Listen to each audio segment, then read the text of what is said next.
The first ODI belonged to Pakistan. Runs flowed, records fell, and Karachi saw a complete performance from Fatma Sana's side. This has gone through, and don't bother running for those. But in a three-match series, dominance only matters if you can repeat it. Zimbabwe returned with lessons, a captain looking for response, and beloved Visa's 50 as a sign of resistance. Over the head of the fielder for 6. Pakistan ahead, Zimbabwe searching for a way back. Live from Karachi. Very good afternoon for a very warm Karachi here, and we are here for the Rewatch presents a Bank Al Falah Pakistan versus Zimbabwe Women's ODI Series 2026, coming to you live from National Bank Stadium. This is the second ODI of the series. Pakistan began the series with a thumping win. Plenty of cricket ahead of us. This is a white ball series comprising of 3 ODIs and 3 T20Is. The third T20 will be on the 15th of May, and that is the story of dominance from Pakistan. The first ODI, they scored 330 for 5 on the back of a fantastic opening partnership. Sadaf Shams and Gulfaroza, then Sidra and also Najiha got themselves amongst the runs. Zimbabwe struggled with the ball. Precious was good, 3 for 40. Her return in reply, Zimbabwe 162. Never were at the races, but that half century from Visa was the shining light. And Pakistan's victory was set up by that opening partnership that I just mentioned. Gulfaroza and Sadaf Shams, they really capitalized on a very, very good National Bank Stadium pitch. And on, and the partnership propelled, went from strength to strength. Sadaf Shams really played the role of the dominator in that partnership. Gulfaroza also joined in on the act every now and then. And Pakistan on the partnership, in fact, was the second highest in ODI cricket for Pakistan, 162. But it was a day of records. First of all, highest score at the National Bank Stadium in women's ODIs. Fastest half century, Najiha Alvi, coming in late in the day. 24 balls, all it took her. 5th fastest in the world. Second biggest in terms of runs for Pakistan as well. Well, second ODI, plenty of lessons learned. Teams had a day's rest and they're back. Looking nice and fresh. Sidra Amin has been Pakistan's stalwart in ODI format. Let's have a listen to what she had to say about her journey.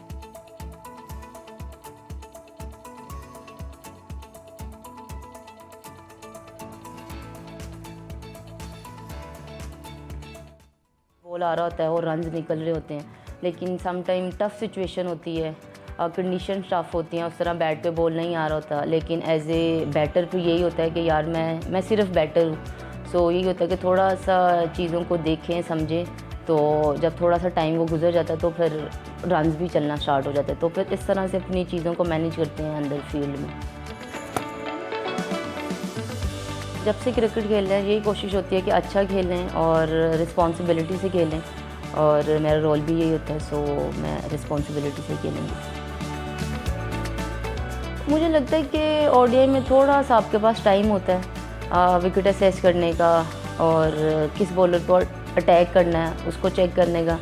Cricket T20 में cricket में काफ़ी opposite है, क्योंकि उधर आपको just 4 to 6 ball देखने होते हैं और फिर आपको अपनी इनिंग्स को हर तरफ से जहाँ से रन आए आपको खींचनी होती हैं चीज़ें. सो ओडीआई में और T20 में मेजर डिफरेंस है.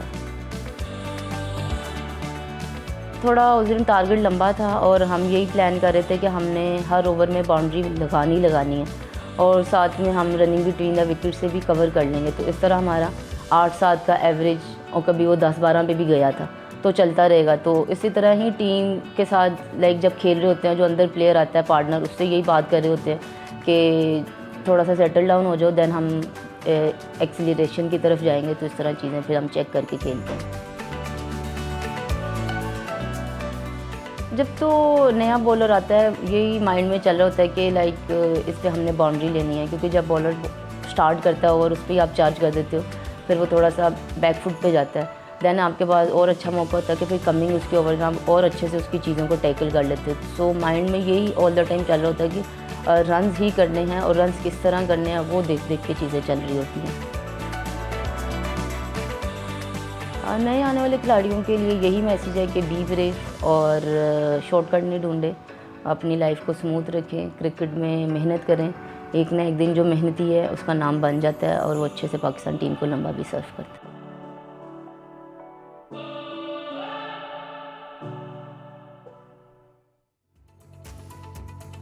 An absolute champion cricketer and a stalwart. This is her record against all countries. Very good against the likes of South Africa, West Indies, even India at the bottom. Not many games, but that average is way up there. Work to done with opposition like England and Australia, but otherwise, look at her strike rate. Her average is phenomenal. And the kind of form that she's been in the last 2 years, she's really propelled the batting charts in the last 2 years amongst one of the highest run scorers. Well, conditions will be important today. Let's see how things are in the middle, and let's see what Salman Butt has to say in his pitch report.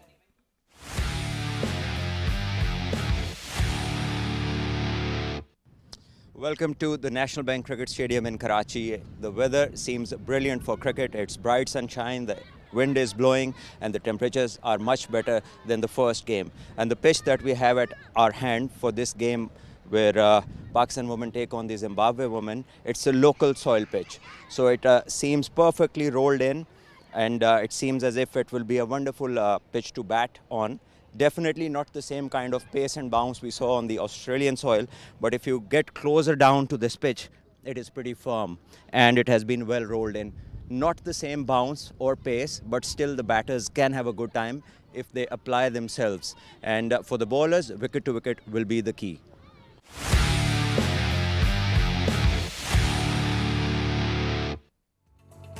Well, application is the order of the day. How you apply yourself on that pitch. Toss will also be very important in this warm afternoon. What the captains are thinking, what to do. As the toss was happening just a while ago, Ali Yunus was with both the captains in the middle.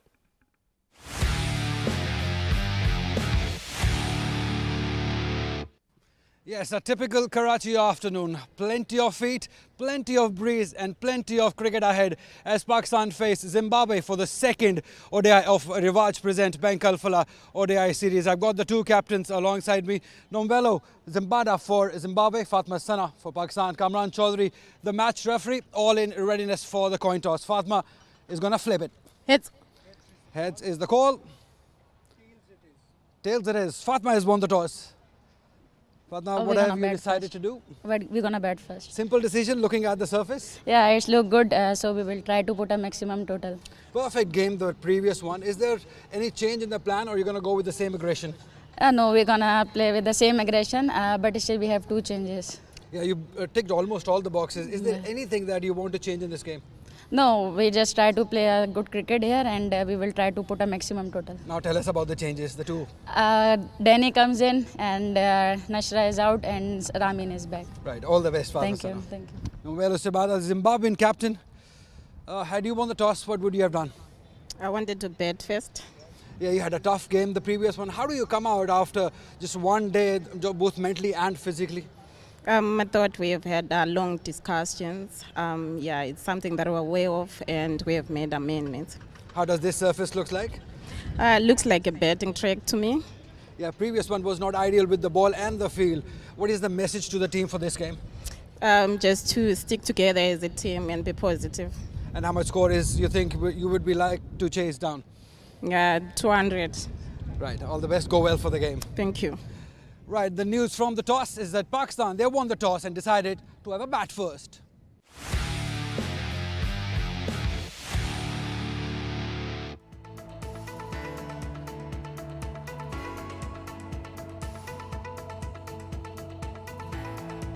Pakistan coming in with two changes, winning the toss, electing to bat first. Diana Baig is in Tasmia has a little niggle, and Ramin Shamim is replacing Nashra Sandhu. That's purely on rotational basis because Nashra is one of the bankers of Pakistan bowling attack. But look at that top order. They all scored runs. Alia will be looking to chip in. So would be Aisha Zafar. Other than that, every one of them performed in that first game. And they'll be looking to have another go. This gorgeous Karachi pitch. I've got Tino Mavoyo alongside me. He's made his way to the com box as well. And we'll have a look at the Zimbabwe women's. Good afternoon, Tino. Yeah, wholesome changes, I can say, for Zimbabwe in the second match of the series. They had 3 debutants the other day. They've got 1 today. So Wimbai Mutungwindu on debut comes in for Melinda Kichingwe. Lindokuhle Mabera comes in for Precious Marange, and Olinda Chare for Kudzai Chigora. But when I look at that batting lineup in particular, they'll be expecting runs from Biza, from Kelis Ndlovu, who both batted really well the other day. And I was quite impressed with the way that Kelly Ndiraya went about her batting. So very, very important. What they're going to miss is the spin that they had from Precious Marange. But I look at that, I think slightly stronger, that batting lineup for today. In looking at things, Zimbabwe might have learned a lesson or two after the other day. But time for us to take a short break, and we'll be back with a live action very, very shortly.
Rewatch presents Bank Al Falah Pakistan versus Zimbabwe Women's ODI series.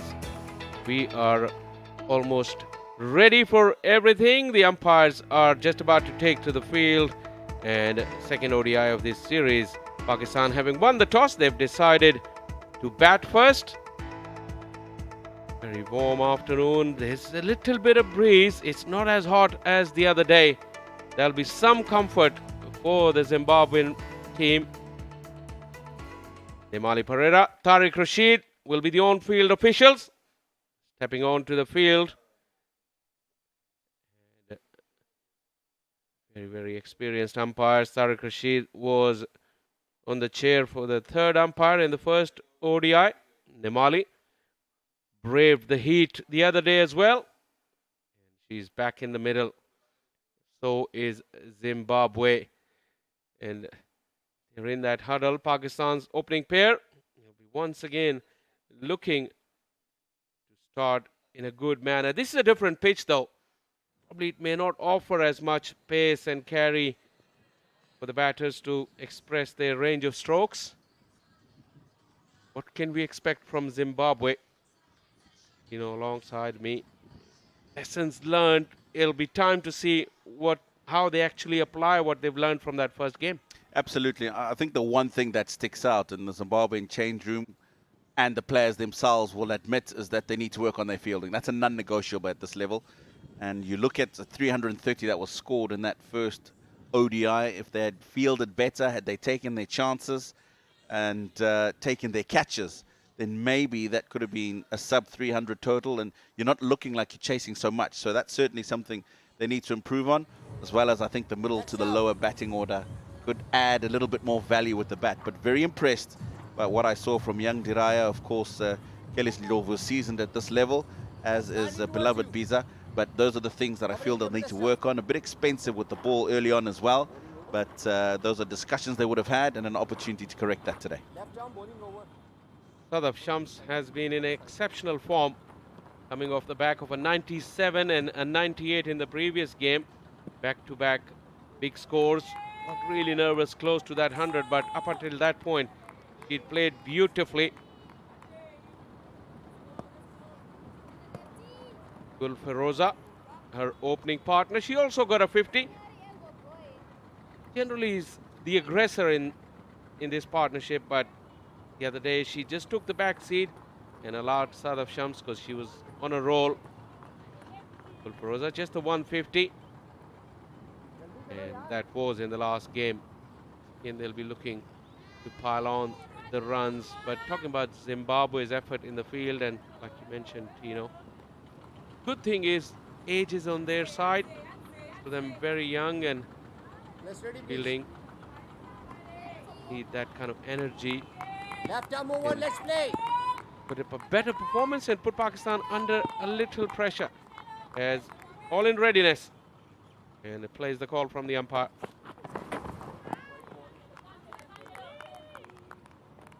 This is what you're used to. If you watch Zimbabwe women's ODI cricket, the captain, Sibanda, normally takes the new ball. And I was quite surprised that she didn't in that opening match.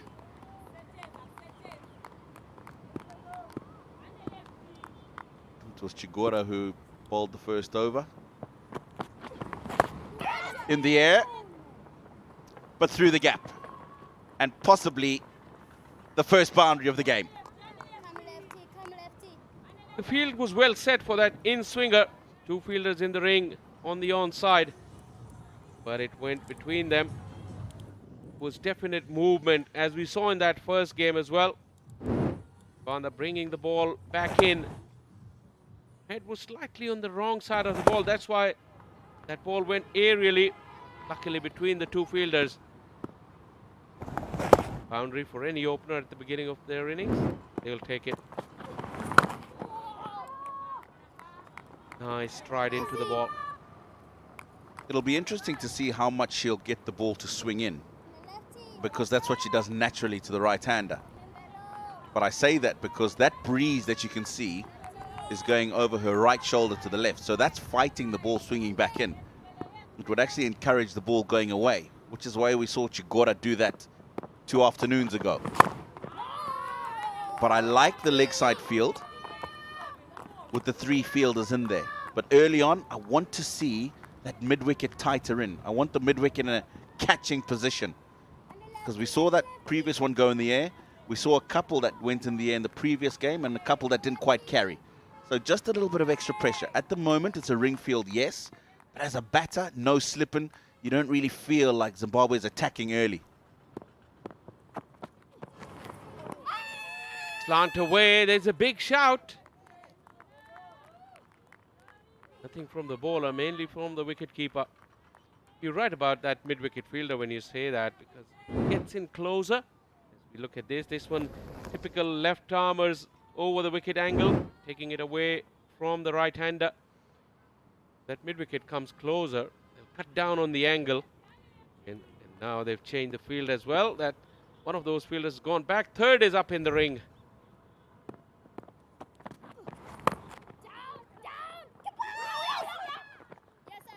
Confusion. So plenty of confusion in the running between the wickets later on in the innings, when particularly when Sidra Amin came in and joined Sadaf Shams.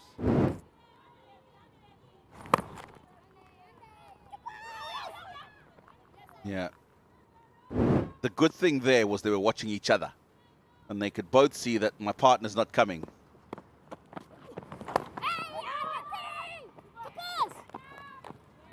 The problem comes when you ball watch. It's a very good start from Sibanda. 5 for none after 1 over.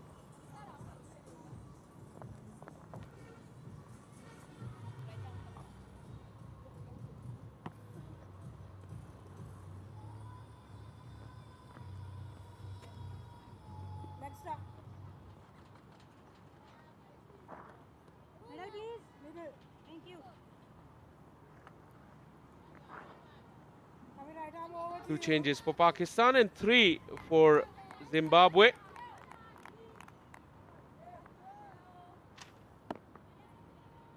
Here is Diana Baig back in. Ramin Shamim also in the playing 11. Still Muniba not getting a look in. Really good start there from Adele. The in-swinger right on the money. Wondering why Sibanda wouldn't be bowling from this end, trying to help her in-swing with the win. But Adele brought the first ball in. 10 wickets in 13 games. The only young, one of those other young players in this Zimbabwe lineup.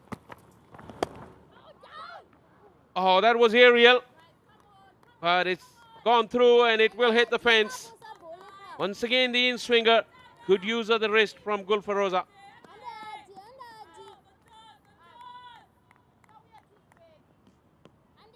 She spent a lot of time in the middle the other day, Gulfaroza, so she's quite comfortable out in the middle, and you can see she's rolled the wrists nicely over that. Misfield from a Zimbabwean point of view.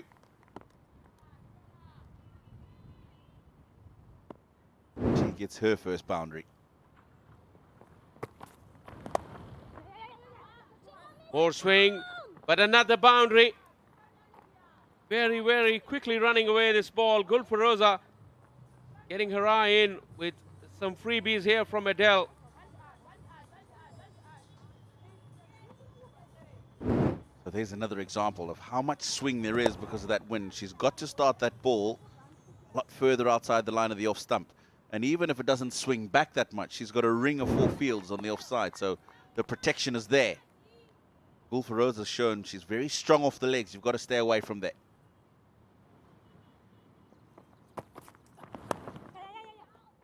Better. Off the edge, it will run away.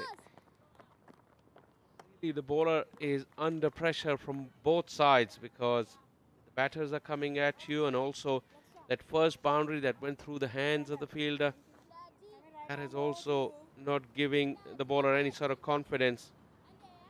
Mali Pereira from Sri Lanka officiating in this series. So is Tariq Rashid.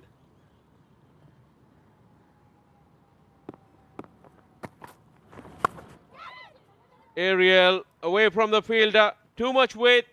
Not as much swing as she would have hoped for, Adele. That's the third boundary of the over. A roller coaster start for Pakistan. 160 plus partnership for these two a couple of days ago, and they've continued on their merry way so far. Problem here for Adele is that this one doesn't swing. Had it done so, then it would have ended up pretty close to that off-stump area.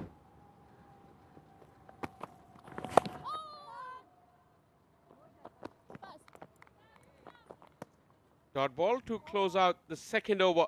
It's 18 for none.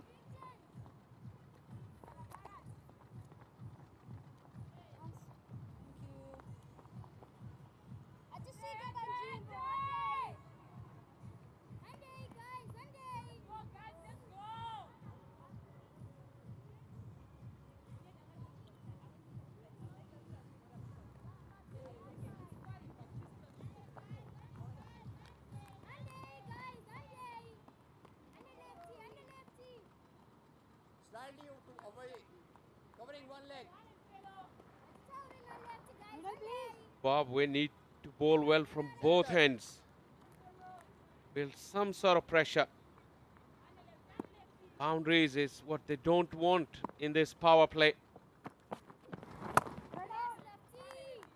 Like Salman said in his pitch report, keep things simple.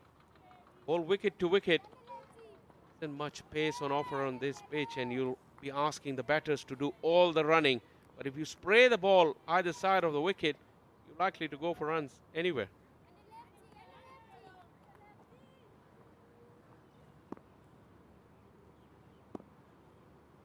Third is back up in the ring.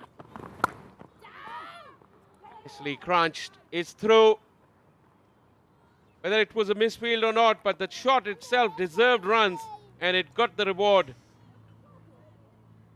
I'll take you back to the first ODI. We saw a number of these beautifully timed back foot drives through the offside. And there's another typical example. Right back in the crease, there's not much pace to worry about, and she gives herself a firm base to be able to execute the stroke. Lovely timing. A little bit of wobble in the air for Sibanda.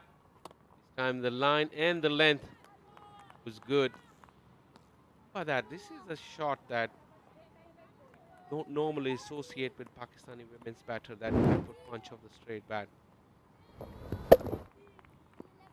Well, after the first game and so far today, you're going to have to, I think. Played it really well. That is where I was going to bring that these girls have been working very, very hard. Team director and mentor Wahab Riaz, batting coach Imran Farhat. Talking about him yesterday. Out for a meal and remembered him. He's a part of that team, and he used to be very, very good off the back foot himself. Work done behind the scenes, and it shows. That must be very satisfying for the coaches.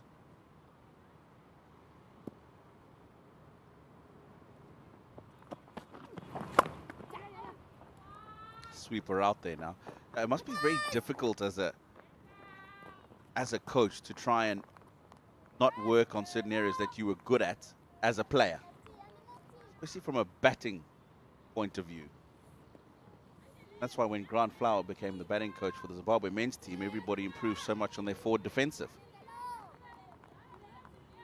And you mentioned Grant Flower. He's been here in Pakistan as well. Probably one of the longest serving batting coaches of Pakistan.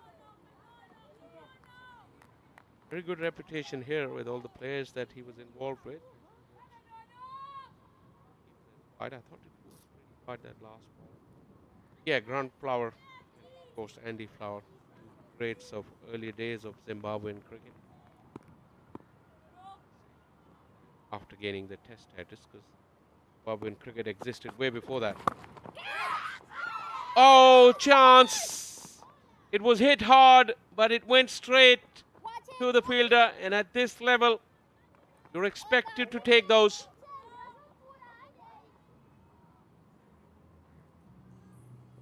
Rio was done, 24 for none.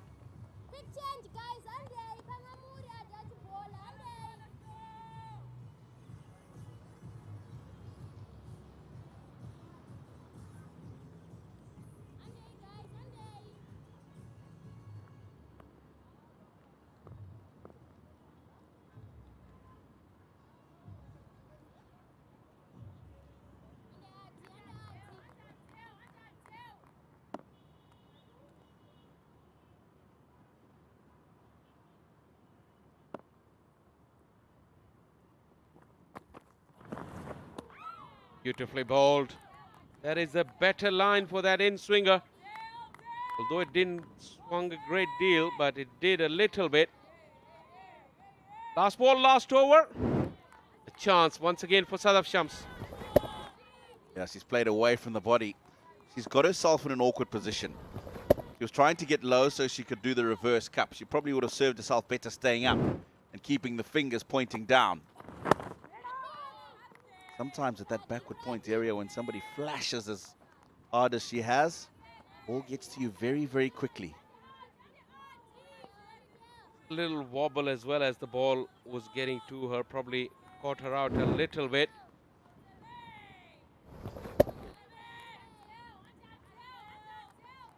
Just shaping to take it towards her right, and in the end came right into the middle of her body. She couldn't get the hands in the right position, fluffing her lines. Cutting out too wide, and no swing. Wide resulted. That is for Zimbabwe. Misfield and a drop chance already, and we're only into the fourth over. Beating again in this league, which is for the first time ever. Quickly realized that against these girls, you cannot afford to do that and be successful.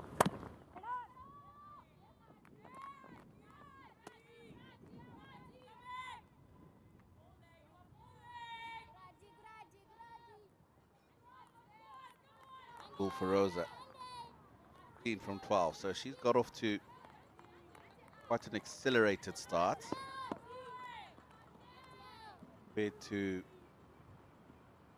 the previous match. 3 boundaries already for her. This time she gets away with it, Adele.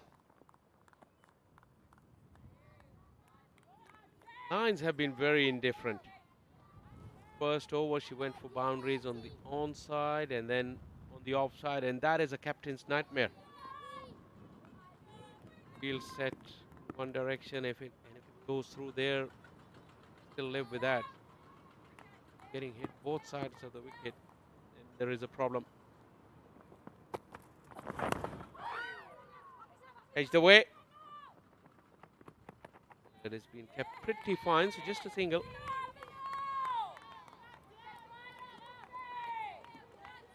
Yeah, I think the decision for Zimbabwe not to have a slip in is a good one. Tactical one, because with their pace on this pitch, don't expect the ball to carry through to the slip fielder. But rather use that fielder in the ring. That's why they've got 4 on the offside, 3 on the leg. Extra protection.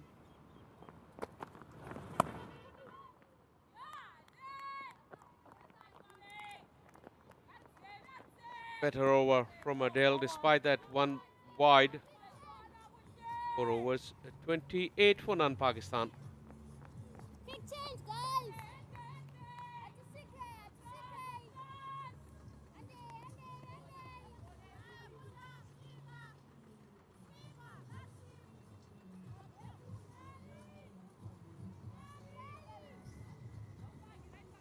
Sadaf Shams has been in very good form.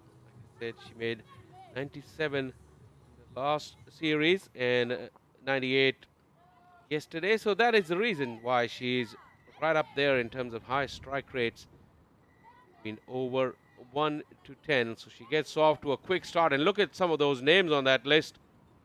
Georgia Wall, Phoebe Litchfield, Laura Folfart, and Chamaria Thapatu. If you're an opening batter in women's cricket and you're on the same company as Laura Folfart and Atapatu, then you're doing quite well for yourself.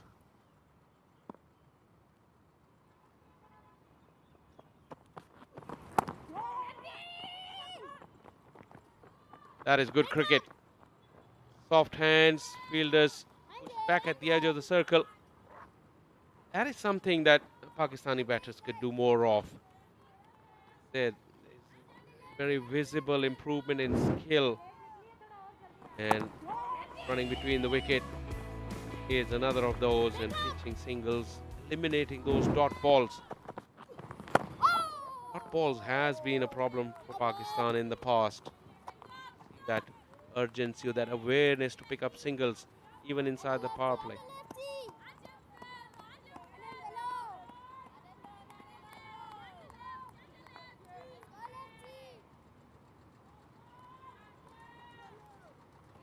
Seems just to have settled down now into a good line and length after that first over. Captain Sibanda.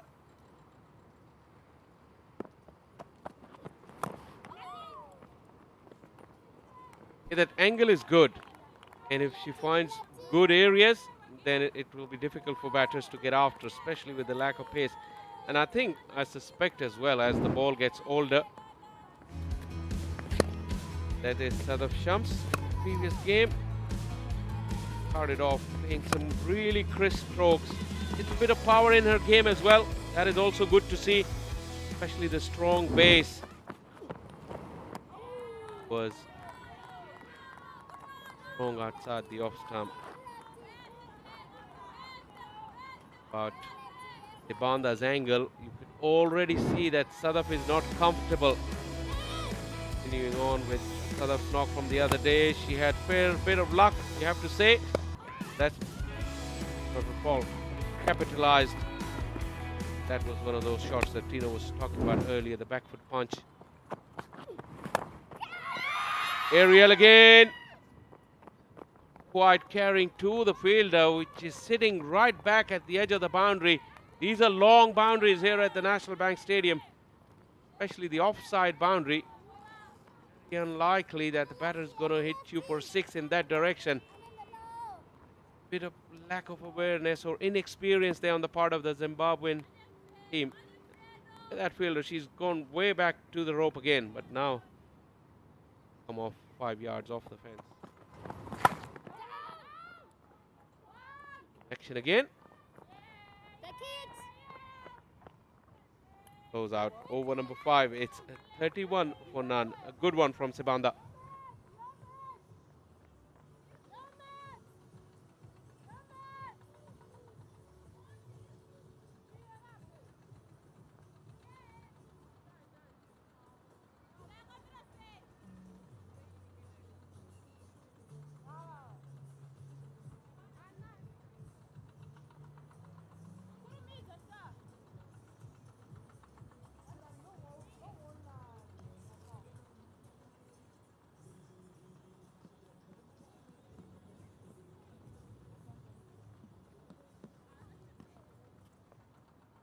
Very strong batting lineup for Pakistan to follow after these two. Sidra Amin, Aisha Zafar, Alia Riaz could do with some runs. Najiha Alvi in good form. Fatma Sana cracking form with the bat. Change of bowling.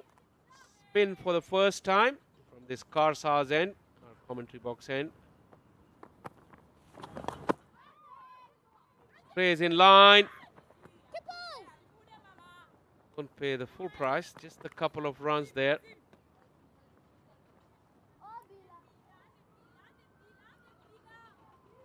So, interesting move once again from Zimbabwe. Spin was introduced in the 6th over in the previous game. Same as happened today. 14th match for her. 4 wickets.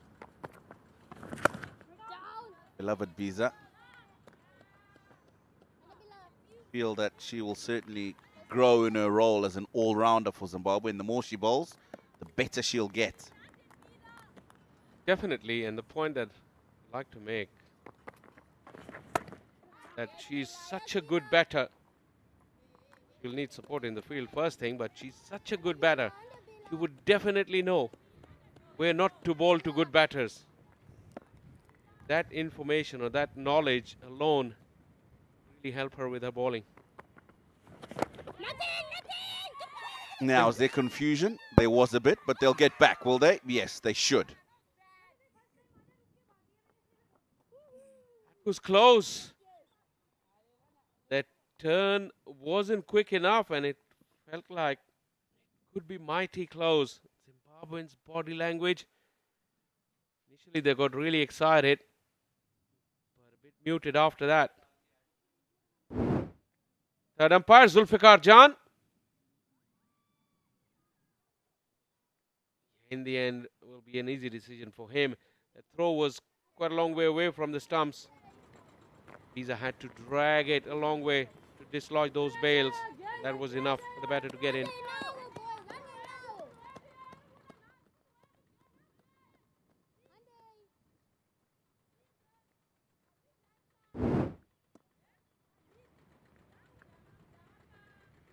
Confirmation.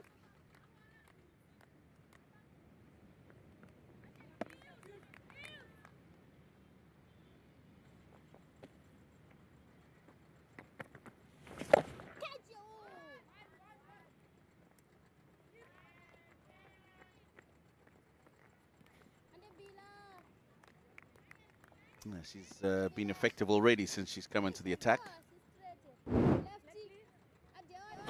There's that run-out opportunity. Now, again, the good thing they've done is they've looked at each other, not ball watching.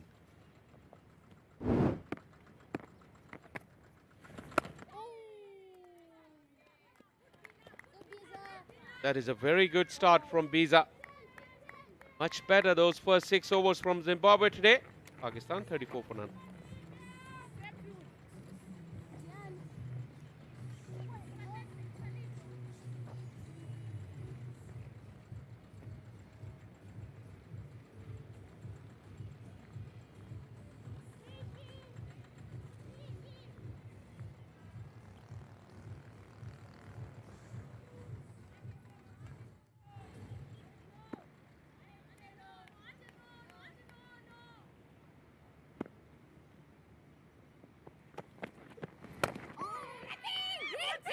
Chance here at the non-striker end. Direct hit would have been close.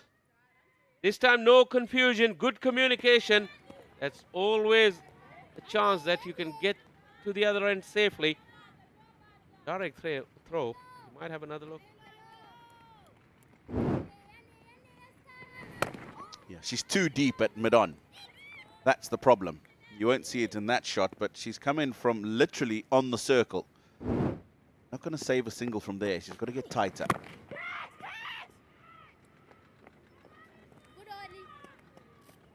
Shouts of catch it, but I think that was a bump ball. That into the ground. Then up.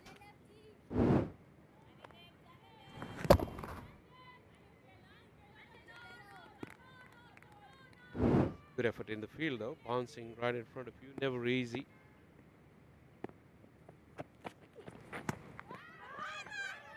One leg is up. Chance of a run. Sebanda has really led the way with that opening spell. Just that one boundary in the first over against her. And she's only gone for 15, and for the large part, she's bowled in good areas.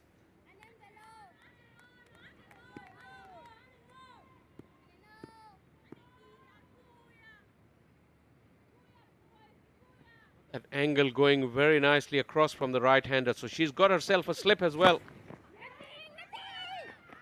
Once again, fielders deep, not reacting quickly enough.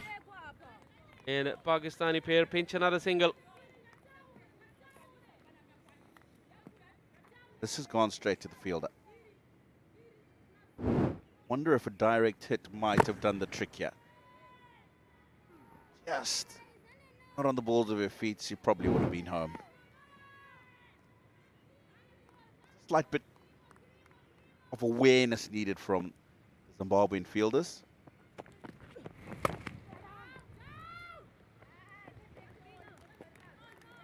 That saves the single. As this ball was happening, I just saw that fielder at point walking in with the bowler. There wasn't. This is a very, very crucial position, backward point. Wasn't much intensity in her walk in. That little skip as the ball has been hitting the bat, that gives you that extra momentum. Go in any direction, basically, feeling in that position. Here and there, plenty to learn for these youngsters. The misfield, but that will close out over number 7. Another very good over from Sebanda. Zimbabwe already showing signs of improvement, which is very encouraging. 7 done, 37 for none.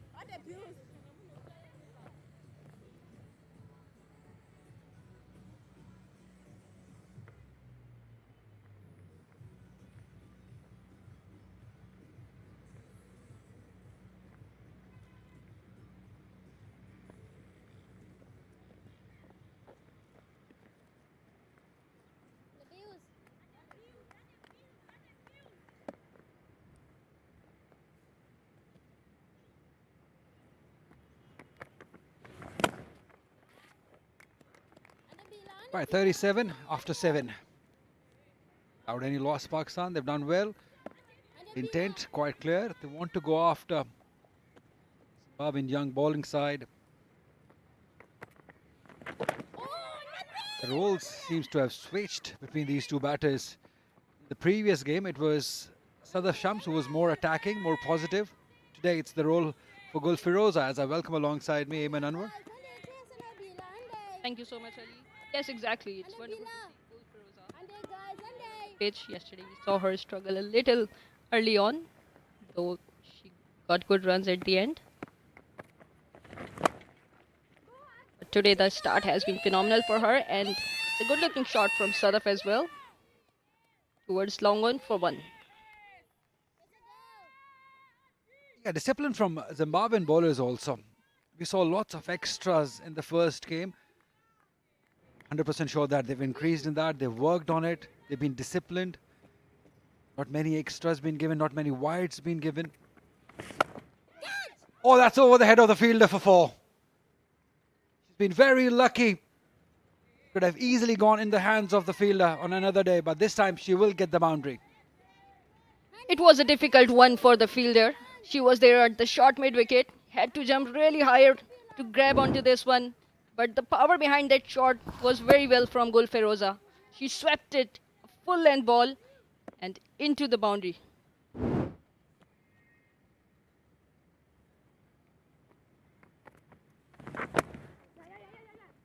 Yeah, this is where she's been so good. Gul Firoza in the past also, she's a bit of a boundary hitter. She did struggle in the previous game, but that's understood. The pitch was on the slower side, and whenever the ball will come onto the bat nicely, you'll see her score many runs. A good striker rate also, over 100 at the moment. Yes, that's over the head of the fielders. Not much power behind it, but will give her a couple of runs. Yes, it was way outside the off stump, and Sadaf did the right thing, went after the ball, even though it was a little risky as it went upish, but very much away from the fielder. So it's 8 overs done, it's 46 for none.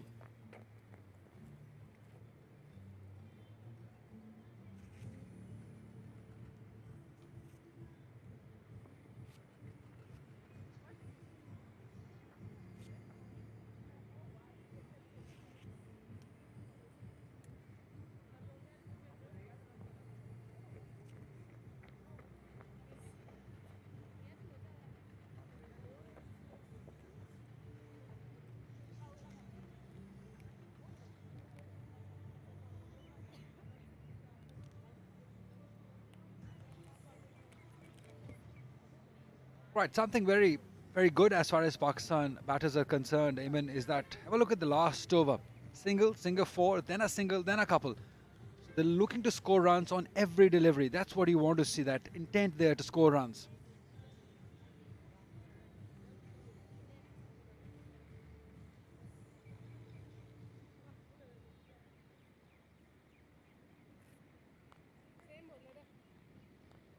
Yes, absolutely, Ali, you're right. We are seeing a change in women's cricket now. They are looking to show that intent that is required from them. And you don't want to play a lot of dot balls. Once you know that the pitch is good, it's a batting pitch, and you can play with the positive intent. And this is what we are seeing from the batters so far.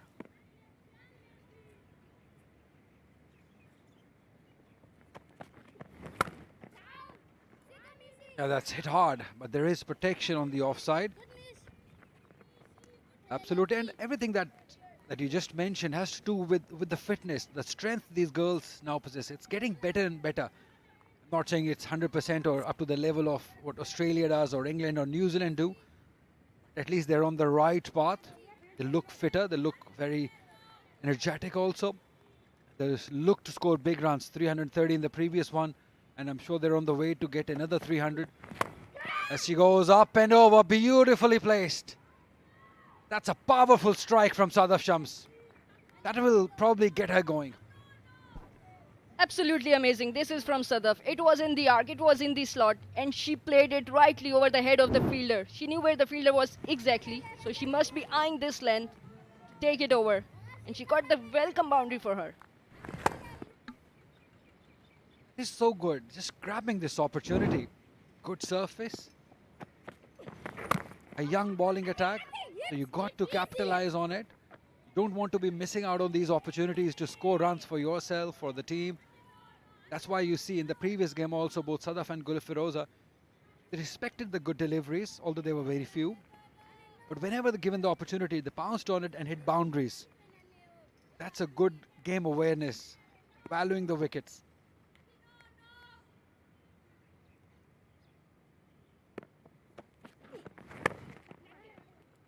Good line. This is.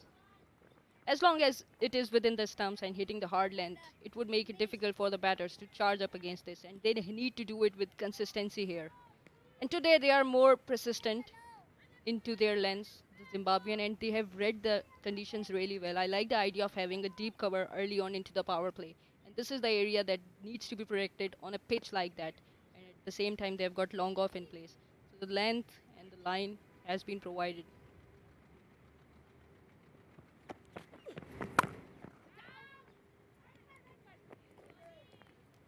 Straight to the field.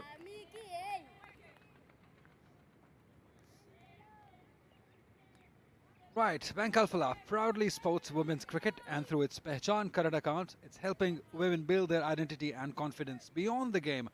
So open your account instantly using www.bankalphala.com. At the moment, the confidence is in Pakistan women's side. Surely. Definitely, but it's 9 overdones. It's 52 for none.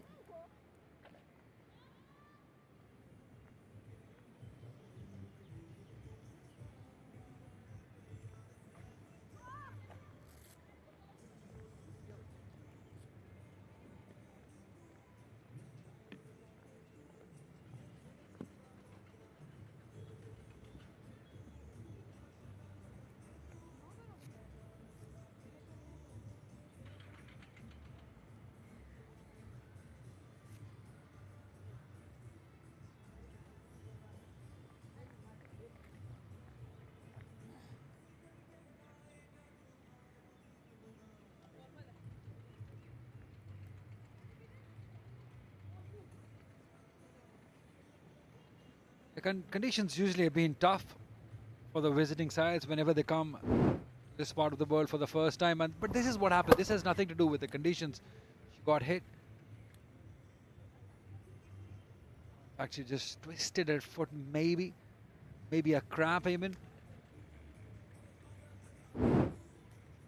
With both occasions, Zimbabwean ladies bowling first in this heat, although today is much better. You know more about the conditions here.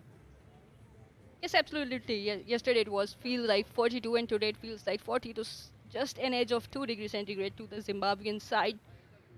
But yet the conditions are not very much comfortable for them to adjust.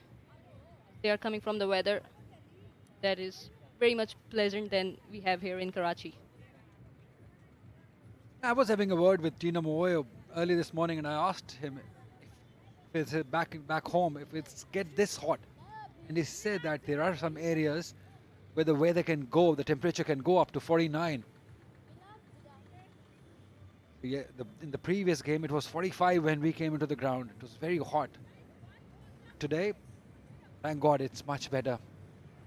It's a bit coolness in the breeze. But you picked it really right that she might have twisted her foot because she had her shoes off.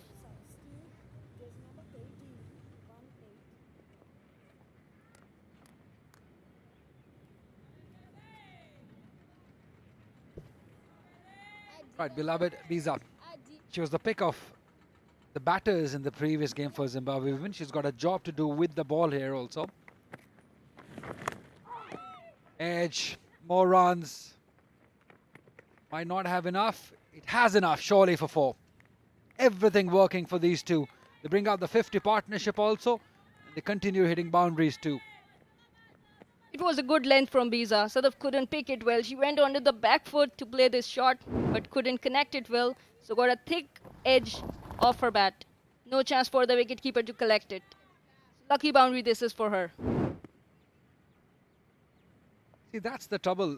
The field positioning that you mentioned in the previous over. And it almost carried, I believe. almost stayed. Yeah, she's disappointed. There was an opportunity surely for Zimbabwe. Just like yesterday, Biza is inviting the batters to go after them, and this was outside the off stump, and she played it up. It was a chance. It was into the hands of the fielder, but she missed it. You know, being a fast bowler yourself, Eamon, such a heartbreak in such heat, batting paradise surfaces, and then your fielders just drop sitters. Must be a big heartbreak. Yes, it's never a good sight, but you have to back them up, your fielders. Once again, it's very much onto the off stump. So she's providing the width to Sadaf. She wants her to come after her length and line and take chance against her. And she doesn't have any sweeper at the extra cover side.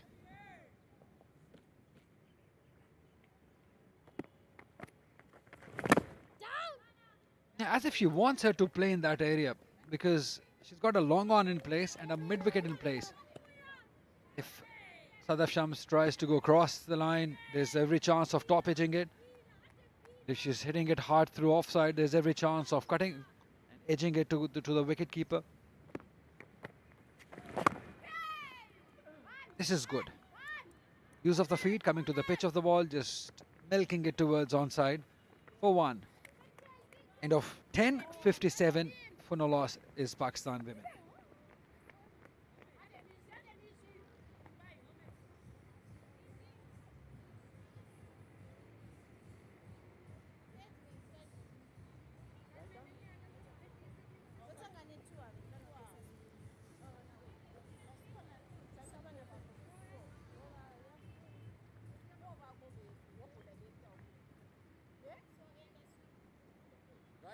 Right, 10 overs gone. Power play again belonging to these openers of Pakistan. Lots of boundaries, lots of great hits, great use of the wrists also. There's been some swing in the air, but Pakistan openers have dealt with it with some quality.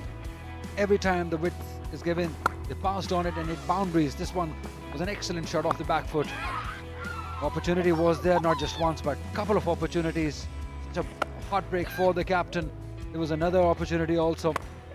But Sadaf Shams, she's carrying on the form that she showed in the previous game, hitting boundaries. But she's been very lucky. There have been a couple of instances that the ball should have been taken, the catch should have been taken.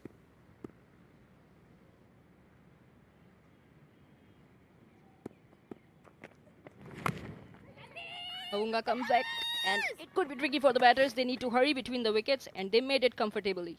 So Mavunga was really impressive in her previous outing in the first ODI for Zimbabwe, but the fielders did not support her. And this is what we are talking about, that these two players have got the chances as well. She has played 5 matches, got 1 wicket yet. Her best is 1 for 24. Still very young. Played four games before this one. Lot to learn, a lot to go. There is a bit of a sling interaction on a surface which keeps low. She can be very dangerous, as you said. Bowled really well in the previous game. One thing that she's done well is just bowl within the stumps. Don't go towards the leg side or give away room on the offside. Stick to the basics within the stumps. She is holding the ball with the cross seam. I wonder why, because it's breezy. She might want to use the swing early on. It's a wonderfully cut shot from Gul Firoza this time, off the back foot. Amazing connection with the bat. Read the length very early and played it into the gap. Now that was a powerful hit. Have a look at this. Not much feet movement. Standing tall, all hands. Finding the gap. Placing it well for 4. She looks on a different level today. She struggled in the first one, although she did score a 50, but this is such a neat and clean inning from Gul Firoza. That is why, I mean, she's being rated really high, even in the management also, because it's not easy replacing Muniba Ali. She's a very well established opener, but it's good that they've given opportunity to somebody like Gul Firoza just to strengthen the bench strength. You want to be giving more and more youngsters chances against younger sides like Zimbabwe is. Rightly said earlier, and she is taking that positively. Gulfiroza. In the first match, we saw her struggling a bit, and this time she made her comeback very good. Now we are seeing the intent from her as well. This opportunity has surely provided some fruitful results. And this is how Mawunga comes into ball, and she has got that slingy action, side-on action from her. And sometimes it gets difficult for the bowler to pick the ball because the time she's delivering comes from front of the umpire. So it's 11 overs done. It's 64 for none.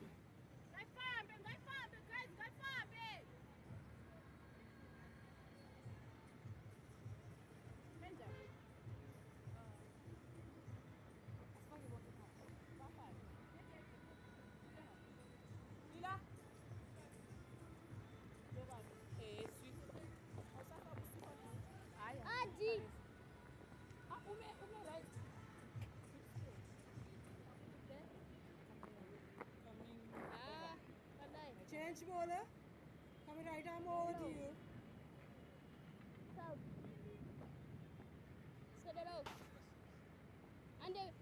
Underneath.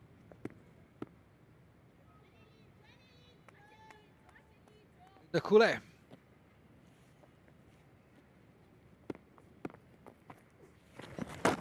Or should I say Linda Kuche? You're very good with the pronunciations, Evan. Yes, thanks to Tino for helping us out with the pronunciation. Lindo Kuche Mabira is the new bowler in for Zimbabwe, having played 13 matches. Looking good. Her action is really good. She started off with the wide, but made a good comeback onto the length. Single run of this ball. Yeah, the plan seems to be the same. Ball outside the off stump, make them work for those boundaries.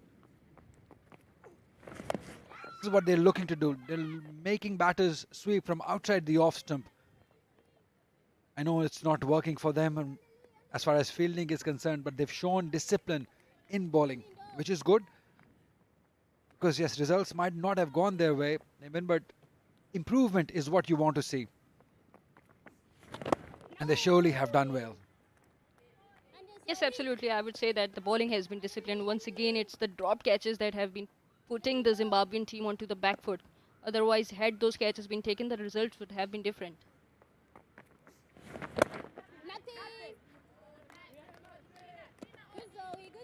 Yeah, only if they have taken those chances. Absolutely, you made a good point. In the previous game also. Dropped so many. It was like...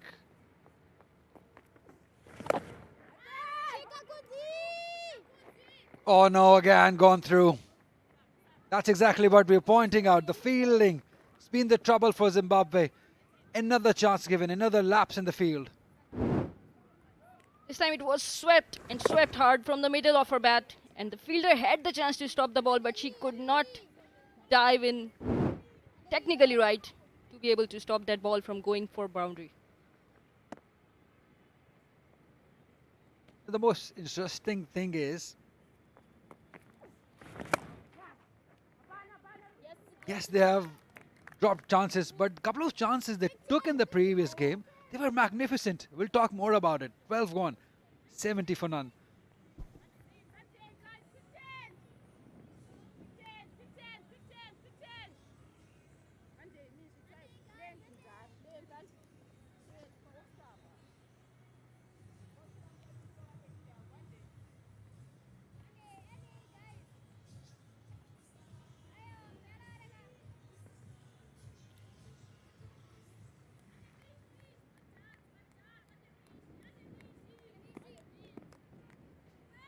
Ali Mawunga has shown a lot of discipline. Do you think she should be introduced with the new ball as well? Because I think that she is that action that can create some swing in the air, and whenever the innings start, we see a lot of breeze, and we haven't seen any fast bowlers making the advantage of that seam because they haven't been consistent with their line, especially with the new ball.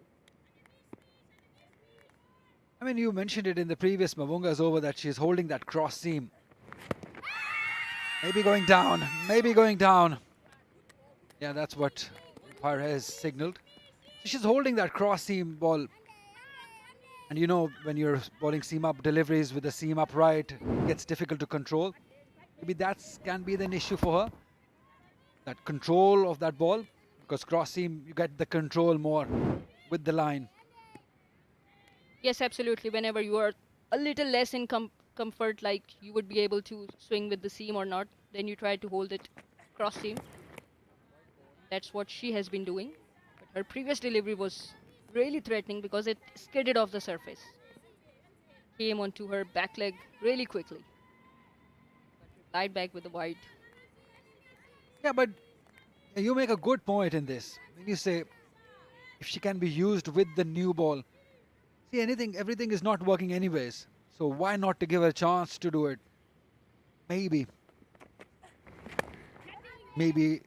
one hitting the seam perfectly, getting that wicket early on. Who knows? It's not working for you anyways, the new ball.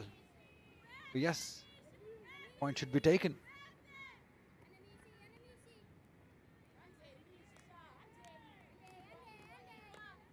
They both are looking comfortable against her.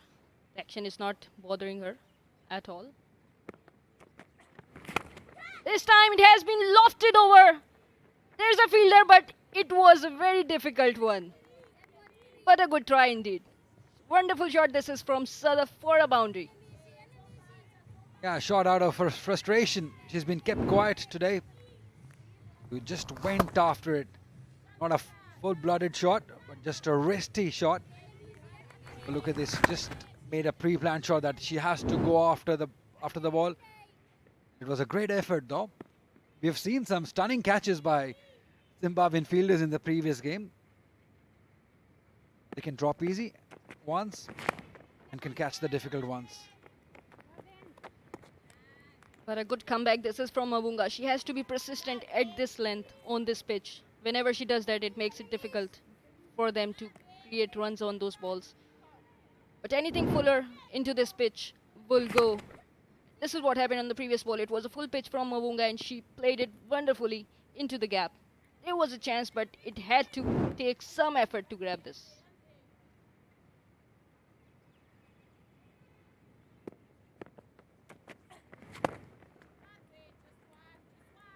So the Shams is fighting it out. Been very lucky.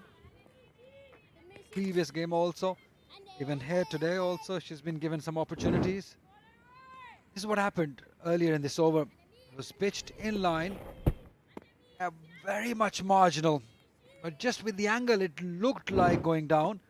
And when you look at in the action replay, it's closer than we all thought here in the commentary box. End of 13 overs, 77 for none.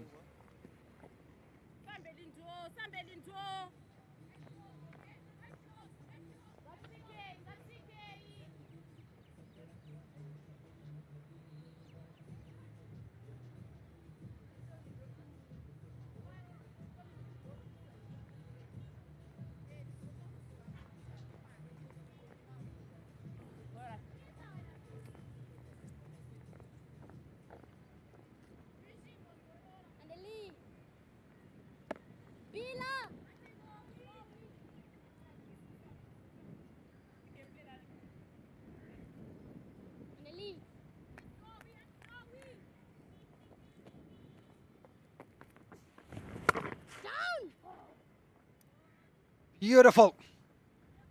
Powered it for 4. You waited for it and then just bang 4 through the covers. Now she certainly has to make a change if she has to keep this line going. Absolutely. She could not afford to bowl onto that line to Sadaf because she doesn't have anyone.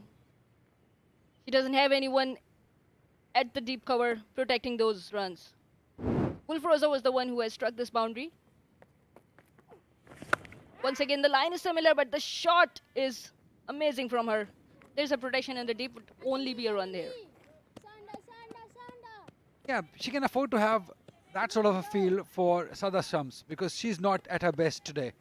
Yes, she scored runs, but Gulfaroza is on another level today. The way she's hitting it, you got to be very, very careful. See, she's not at her best, Sadaf, you can see. Scoring runs, yes, but that fluency in the batting we've seen from Gul Firoza, she's not matching it. That's okay, doesn't happen every day. The good part is that she's fighting it hard. Another single. Yes, and this is what she needs to continue. Sort of that. If she's not getting it onto her bat nicely, all she has to do is to rotate the strike and bring her partner back onto the strike, because that way you will learn some temperament of how to spend time on the pitch.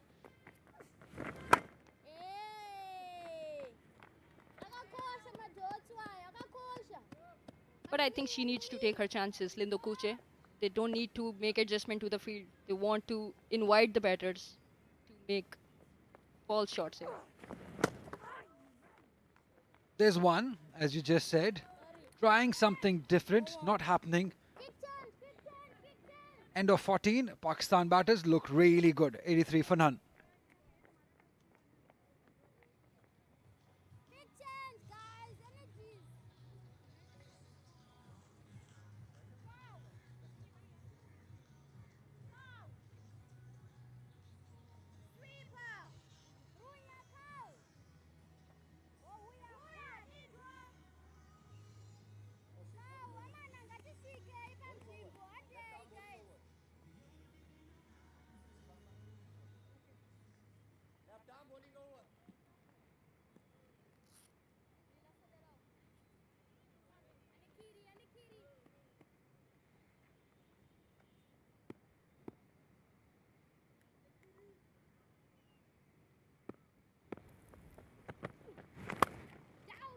Beautifully driven square drive this time. Gets plenty of timing, and the ball just races to the boundary. Start of the 15th over with a beautifully executed square drive. 4 more to the total as Sadaf marches on to 37. Right on top, foot across to the line of the ball. Just delaying the stroke, knowing where the gap is.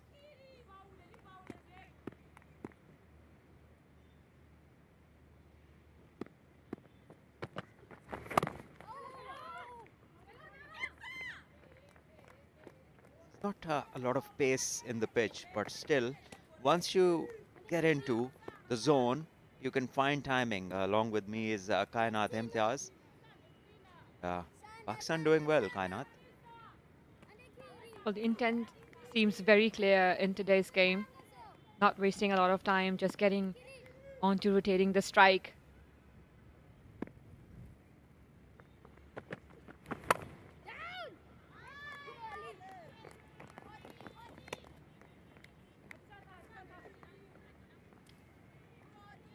Uh, 45 or 46 scoring runs in good time, and this should only improve from here as they're well set.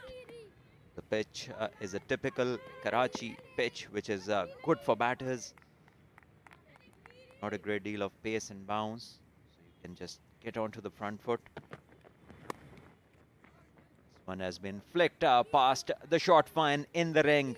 A certain boundary, another 4, so runs are leaking as Firoza moves to 49. Well, they're playing mostly on the front foot. That's a good sign because the bowlers, they are also not offering a lot of pace. Easy glance it towards the leg side. Fielder on the boundary. On a track like this, you'd like some pace just to get that timing and force in the stroke. It's not very easy to force somebody who's not very quick. But still, these two batters, they've done a good job. The opening partnership flourishing. At the moment, 92 for no loss. They had a big partnership in the first game as well. This time around, a couple of players should get hundreds. Hopefully big ones. Well, the series is all about that, getting all the confidence before going in the big tournament.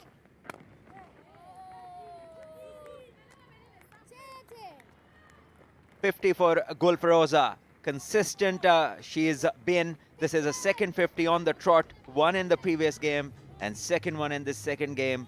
Good signs for Pakistan. Well, absolutely. This one was more confident innings by Gulfaroza as she played some great shots throughout. 8 fours, 8 boundaries for her. First inning she was struggling a little bit, but today she has shown some character with the bat.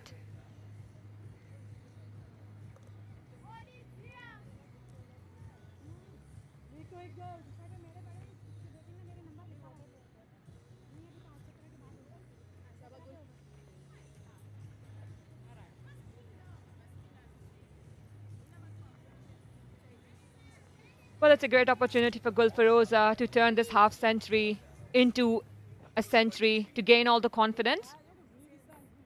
As she's given an opportunity this time, only her 6th game.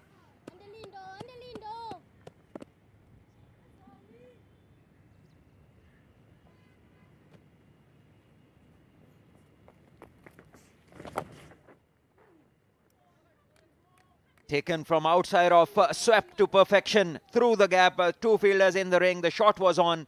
And Gulfaroza, now the confidence is just showing itself as the batter takes this ball from around offside and rolls her wrist, placing it perfectly for 4.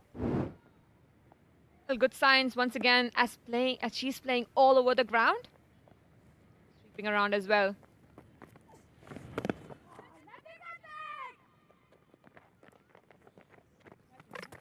Perhaps this is something that is avoidable because you don't play such a shot just for 1 run, because the intent didn't look like she wanted another boundary. She was just trying to just place the ball in this direction with not much pace on it. Batter is better off playing in the gaps in front of the pitch. A track like this, ball isn't bowled with a lot of pace. Create your pace as a batter on a track like this.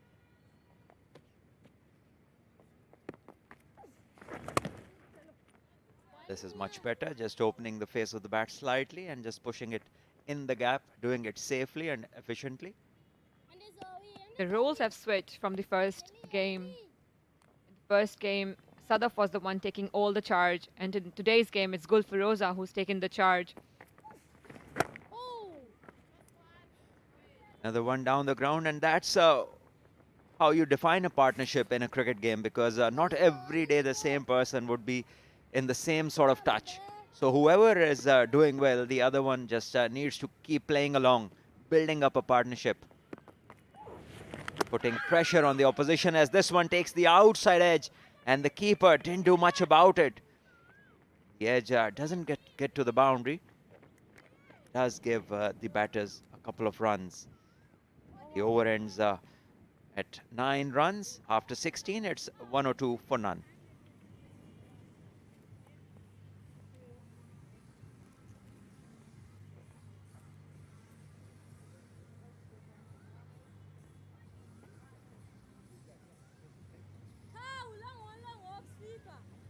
Bila.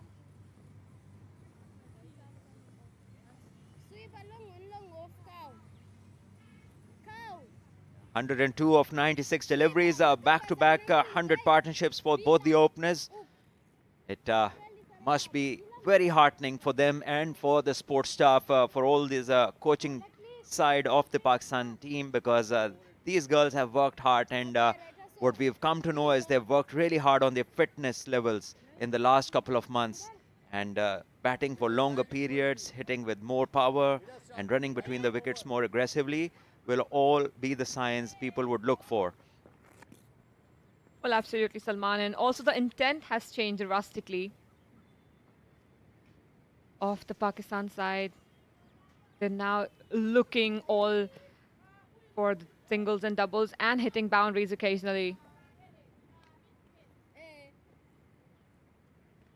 Linda, the new bowler, 4 matches, 3 wickets. Somebody new to international cricket. Looks like she's going to bowl a bit of wrist spin. Yeah, and right on target. Good line, good length. And gets the respect from the batter, Gulfaroza. 56 of 53. Once again, trying to paddle the ball. Doesn't get the ball where she intended, but she will get the boundary. A top edge that flies over the keeper. So not the ideal stroke. It was well bowled by Olinda, but luck not on her side. Gulfiroz are trying to get all those singles. It's very unfortunate because I think she's better playing at the front. Yeah, probably two away from the offside, far away on the off stump, and she probably took her eyes off while executing the stroke as well, which is not ideal at any stage. So now that she is well set with over 30 overs remaining, she should look to score a big 100 and do it in proper cricket strokes. That would be much more satisfying and a better learning curve. Yeah, this one is shot and pulled. There is protection in the deep, just the one. It's about getting starts is one thing, but converting those starts into big runs and big team totals is something that these players need to get efficient at. And now is the opportunity.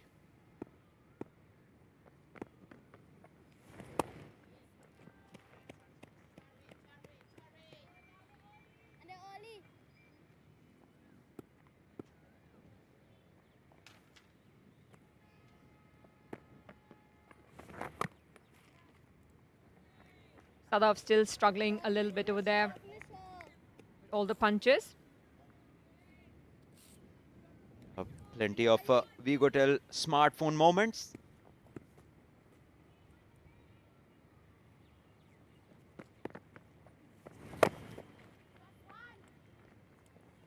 And driven for one, and it's 17 overs now complete. Pakistan at 108 for none. It's going to be a drinks break.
Yes, back we are, and it has been a special batting day for the Pakistan side. This is their first time back-to-back 100 partnerships for the openers, and this is how they brought it about, playing strokes all around the pitch, punching off the back foot, driving off the front foot, and also slog sweeping a few over mid-wicket, using the length to their advantage, playing it over the infield and cutting it late as well.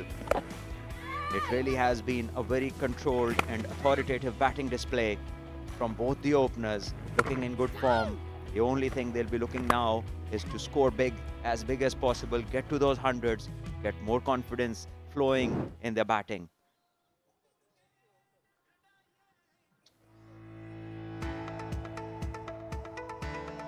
And there is the batting cards. Sadaf 42 of 47 and Gulfiroza, the leading partner, 61 of 55. Both looking good. Pakistan on 108. Zimbabwe on a positive note. They've only given away 5 extras in this inning so far, which were on the higher side in the previous game. And another person playing on a very high strike rate is Azim, our statistician, providing a lot of info very fast. In fact, faster than we require.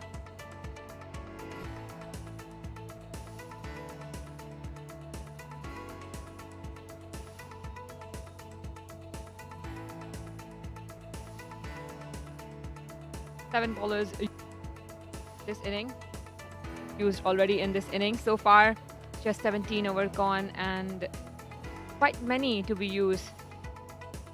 They went in with the same strategy in the previous game as well. Yeah, not any of them being successful in terms of wickets, but some of them have bowled well. Sibanda, 5 overs 23 for no wickets, economy rate pretty decent, 4.60. Zimunu, a touch expensive, 2 over for 17. Then beloved Biza, 3 overs 17, also reasonable. But the main thing is that none of them have been able to pick up a wicket, and this is where Pakistan openers have been exceptional.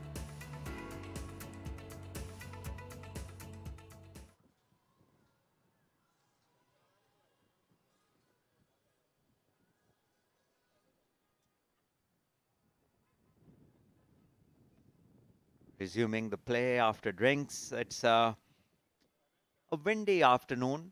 It is hot, but the wind is there, unlike the first game when it was pretty hot. The players didn't have an easy time. The partnership further develops. Zimbabwe would look to pick up wickets. They would want to avoid a very big chase. Pakistan would love to score over 350.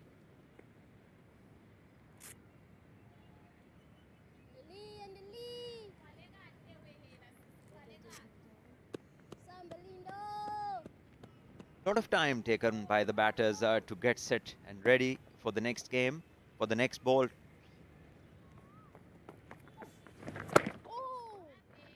Well bowled. The pitch report. You could easily make out that bowling stump to stump is the way to go in this pitch. Zimbabwean bowlers, they have been a touch outside the off stump, making it easy for the batters.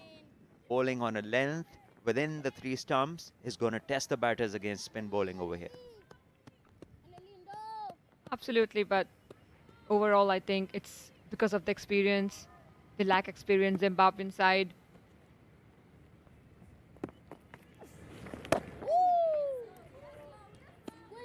So Kainat, you've played for Pakistan, and you being the local player from Karachi, tell us more about these conditions and tell us about how different the women game has moved in terms of progress from the time when you were playing and what you are now witnessing as a commentator. Well, the progress has been slow, but from the past year, the girls have been performing exceptionally well, especially when you talk about first 10 overs. They have changed the intent and approach towards the game, as they want to go over the top as well. So that's a great sign. That's a good sign, but losing balance isn't a great sign. 18 bowled, 111 for none.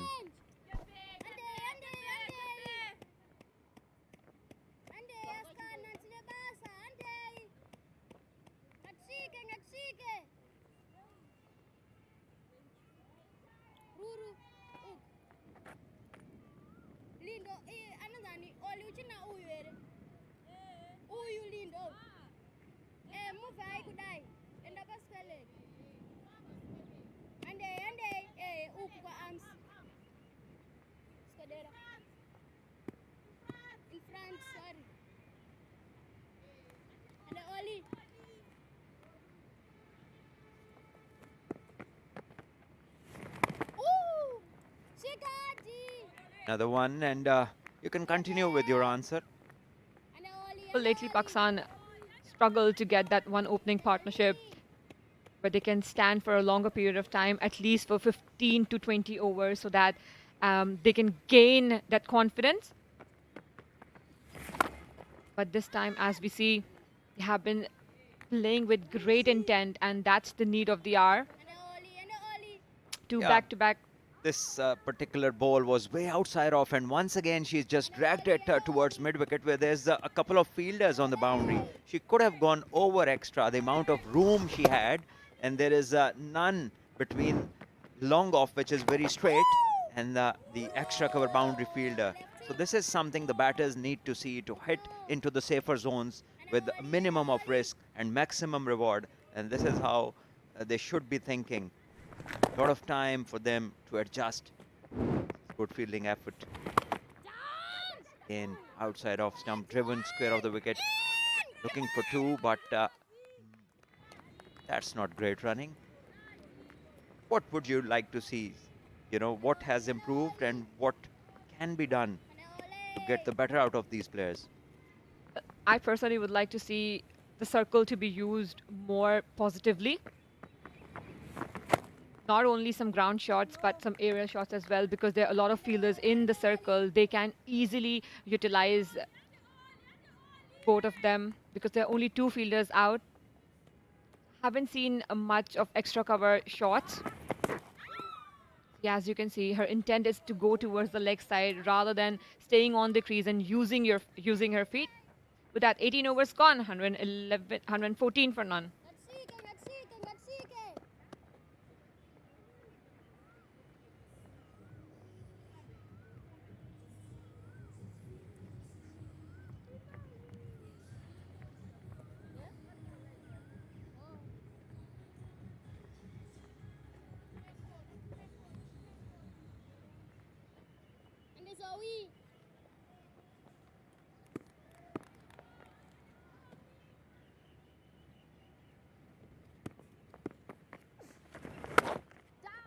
Keeping that line outside the off, avoiding the leg side. They know both these batters are fond of hitting towards the onside.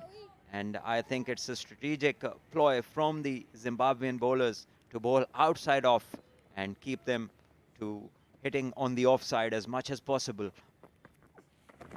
Yeah, this is a hit over the infield, and she just evades the fielder trying to catch the ball. Not getting the timing, not getting the middle of the bat, and just living on the edge. Well, if you see the head position, it was completely down, so that was one reason. She couldn't connect it well, just the bottom of it.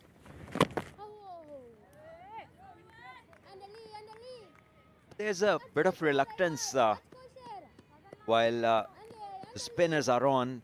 You could possibly use your feet a bit more, get to the pitch of the ball, and then you can strike firmly and get better timing. Once again, it's a bit of outside edge as well that just takes it past the short third. Should be 2 runs. Well, it's mostly because the style of the play. Both these players are not fond of coming down the ground and hitting towards the straighter boundary. They tried very late in the innings, mostly. But this is a great opportunity. This series, whatever the Pakistan Cricket Board has lately done to facilitate the women's game. This is another good knock from Sidra Shams. He gets to the 50 with this single 50 in decent time. 50 of 57 balls, 6 boundaries, striking at 87. And this is good from both the openers. Now they have the platforms to go big. Another chance for Sidra Shams to change her half century to century. In the last game, she scored 97 runs and she got out, unfortunately. Another opportunity for her. Lately, she has shown some character with the bat. 4th consecutive half century for Sadaf. With that, it's 20 overs gone, 120 for none.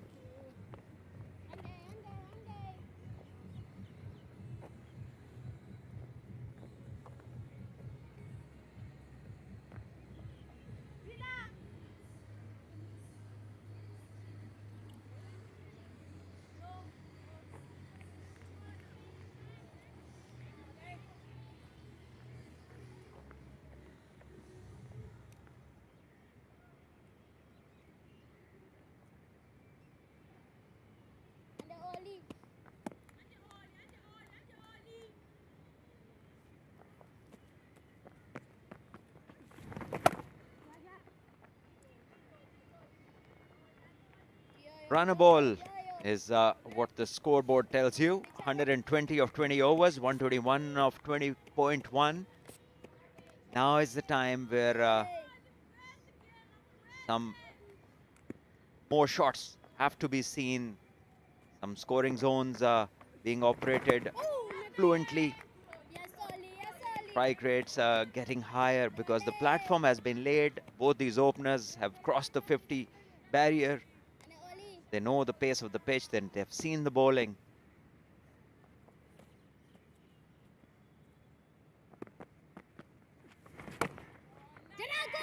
Yeah, this is a decent intent coming down the pitch, playing straight, getting the single, but also giving the message to the bowler that they're prepared to use their feet. Yeah, but I see both the fielders on the boundary now. They have changed the field positions as well. Long on, long off. Back on the boundary.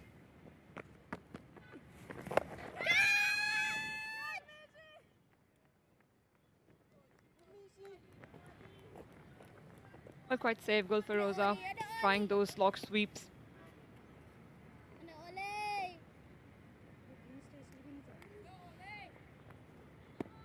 They will have to change their gear, get more positive and aggressive intent.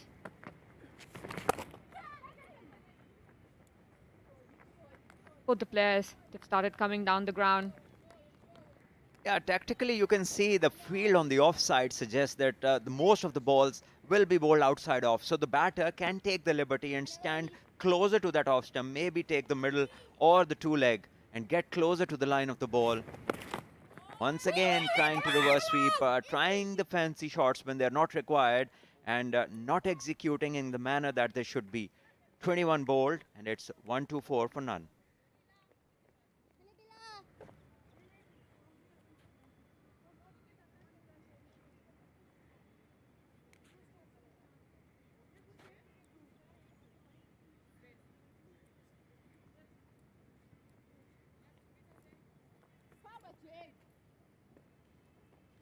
Centre वाली है क्या हुआ इसको speaker नहीं है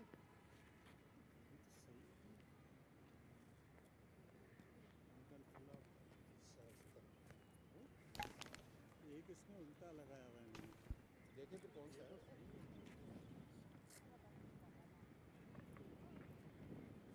What a good sight. This is for the dugout because the two set batters are out there, Sadaf Shams and Gulfiroza, having scored their half centuries, the second consecutive half centuries for both these batters, taking this, the responsibility of this team, being the opening batters. Successfully posted 124 runs in 21 overs. So much to come after them. Sidra, Aisha, Alia, they have been waiting for their turn eagerly.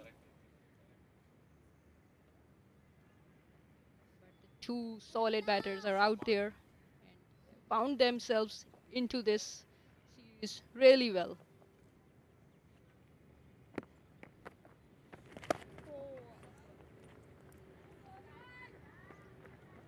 Back-to-back century partnerships already. Good achievement for these two. Only the second pair in Pakistan history. Mad Asif, very happy with life. Once, not making some reels on social media. That is good work. Really good hustle from Biza. He's actually good spell. And Eamon, proceeding so far, Zimbabwe have shown signs of improvement. Pakistan proving they're quite strong top of the order. Absolutely, the field plan from the captain and the bowlers and the discipline from the bowlers, that has been improved really well, massively I would say, from the first game that we saw. But they need to think out of the box that how they can break this partnership. Maybe while having attacking field, maybe have some mid-on or mid-off up and stop those singles, especially the way these two are coming down the ground and trying to rotate the strike by taking a single at long on and long off. This is where they can restrict them. Fair point. That mid-off in, make her go against the spin. That's so far from Biza. taking that confidence from her batting innings the other day. She batted beautifully. Fourth over, she's done well. Good use of the feet again. That mid-on is 10 yards or so off of the fence. That miss hit, but not to be. 22 gone, 127 for none.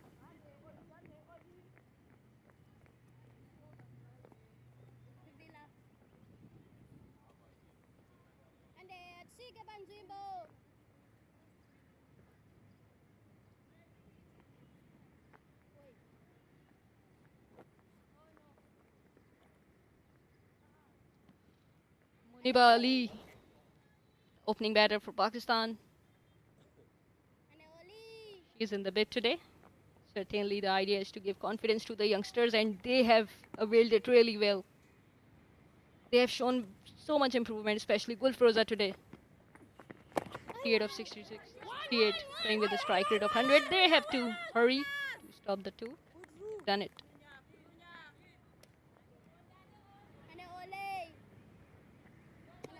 Has been odd misunderstanding between the running, between the wickets. Generally, on good understanding. It's another good single. You can always look at the highlights and find boundary fours and all that. Those are the kind of singles that help you build long innings, risk-free singles in strike rotation.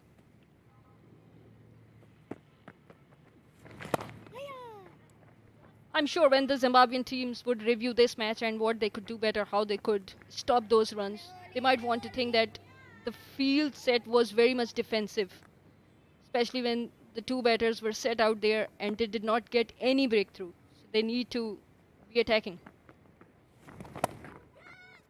This is shot and put away beautifully. Not really a long hop, but just a little bit of width on offer. And she came down very hard on it. That is an excellent cut shot. He read it really quickly. He went off to her back foot and played it smartly into the gap. So he's looking very much comfortable at this area, and that's what the bowlers need to think, that they need to stay within the stumps to stop those runs. But amazing shot this was from Gulfroza.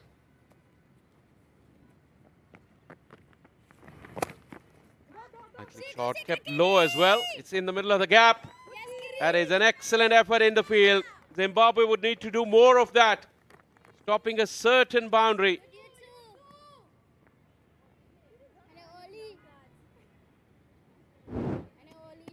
Once again, she was very much quick onto the back foot, played it into the gap, and excellent effort in the deep, stopping those two runs.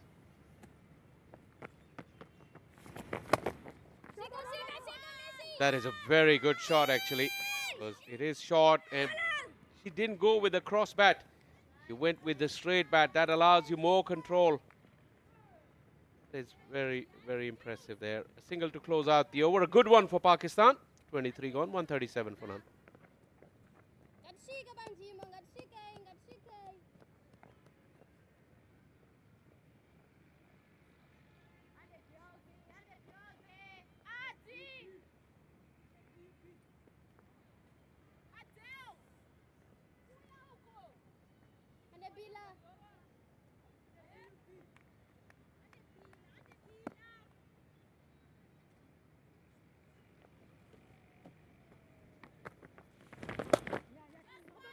Once again, working into the gap very nicely. Pushing, but the fielder was quick on that occasion from the boundary. They are well settled against this length, playing it very smartly, diligently into the gap, and taking away those singles. That single is the reason that we are not seeing so many dot balls like we saw in the previous game, even though the boundaries contribution was on the higher side, but still dot ball was too much. And what a shot this is, coming down the ground and playing it straight over the head of the bowler for 4 runs. Great use of the feet. Really skipped out of the crease very, very quickly to get to the pitch of the ball. And that really made it possible for that shot. Then the next thing she had to do, she had to pick up the area. And it is the safest place in the ground. up above the bowler's head. Fewer dot balls, putting away the bad ball. That is terrific from these two. Sadaf will be looking now to catch up with Gulfaroza. She's leading the way today, Gulfaroza. Pushing hard again. That fielder at long on is quite in, and that is the reason she would have stopped that second run if she had picked up the ball cleanly, not to be. Absolutely, she did not reach under the ball really quickly. That's why she had to dive and then stop it. But wonderful stuff. This is from Sadaf. She is using her feet so actively today. She is converting those good lengths into runs for her.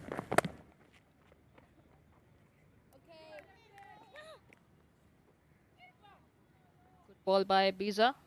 Replied back with a hard length. That is the fielder at long on. She's about 10 or 15 yards in from the fence.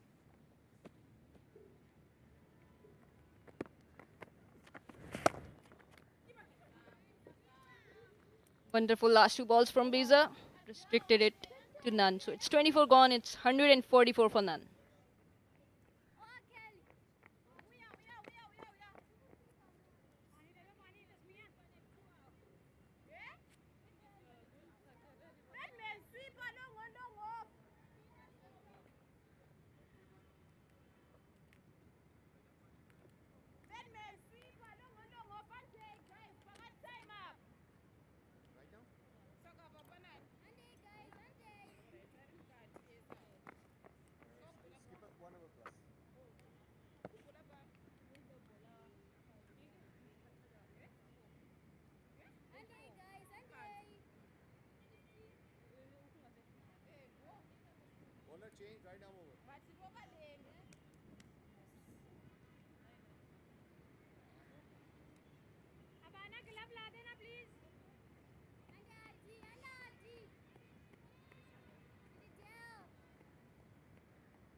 Pakistani batters are looking so much composed on the pitch. It doesn't look like that the bowlers are troubling them, so they need to think how they can stop them.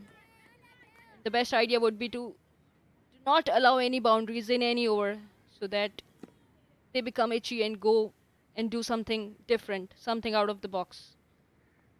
At the same time, they need to have some attacking field set. Now we have fast bowler in attack. Adele, she is. Adele, she bowled her first 2 overs from this Karsaz end in the commentary box end. Now she's bowling from that far end. Players are giving it their all.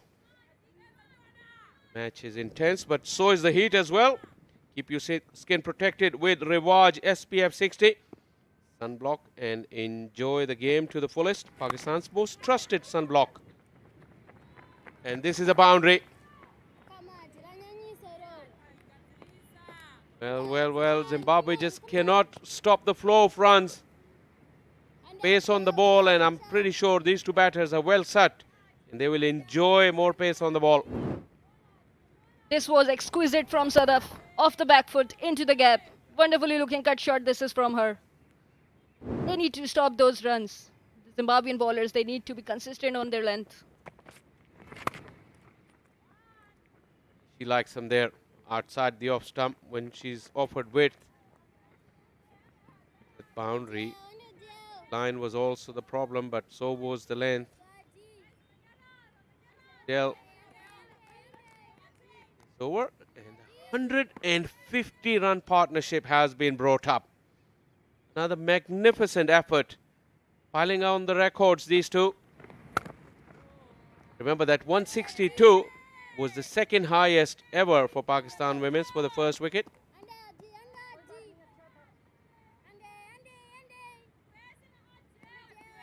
Absolutely amazing. They have held the responsibility really well, the two batters, and they are looking more improved today. And each shot that they have played was with the command. Nicely played. Beautifully leaning into the shot, finishing it up with a straight face to the bat. Simon, you've been part of this dugout pretty recently, and you've been part of the team for a while as well. What would be the mood like seeing two relatively youngsters coming in? Muniba is not playing. There are experienced batters, the likes of Sidra and Alia still to come. Time to finish your point off, Eamon. I'll come back to you. Over has concluded. 25 done, 151 for none.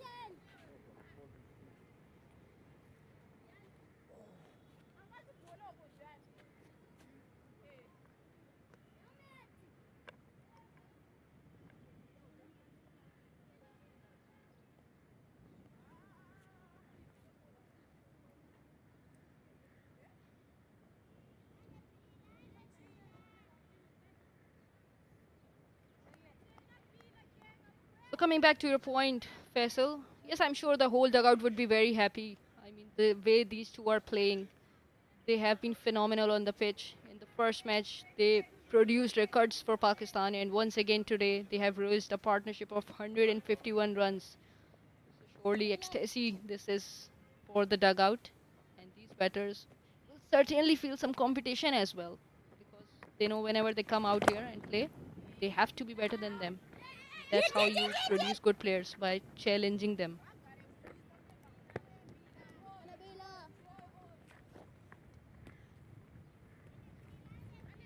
But it's good for Pakistan cricket. Recently, on the tour of South Africa as well.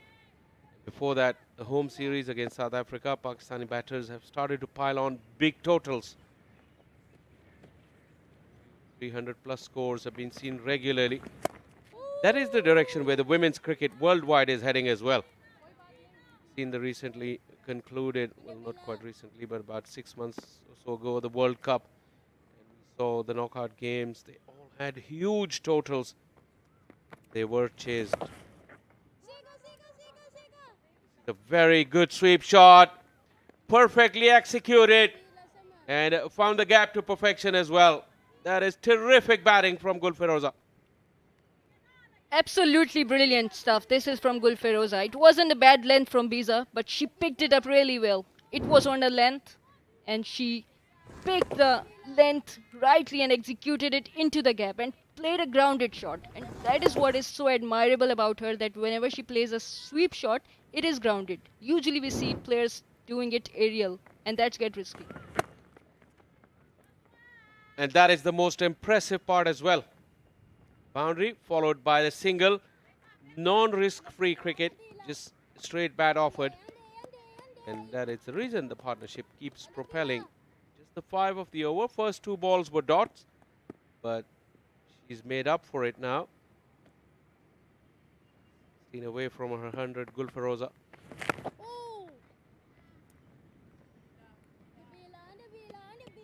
So that's what I was talking about, that Biza has been their consistent performer, but in each over she has conceded a boundary. So this is where they might want to think that how they can reduce it. Another good ball, wanted to come down the ground, but she dragged her length as she saw her coming out. So it's 26 overs done, 156 for none.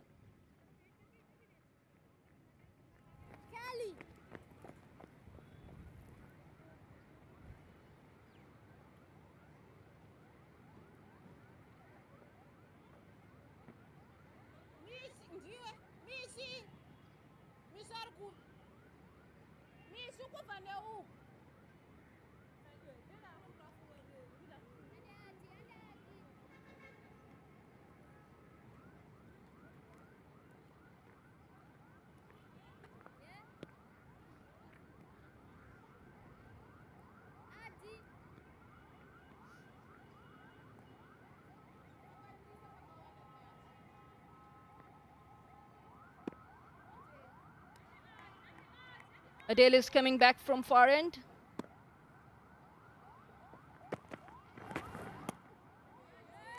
There was so much weight on the ball, but the good thing is that the length was difficult. Well, you got to keep your skin protected. Rivaj SPF shield moment. Pakistan's most trusted sunblock, Rivaj SPF. You need protection against this very, very hot sun, and Rivaj SPF 60 will provide you with that.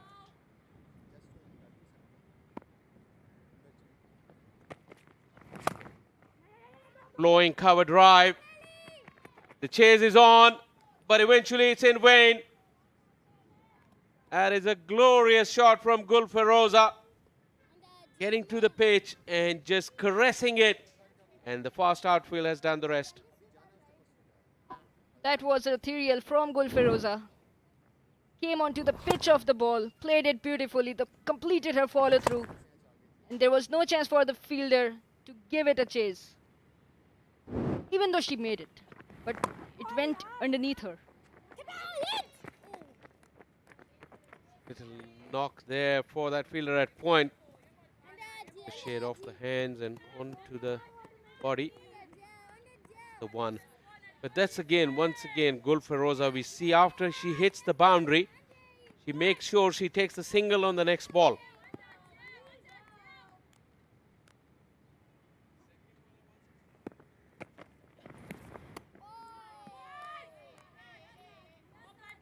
Good line and length. This is from Adele. This can create difficulty for the batters as long as she continues to do so. But so far, these two batters have done extremely well, keeping their calm and keeping the rotation of the strike along with the boundaries.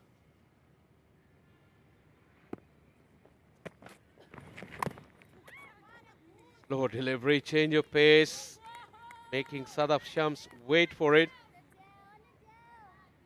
Talking about Gul Feroza's knock, she's found better rhythm, which can happen with two opening batters. But look at the consistency of Sadaf Shams. 97 in South Africa in the last ODI, 98 the other day, another 67 today. Over the top, it's bouncing away. Will come back for the second. A bit of a struggle for Gul Feroza. I thought it was a very, very easy too, but in the end, she got there with a little bit of a hustle. 27 gone, 163 for none.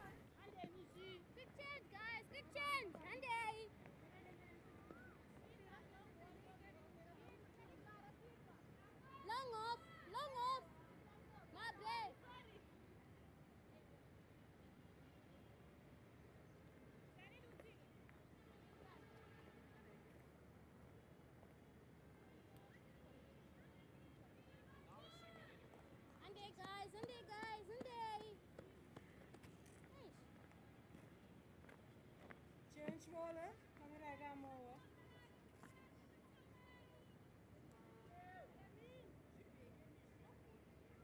Highest opening partnerships for Pakistan women's in ODIs.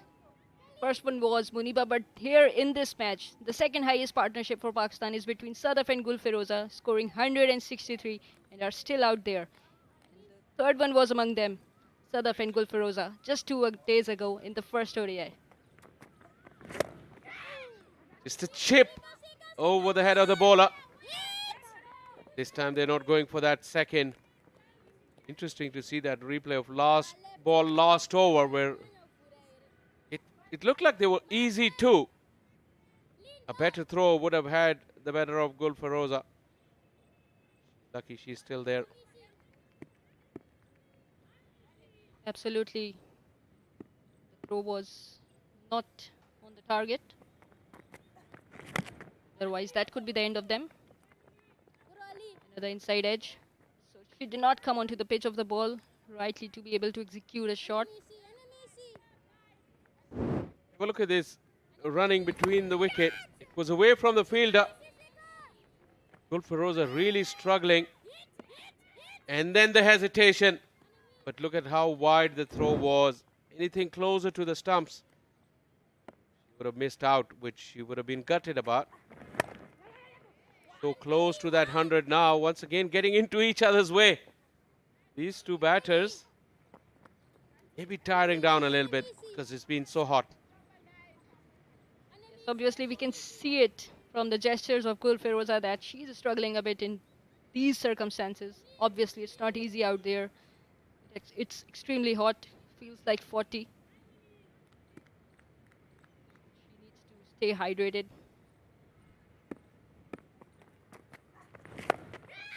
It's up. Fielder's getting underneath it. Oh, missed it. Well. Zimbabwe are doing it yet again. And guess who's the batter again? No surprises. It's Sadaf Shams again. Sadaf is too good at picking fielders at the boundary. And once again, it was misjudged. Looked like that she overran on the catch. Was full pitched. And she just played it with a flick of her wrist. There we see she couldn't come under the ball really well. Although she had enough time to align herself underneath the ball and then grab it. That hit from Sadaf was with the wind, and clearly the fielder misjudging it. She came too far in. Wind took it away from her in the end, and probably she didn't even get a hand to it. Closer look. The wind is blowing in that direction. So the ball went a long way. And a bit more than what the fielder expected. Or maybe it was the sun, because if we look at her, she's still protecting herself. She's not been able to have a clear sight. But that can't be an excuse, you know. You've been very kind to her, Ayman Anwar. 28 done, 171 for none.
Yeah, it's a perfect day for Sadaf to buy a lottery, I tell you.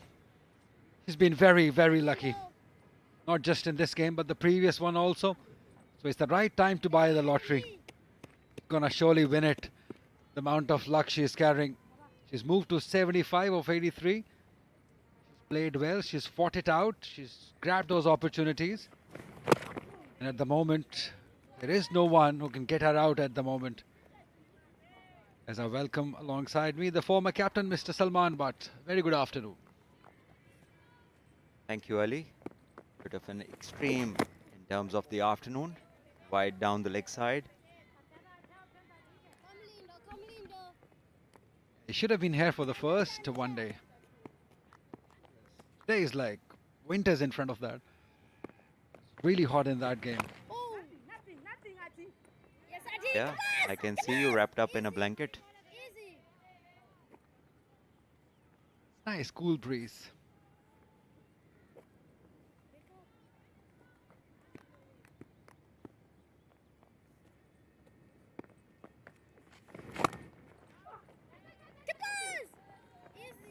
Yeah, something these two have done really well is just not let it go. They've grabbed those opportunities. Yes, chances were given. Zimbabwe were unable to grab them. It's not their fault. They've stuck to the task. They want to get those big runs, big hundreds, both of them.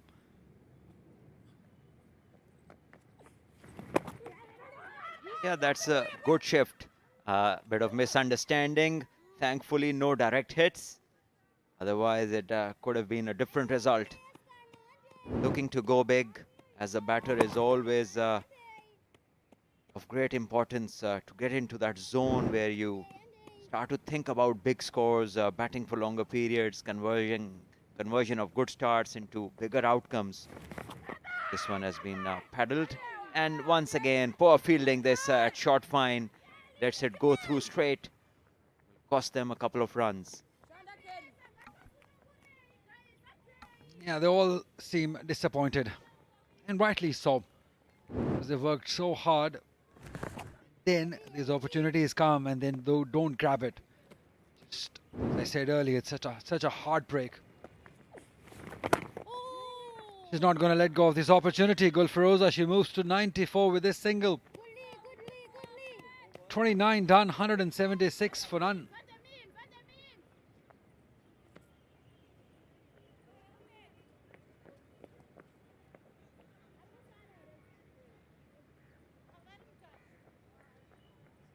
Yeah, 176 for none. They've been opportunities. Today also, South have been dropped a couple of times. They've been given some easy runs also. The fielding standards, they need to raise.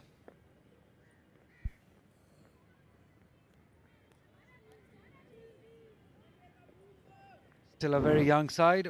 Yeah, this is what has happened. Look at this fielding efforts gone through the hands for month. Yeah, exactly. You can't do this at this level. It's an international game going on. Straightforward chances. And the bowlers on a hot day, on a good batting track, can only produce chances. The rest has to be done by the fielders. And on this occasion tonight, it really hasn't been up to the mark. And as a consequence, the whole team has suffered. Pakistan have gotten away to this, which looks like a great start, 177 for none. And in factual, it is a great start. Had the fielders done better, Pakistan would have to face more challenge. Driven beautifully in the gap. It's a chase for both the fielders, and it gets to the boundary. Great stroke. This one was played along the carpet, and in control was Sadaf, who moves to 80 of 87. And this is the kind of stroke that you admire as a batter as well. Ball overpitched and just caressed through the field. Yeah, the placement was perfect. Something that gives you that belief. Yeah, this is where the improvement has come, Salman. It all comes down to the fitness level and the strength you have. And surely Pakistan scoring 330 from in the previous game, and now they're on the way to get another 350 maybe. So job well done by the management. Yes, perhaps they've really worked hard on their fitness levels. And once again, this ball is shot and wide, and it's been cut hard. The batters are looking to get back for two, which they successfully will. This over continues to be more expensive. 4 balls, and it's already 8 runs. Gulfiroza with this couple moves to 97. Sadaf on 81. Pakistan looking good to cross that 350 mark. Yeah, that's what they would be eyeing on from here on. 350. And all eyes at the moment would be on Gulfiroza, who's on 97 at the moment.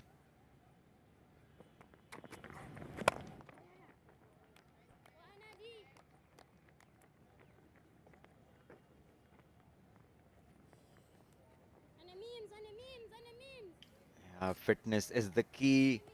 Where the batters start to bat for longer periods, they start to run well, they start to think better, and they just never give up.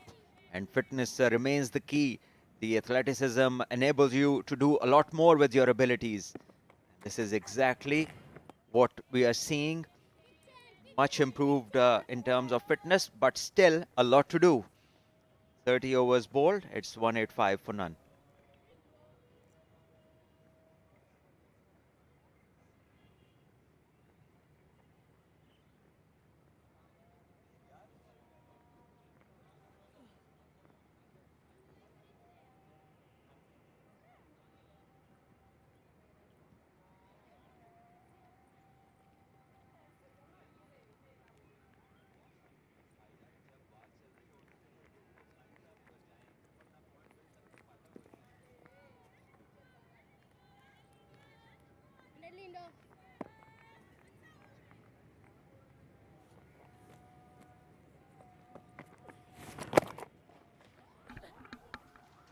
She's not in any sort of hurry. She'll just keep on reading the strike. But what a fantastic inning. She did struggle in the previous game, but here She's just taken 92 deliveries for 99 runs. Yeah, very stable she has been throughout the 90s. Again, good use of the feet. The thing that I like is presenting the full face of the bat while playing down the ground. Looks much more in control, does Sadaf. And what I'd like to see is once they cross these milestones, they get to the hundreds, what they do next will be a huge testimony of how far they've gone in terms of fitness and how it has changed their minds. 99 and punched down the ground as she moves to 100, and a long awaited century this. And look at the dugout, all the players appreciating, standing ovation for her, and she richly deserves this. Yeah, everybody in the dugout, they're loving it. This is such a box office inning, full of authority and control.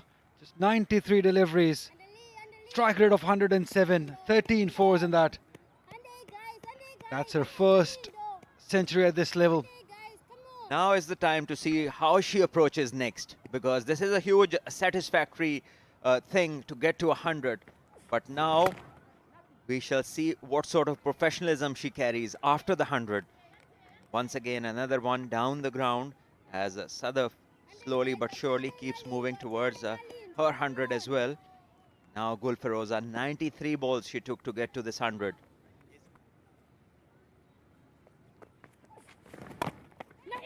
So this is a maiden 100 for Gulfiroza, and straight away, the very next delivery, she wanders down the pitch, looking to go big. She just needs a reset. Think again, and try to get the next 50 inside 25 balls. And that is where her sports staff would want her to be. Yeah, once again, just looking to hit out. And this is exactly why I said what she will do once she gets to the 100 is the testimony of how mentally they have changed. Yeah, she doesn't seem to be happy about this. I think she's struggling. The way Zimbabwean fielders are celebrating, I think they've got a strong case here.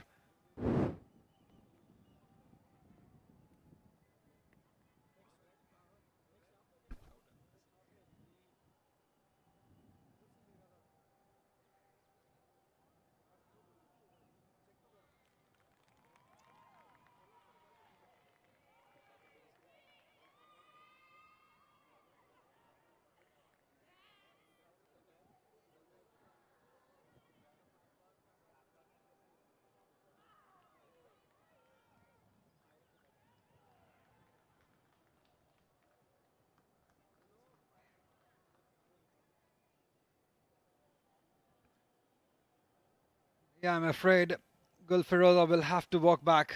Looking at these pictures, she's struggling, she clearly is.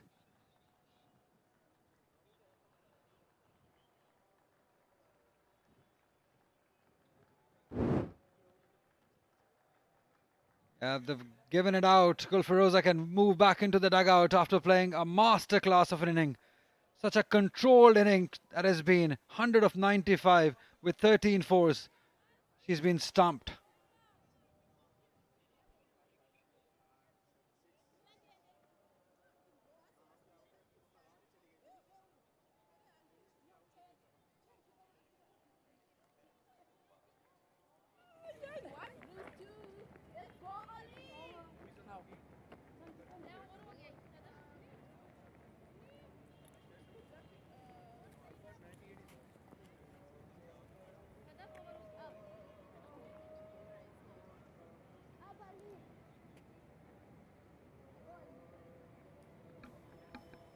By the most experienced and the most skillful one. Sidra Amin walks in. At a time where she doesn't have much time to settle, she needs to get going from the very first delivery. Because if Pakistan are eyeing on a 350 or more than that, Salman, then she'll have to get going. Yeah, 89 games, 2,500, 94, almost 2,600 runs, averages 33, 600s, 15 50s. So a wonderful record, 176 not out, the highest score, and aged 34, she is expected to just bat through the innings and be the wall that is required by every team in an ODI and let the others bat around her. This is her exact role in the team, as this one has been driven straight to the point fielder. Sadaf Shams, now the eyes would be on her. If she can get to her 100 too. She's been very unlucky in the previous two occasions, getting out in the 90s. This one is hit in the air, but over the head of the fielder for 6. Yeah, it was there to be hit. Half tracker, well dealt with by Sadaf Shams. Yes, dropping short, loads of time for the batter to rock back. And the important thing was that she got the power in the stroke. And despite there being a fielder on the boundary, she cleared it with lots of space, going over the fielder and the connection, taking the ball further. Good to see, big hit.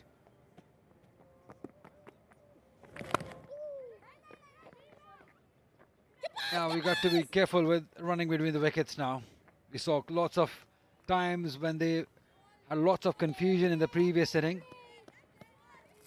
And I'm pretty much sure Sadaf Shams, she doesn't want to be run out in the 90s now. Yeah, I think they should at least target getting another 75 runs till they get to the over number 40 and construct it accordingly in order to get to that 350 mark towards the end. It's all set. The platform is there. Yeah, they have enough power hitters still to come. This sort of form Fatma Sana is in. Won't be surprised that she is promoted up the order. He is a champion player in the Pakistan side. The Pakistan captain has another square drive, will get them another one. Fatma Sana is a standout player for the Pakistan side. She bowls a new ball and she bats with authority and is somebody who can hit the ball a long way. And she has a lot of good attributes about her. And she leads by example. This one is just pulled and pulled in the gap. This time the fielding effort for a change is a brilliant one. Diving on the right side and saving some runs for the team. Yeah, that's inspirational stuff from the fielder as Pakistan bring up their 200 in 32 overs after losing 1.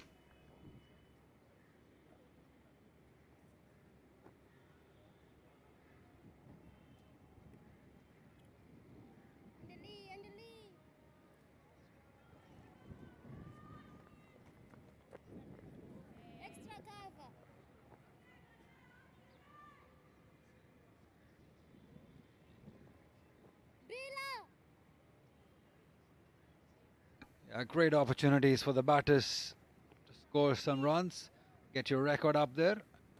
Well, Firoza getting to her first 100. Sadaf Shams would be eager to get to her 100. She's been out a couple of times in her 90s. Yeah, the short mid wicket has come very straight now. They want her to go across the line. And well, there was a chance to get some runs, but waiting for the umpire's signal, but there was a bit of bat on it. No, there wasn't. It's a wide call by umpire Tariq Rashid, officiating today's game in the middle. Somebody who's really done well at the domestic level, seen pretty often as Sidra Amin takes guard.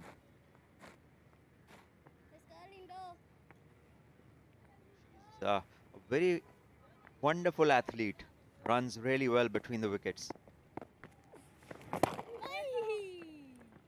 Yeah, sometimes over well that she nearly forgets who's on the other end because she herself is such a good runner. Absolutely, rightly put, Ali. It's very important to realize that if you are quicker, then you have to slow down. The other one cannot compete with a quicker one. So you have to slow down in terms of avoiding misunderstandings or avoiding runouts. Swept this time, and the fielder will not have much of a chance. This ball will get to the boundary. This was well swept, well controlled, wrists rolling over and playing it to perfection. Yeah, Sadaf Shams missed out on such a delivery, but Sidra Amin is very experienced and she loves playing those sweep shots. She knew that if she can go past that fielder at 45, she's going to get a boundary out of it. That's exactly what she did. She's off to a very good start. And on the other side, she attempted. Well, it's a premeditated stroke. The ball was so full, she could have driven it through the covers. There's nobody on the offside patrolling the boundary. And this is for the batters to make out what sort of a risk is worth taking. And this certainly wasn't the one worth taking, especially when you are this new to the crease. Remember, it's ODI cricket. Few wickets in quick succession can just derail the platform. 33 gone, it's 206 for 1.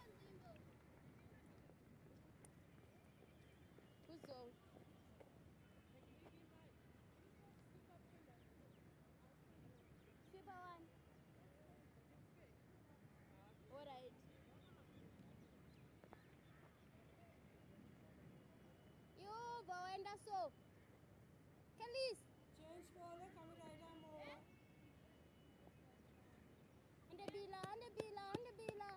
Yeah, just one wicket for Ndokole. Mabero, 1 for 45, her figures. Other than her, it's been a struggle for Zimbabwe women bowlers.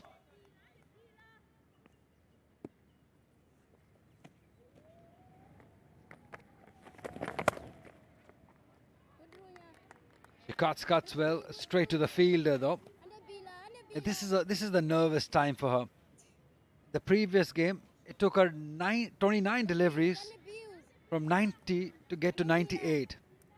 So she shows some nerves in this last 10 runs that she's supposed to get.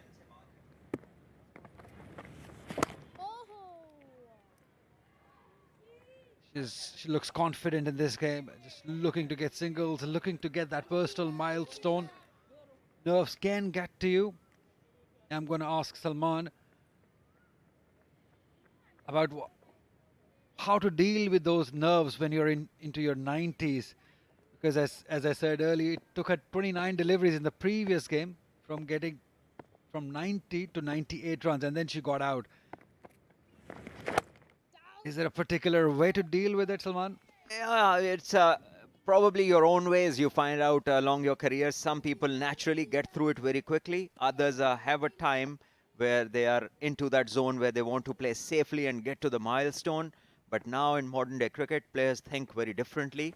They just are really fast and furious through those moments. But ODI cricket is a bit different. And especially knowing that you are the set batter with 17 overs to come, you just want to be there till the end. We go tell smartphone and dive into the new world with this smart device.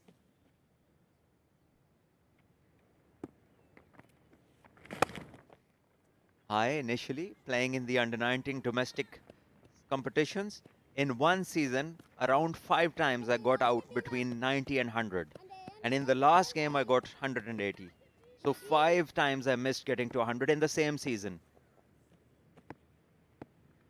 What do you think when you go back at your home or hotel that why me? What's happening? Why am I not getting that past the 100? Well, at that time, I really couldn't think of anything. I just ended up crying a couple of times. But in international cricket, thankfully, it never happened.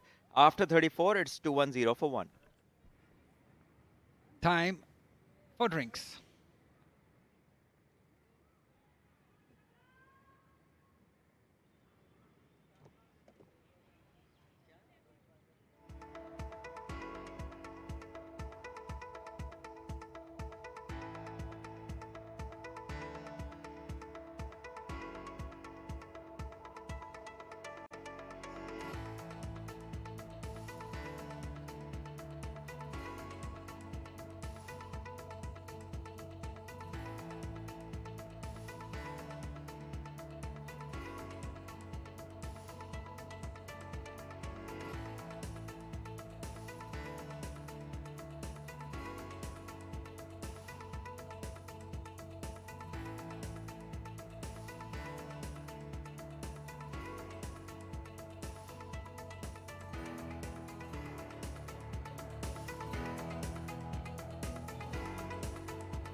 Yeah, back from drinks, and this is the batting card. Gul Firoza, the first casualty for the Pakistan women's team after scoring a wonderful 100 of 95 balls. Her first, her maiden 100, giving Pakistan another good start and a century opening partnership. And this is how it came about, playing with a lot of authority and control of the back foot, cutting, driving off the front foot, and placing the ball, times assisted by the fielders as well, and sweeping against the spinners, knowing her areas, sighting where the fielders are, and playing through the gaps very efficiently.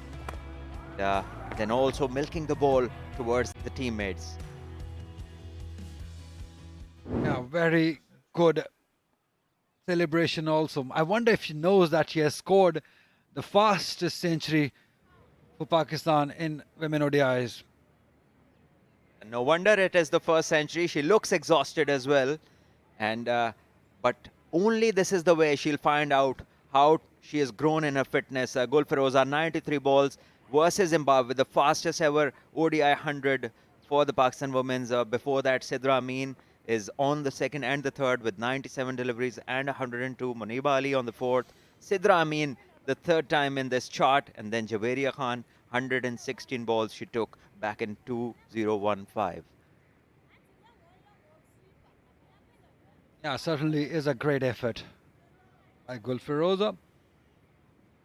I said earlier that she's rated really high in the dugout. She's respected a lot because of her skill level that she possesses. She's been given the opportunity ahead of Muniba Ali, who also appeared in that list. And she's grabbed that opportunity with both hands. And that's good, that against the younger side, visiting Pakistan, opportunity has been provided to the young batters. And it's even better they're grabbing those opportunities. Sibanda, the captain.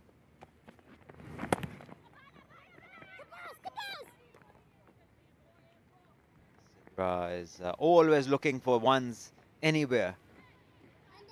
Just that the speed that she operates on while running is not the same on the other end. As a result, she has to just wait and see whether the partner is agreeing to the call or not. This is better. You got to understand your partner is on 93. She's been there for 34 overs in this heat. She won't be as quick as you are because you just come in. So you got to look after your partner, a younger partner too, who's again on the verge of a personal milestone and has struggled in the previous 2 games. So she would be thinking about how to get over this 90s period. Half stopped, still given away 1 run.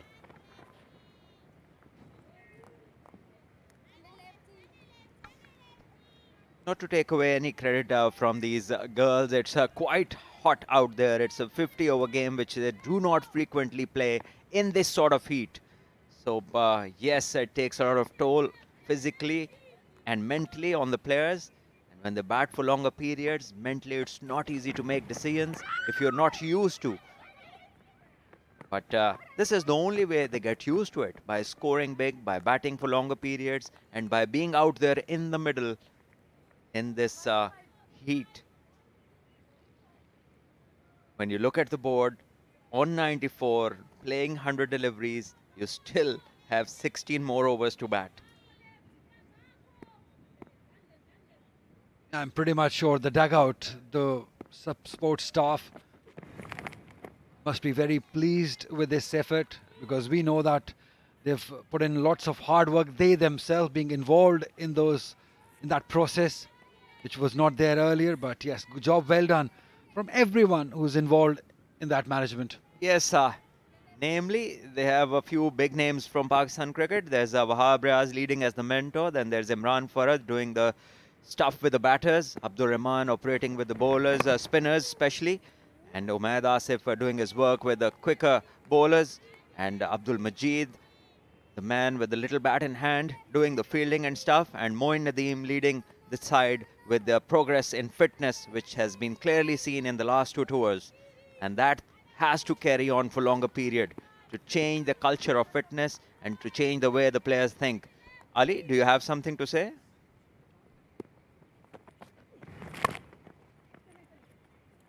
Well done, Sadaf Shams. He moves to 95.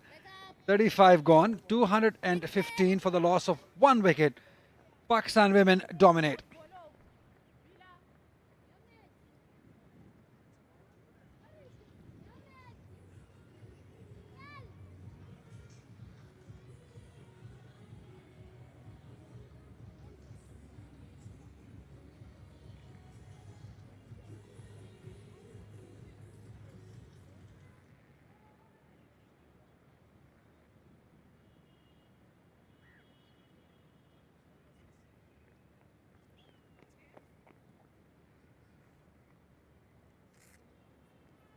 Once again, it's Sadaf in her nervous 90s, we can say. Hopefully, she will be able to cross this mark and will break the barrier in this match.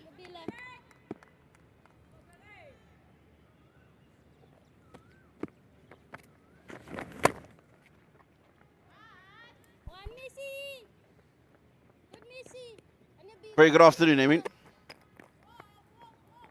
It's been a tough afternoon for the Zimbabwean team.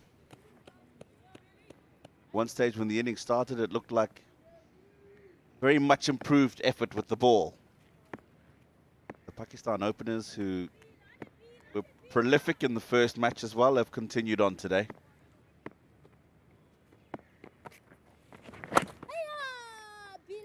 I guess once again it will fall down to the opportunities that have been missed by the Zimbabwean fielders. They tried their best, but some of the catches should have been taken. But again, the credit goes to these batters. Very much composed on the pitch. Once again, this is Sidra Amin, the most informed batter for Pakistan, averaging around 56 runs in ODI format. Amazing feat this is for her, and that shows how much informed she is and how much she loves this format. She's a shot away. 96 not out. She will remember in the back of her mind that she had an opportunity to cross that 100 mark 2 days ago. She threw it away. And I think today you'll find that she'll grind her way through. Nervous 90s. Yes, even against South Africa when she was on 97 and threw her wicket away. She did the same in the previous innings, but today she is looking much better. If you look at her body language and the shot selection that she is picking up into her 90s, this is much better than what we saw in the previous game.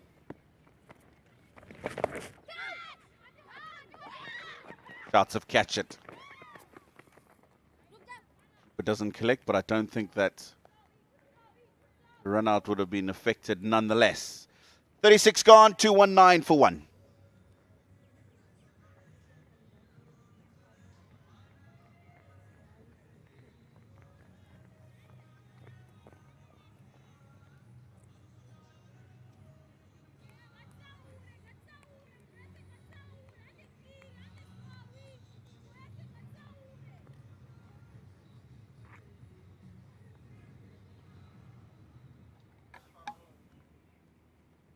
Projected scores. So if they carry on at this current rate, they'll get to 300, not 330 like the previous game. They'll need 8 and over to get to that. Still very manageable. Looking at the batters that are in and looking at the conditions. I mean, came down the ground, wanted to hit it with the line of the ball. Here we have Bank Al-Fallah proudly supports women's cricket, and through its Pehchan current account, it is helping women build their identity and confidence beyond the game. So open your account instantly using bankalfallah.com.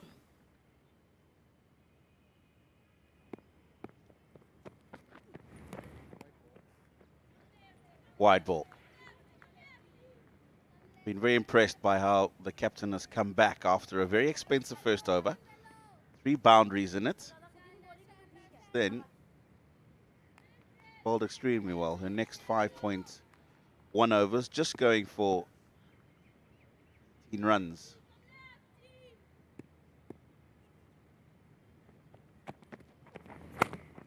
Surely this format gives you opportunity to make a comeback, especially to the bowlers.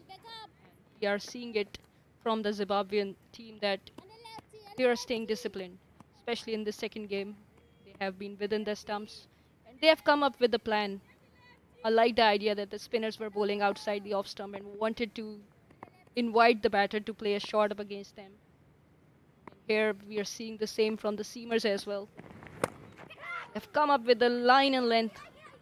I have a field set for that. Extremely good running between the wicket, between these two. There it is. There's acres of space out to that side of the ground. So if you find your gaps between the fielders like she's done, just to the right of the cover and way to the left of mid-off, then there's opportunities to run.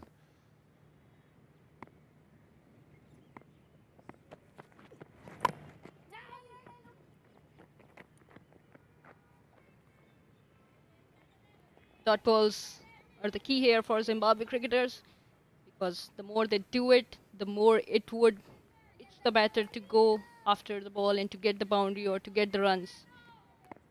So far, they are looking so much composed, both these batters. Yeah, we might assume that Sadaf could be nervous as we have seen her.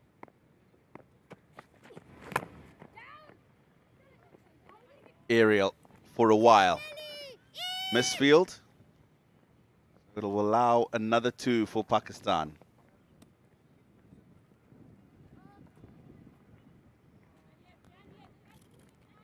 One ball remains in the 37th over.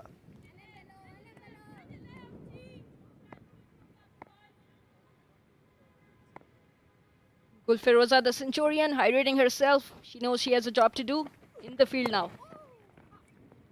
Flicked it for 1. Good end of the over. 37 gone. It's 227 for 1.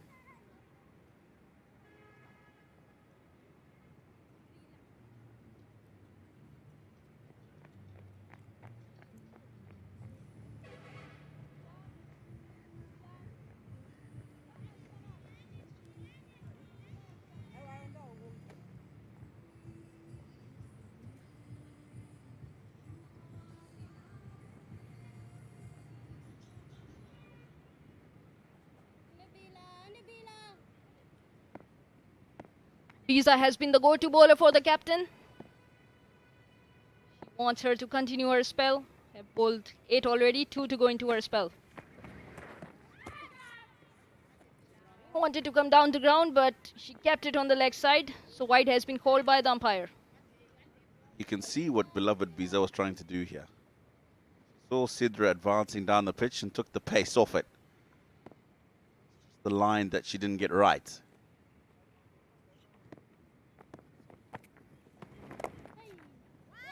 I'm itching to ask you a question as to Zimbabwe team and how today has gone in comparison to the first ODI, but we'll get to that because I'm anticipating something big happening in the next couple of deliveries. Yeah, me too, and I really want this to happen this time.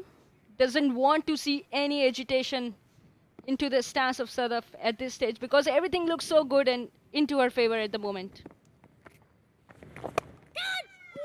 Aerial for a while, but not close enough to get Biza interested in maybe putting in the dive. That one's just gripped in the surface a bit, slowed down, and that's why she couldn't get it offside as she was looking to hit. 98. There's acres of space. Will she think about 2? She is, and rightly sent back by her partner. There would have been trouble there. Certainly that was a good call because it wasn't needed. Once again, we are seeing agitation in Sadaf and she is hurrying about it. She played it with a soft hand, aiming to go for the second and finish it off as soon as she can, but it was a wonderful call from Sidra Amin that you don't need to hurry here.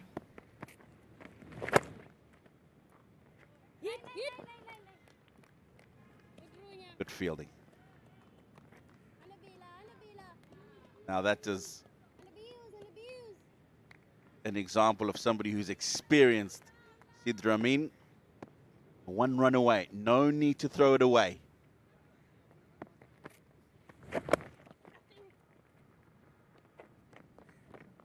So she will be on strike for the final ball of the 38th over.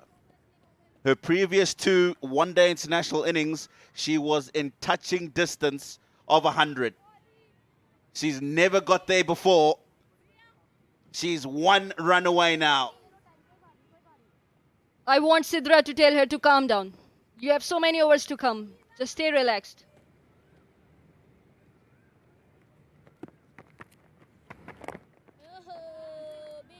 I think she's listening to you.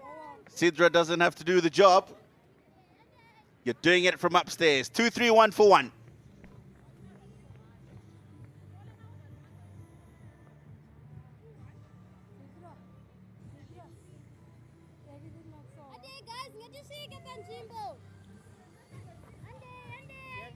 Next over.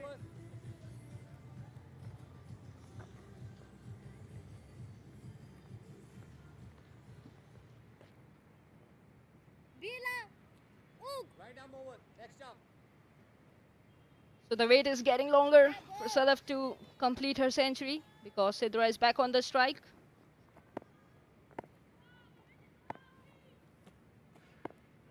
The coach will be bowling far end.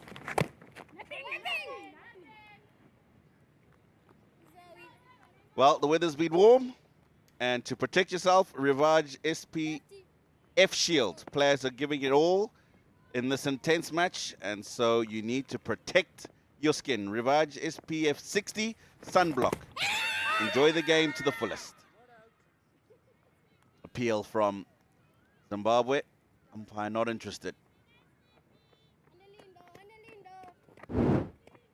It was a loud appeal and the keeper and the bowler looked really convinced.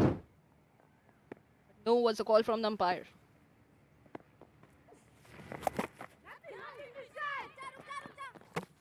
Straight to the 45 fielder. So we've seen a reverse sweep the previous delivery. This time she's gone conventional sweep to 45. But if you take a look at the onside field, from 45 all the way around to long on, there's no fielder there. So really, she just needs to look to hit the ball in that area and get her partner on strike and help her get to that massive milestone.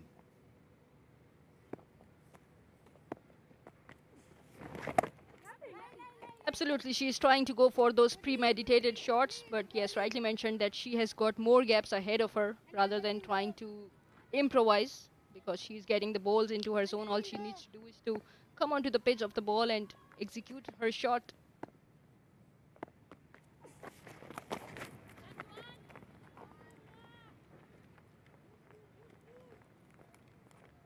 As in the previous over, leaves her the final ball to try and get herself to that milestone. It has been an outstanding innings thus far. 99 in 109 balls. She's 1 away.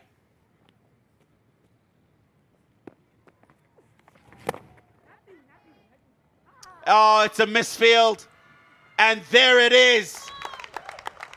It's a maiden women's ODI 100 for Sadaf Shamas, and it's been coming a long, long time. Her previous scores didn't quite get her across the line, but what an innings it is this afternoon. Mighty congratulations. It's the end of the 39th as well. 233 for 1. Amazing stuff. This is from Sadaf. Her consistent innings. She left off at 98 in the previous match, but this time she has made it and she has crossed the barrier. Now she has learned how she can do it in style and has performed a prostration. Thanking God for this achievement. We saw her nervously standing and awaiting this a couple of days ago, the captain. Today she can celebrate the successes of her teammates. And we've spoken about how it's been a long time coming. 98 in the previous match, 97 in the one previous to that. And only the second time ever for Pakistan women in ODI cricket that both openers have scored 100. And in this instance, it's a maiden 100 for both of them. Great achievement, and they have availed this opportunity really well. Both these openers, they were sent in and given the responsibility to give a good start, and they have put a score for the team, an achievement for themselves as well. I think from here on we can expect some acceleration now from these two. The question I was burning to ask you when we first came on, Amin, is you look at the Zimbabwean change room today, you could tell at the toss that the captain was disappointed. They wanted an opportunity to bat first, and what they've seen is good batting conditions. You have a pretty good start, and then the Pakistan top order kicks in again. Big partnership at the top. Ariel should just be one down to long on. As a captain, as a coach in a change room, how do you continue motivating your players? Obviously, you have a drinks break here and there. Players go out with a message. What is it that you're saying to, especially a side as young as the Zimbabwean one? Obviously, when we compare this side to the first game in Zimbabwe's ODI, I think I'm seeing a huge difference in the discipline of the bowling. They came up with the plan. This time it's Ariel, but into the gap with only a 1 run. So obviously we are seeing some huge difference. They came up with the plan. They had a right field set. The only letdown that has been for this side is the drop catches. And if you drop catches of these batters who are looking very much confident on the pitch, Sadaf Shams scoring 98 in the previous game, she was dropped twice. And today again she was dropped. So if you miss those opportunities, you might not be able to find yourself back into the game. Once again, it's Upish, and it was Sidra Amin this time, and it has been taken well by Mavunga. Well, I thought we would get some acceleration from these two, and that's what they were looking to do. Sadaf gets to her maiden one-day international 100, and she doesn't last much longer. A couple of times in the over, we've seen the option down the ground. A couple of balls ago, didn't carry to the long-on fielder. This one comfortably to Mavunga, running in from long off. Yes, as you said, that we might see some acceleration, and that's what she wanted to do after reaching to her 100. But this time, she sent it aerial, and we did not see any mistake from the fielders, and she took a comfortable catch. Now, she's hanging around, isn't she? She's just on the 30-yard circle. She doesn't seem as though she's walking out. I think what the case may be is that next batter isn't quite ready. She got 101 and 112 at a good rate of 90. But of course, as you know, the batters have to cross within the field of play. I really think that the one they wanted to send, they have changed batting order, I would say, because only 11 overs are left, and they want the team to accelerate from here now. And we just saw Fatma Sana standing here just a while ago, celebrating Sadaf's century, but now they have decided to send her to further accelerate the game.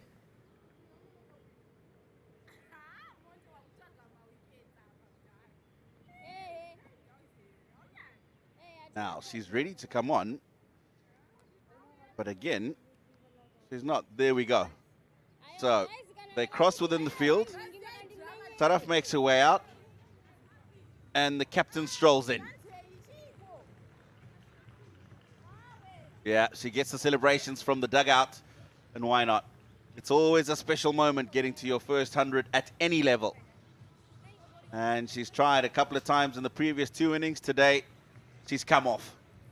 Yes, accolades from the teammates and heap of praises for this wonderful century, and she surely deserved it because the conditions out there were not easy for any batter.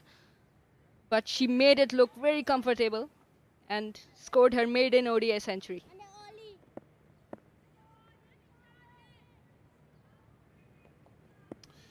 Captain gets her first opportunity with the bat in the series.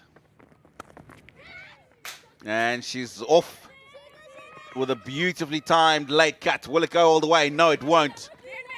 Brilliant work from Biza.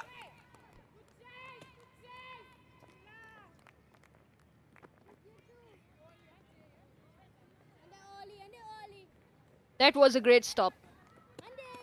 Threw it back timely. Fatma Sana, the new batter in, having played 61 matches, scored 760 runs, average of 18. Highest is 90 runs. Not out.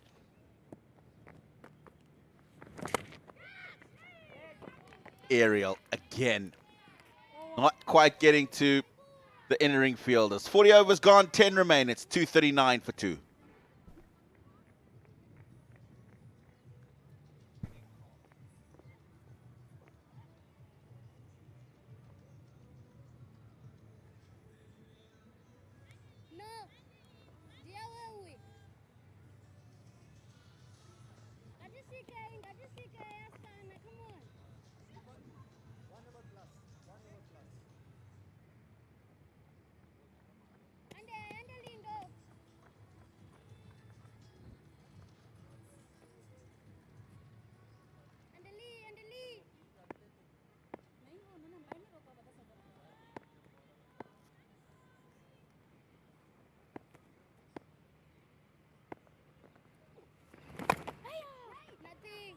Mabena. She's been quite impressive. Got the first wicket. Going at just above 5s at the moment. Good effort from Mavunga. She gets a hand on it, and I think she gets enough to stop it from going to the boundary.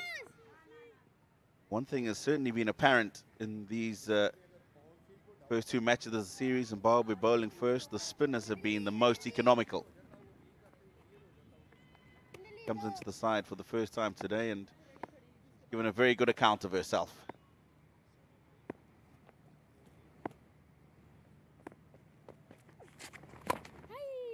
Absolutely rightly said so. The spinners are keeping it really tight and not giving much opportunities to these batters.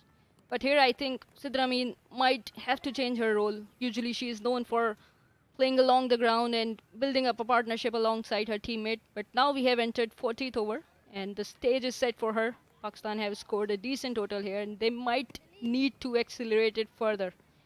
This is where her new role will come into play. Yeah, you got to spare a thought for a Precious Marange, who bowled extremely well in that first ODI. 3 for 39. She was going at below 10 to the below 4 to the over, beg your pardon. And doesn't get an opportunity in the next one.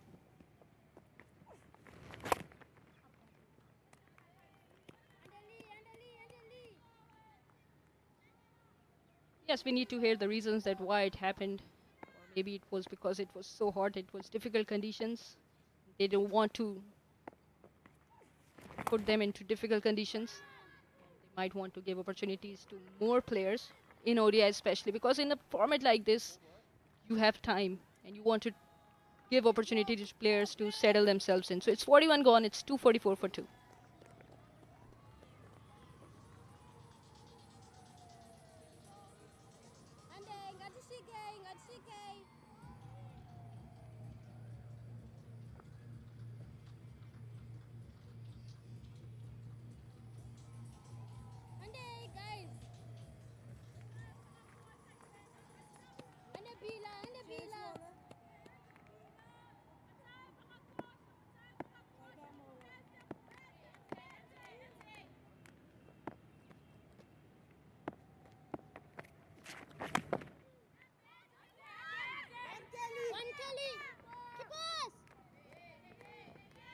One to start off the over. 245 for 2.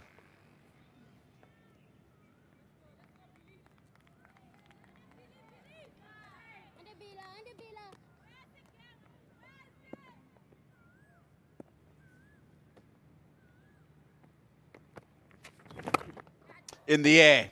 She struck that well, fielder back, and all the fielder can do is watch it sail over her head. Good strike. This is why she sent up the order, because this is what is required at the moment, at this stage of the game. It was well settled by the openers, but now this is the captain, Fatma Sana, usually who bats at number 7 or 8 position, have come up the order.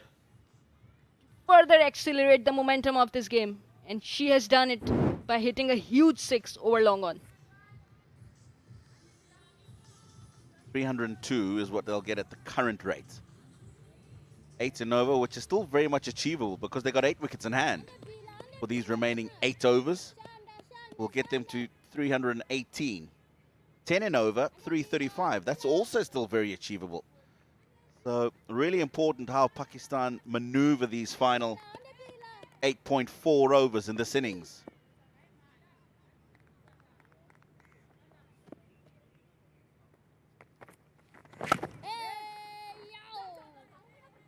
This is not good. Was there to stop. Was played with a straight bat from Fatma Sana, but a misfield has allowed a strike rotation. What do you think Pakistan would be happy with themselves at the end of 50 at 252 for 2 with 8 overs to go? I'm sure they must be eyeing something above 330 again. And this time it has gone for 4 runs into the gap. Wonderfully played shot. This is a typical Sidra Amin shot. It was off the back foot for 4 runs. She's such a good player. Just gave herself a little bit of room. Understood that the sweeper's up on the offside, so it's just a case of finding the gap on this quick outfield.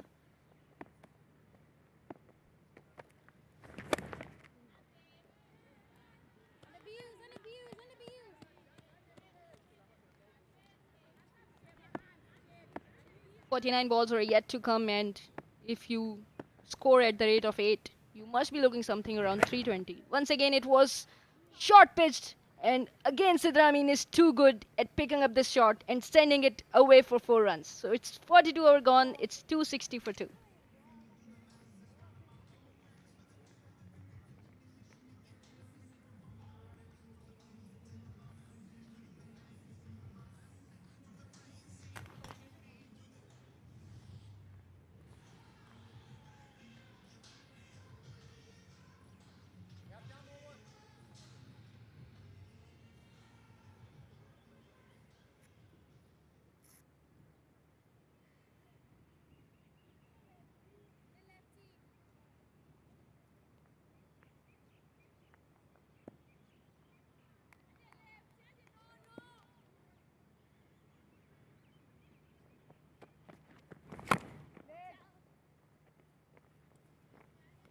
Finally, Sadaf Shams got to her maiden 100 today.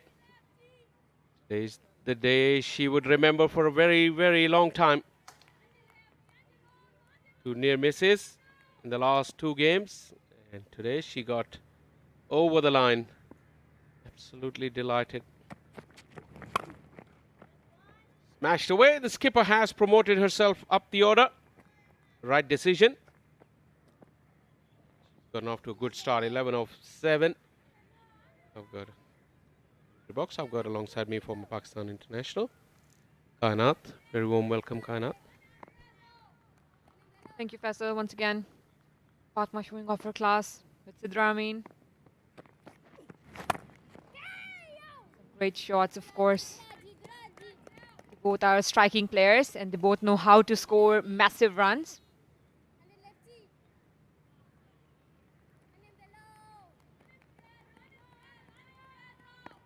Zimbabwe has put in a better effort today. Improvement. That's what they would have been aiming for. That's full toss. Over the head of the fielder. Once again, the fielder coming in 10 yards inside of the fence. And eventually the ball going over her head and landing inside. That would not please the skipper one bit. Another bad delivery by Sibanda.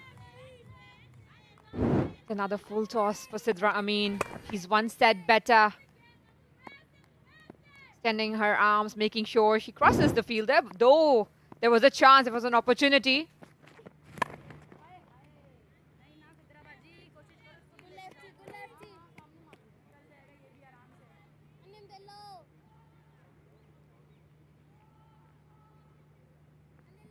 Well, after that boundary, look, that fielder has gone back. If she would have been here originally, She's gone even further outside the fence starting. If she was there originally, she would have caught that. Off the pad. Change of pace from Sibanda. 2 dots to finish off the over after the boundary. It's 265 for 2.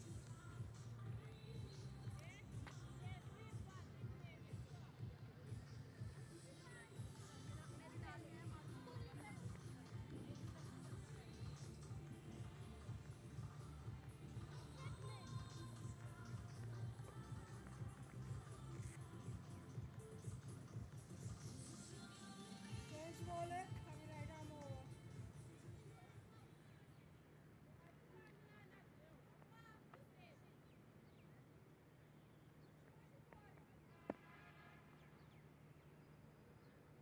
I'm going to ask you this, Kainat. 265. Do you think Pakistan are going to reach that 330 that they managed in the first game? Still 7 overs to go. I make it 65, so that's just above 9 and over from here. What do you think? The target initially was somewhere around 350 plus, but looking at the condition and the pitch and the surface, I think it's a little bit slower. But as we know, Sidra and Fatma, they both have the tendency to score big runs. There's still a chance they can cross the 30 mark.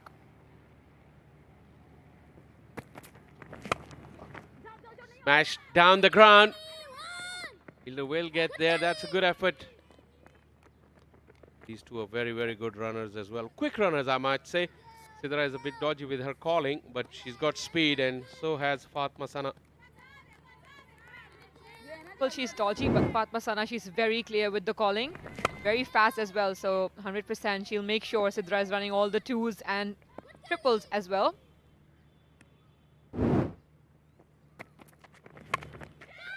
This is a big hit. It's in the gap. The fielder just lost it. I have never seen anything like this before. Absolutely lost it in the background. Maybe it's just some deflection. That's very unfortunate because she was almost there. 100% because of the sun. Not able to see the ball. And now we can see her with the hand as well. Trying to look at the ball.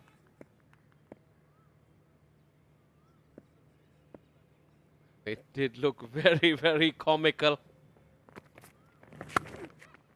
Flashing blade. Straight to the fielder. How unlucky. This came right out of the middle of the bat, and it's just found the fielder. Fatma Sana moves to 18.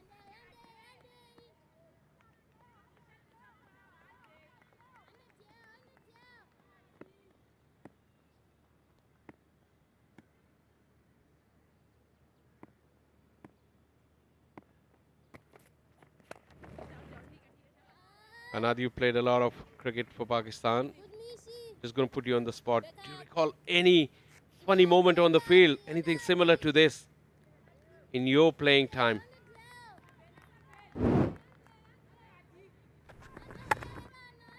Well, we can look at that again first. Something similar. Yes, quite many times. I mean, there's always sun on the field, and I see the lights they're turning on as well. So, yeah. I've seen players let the ball go under their knees and a lot of things as well. Sometimes I might have done that too. How would you categorize yourself as a fielder? Were you good, very good, excellent? I started with good, so it has to be up above. What do you make of yourself? How was you as a fielder? Mind you, I will double check with some of your teammates, so you got to be honest here.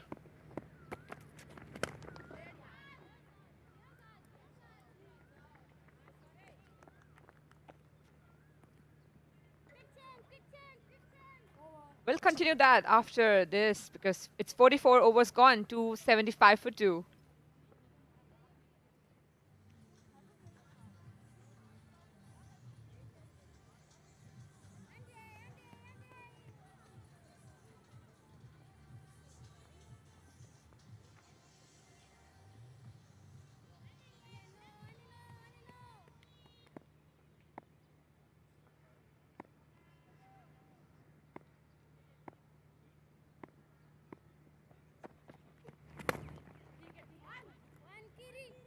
Now it's your turn, Kainat. You tried to dodge my question, but you're on the spot again. Well, I never tried to dodge your question, but I will prefer if you ask somebody else this question. But to answer, I was a great boundary rider. I used to run very fast, and mostly I was fielding on the boundaries, and a good catcher as well. Now that we got the answer, is in the air and away. Gone all the way. Fatima Sana is a very, very strong hitter. A lot of bottom hand in that. And it went a long way. These are long boundaries here at National Bank Stadium. Well, that 70-meter boundary for Fatma. Excellent. The way she executes the shots. All the power behind the bat. Elevation has been great for Fatma throughout. This is even better. Or is it? Not quite. Well, it sounded good, but it didn't have the legs. And Fatma Sana has to go. Trying to repeat the dose. The Pakistan skipper. Not the timing and the distance on it. Well, unfortunate she was not able to get the ball on the middle of the bat. Good catch at the end. They have been losing and dropping a lot of catch, but this one they take very clean and nice. Fatma Sana goes for 25. It's 282 for 3.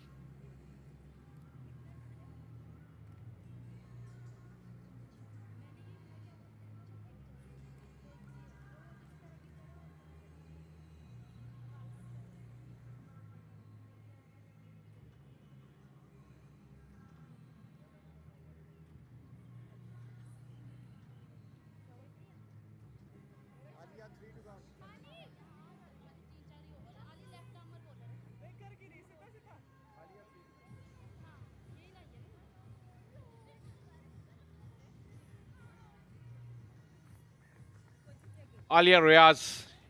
The stage is set for her. Prolific all-rounder from Pakistan. These days she mainly bats. 1,654 runs, highest of 81. She's played some fantastic knocks here at the National Bank Stadium. Some match-winning knocks as well. This could be a very impactful innings for her. That was a very, very nervy prod, but she's gotten off the mark. That ball was very straight and she went with a cross bat. Risky business. Well, I believe she wants to get busy from the very first ball. That's how Fatma got out. The previous ball, easy catch, clean catching on the boundary. Unfortunate, Fatma could have hit really big sixes for Pakistan.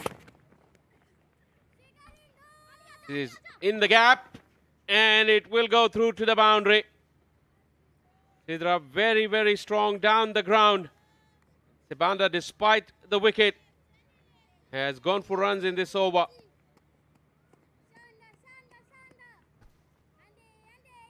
Sidra playing a responsible inning over here, standing on the crease, making sure she hit all the boundaries and take all the singles as well. Unfortunate, have been stopped. I would say it was a misfield. Oh, she got unlucky there. She only had to beat that fielder to get another boundary. Instead, she'll just get a single. Means she'll keep the strike as well. 45 done. Pakistan 287 for 3.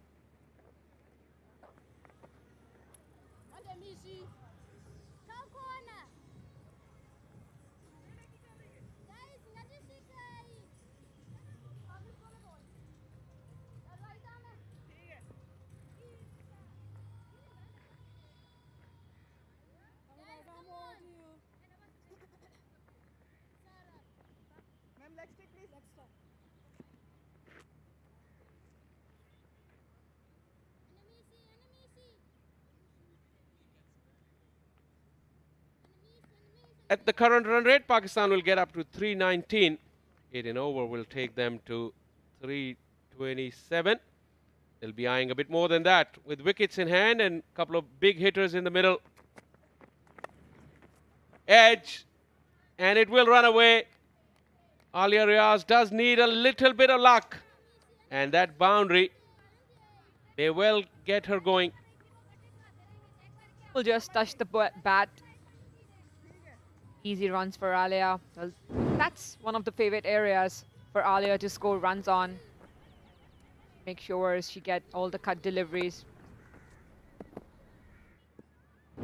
Good hand-eye coordination. She's all warmed up. We saw her warming up as well.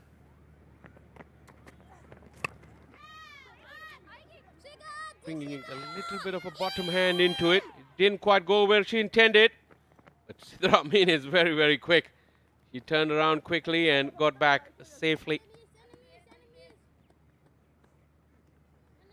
Fresh legs. Doubles for Alia. Good runner. She's also good with her fitness, so she'll run fast. Charging down, and she's gotten that through as well. That will be the second boundary of the over for Alia Riaz. And now it feels like she's feeling confident enough to go on the charge. Well, that's the best intent she can have. Last couple of overs left. Choosing the right areas because this is one of her favorite zones. It's easier for her to get boundaries from this region, the square. Also a very strong hitter down the ground. At times she struggles to get off to a start. She has done today. And once again putting the bowler under pressure. Mavunga feeling the heat here. She's been expensive. 41 of her 4.3 overs. And Alia Riaz, who's been talked to by the umpire, Tariq Rashid, who's standing at point now. When she walks that far out, she's into the danger area of the pitch. But as a batter, if you want to use your feet, nothing can stop you. That's down the ground. That is fantastic batting in the arc. And she just thumped it over the head of the bowler. Great positioning there by Alia Riaz, making sure the ball is right where she wants it to be. Right in the middle. Absolutely brilliant. Choosing the right area, no fielder over there. As long as she keeps her shape, she's a very strong hitter down the ground. Anything full, she'll be looking to go again. I'm waiting for it straight to the fielder though. Timed nicely. This kind of start would ease the nerves for Alia Riaz because even in the last game we saw she scored 2 of 11. That is where she feels the pressure and she makes the mistake. But now with 15 of 6, she's got a start, and now at times she's at her very best when she's in that kind of mood.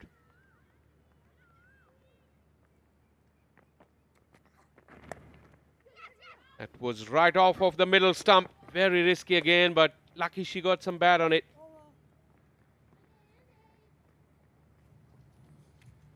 .46 gone is 302 for 3.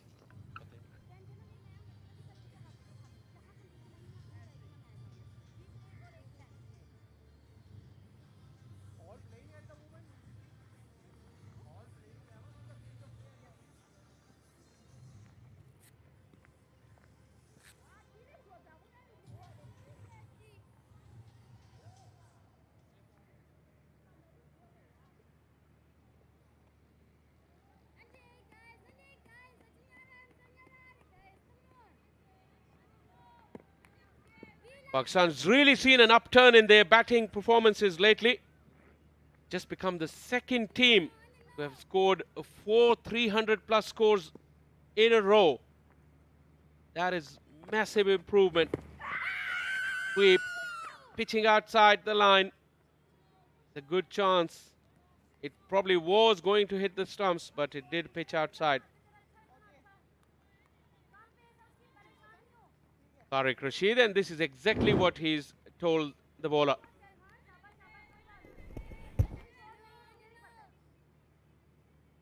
Well, it was closer than what it looked initially. But with the naked eye, umpire had to make the call in an instinct. He ruled it pitching outside. Misfield. will allow them to come back for the second. Sidra Amin in a typical fashion with the gloves off. Doesn't like to keep them on when she's at the non-striker end. Well, seems like Alia is not going to let her finish her half century. As we talked about it, most consecutive 300 plus scores. Pakistan is on number 2 right now. 4 consecutive 300. It's a big achievement for Pakistan as they have struggled with the batting side for quite a long time. This has gone up. How far has it gone? Almost far enough. What a sensational effort.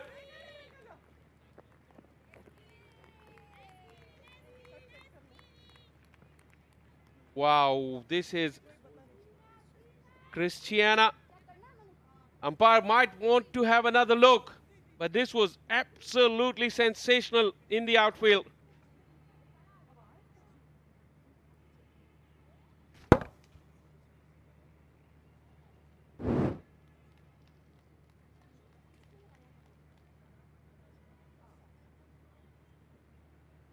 This is great up until this point, and even better, I think, after that. And now, the last bit, that is good too. Zulfikar Jan didn't take very long, and it is only fair to the fielder because it was an outstanding effort. Well, absolutely. I think the minute sun goes down, Zimbabwean side becomes a different on the field when it comes to the fielding side. Well, that's great on them.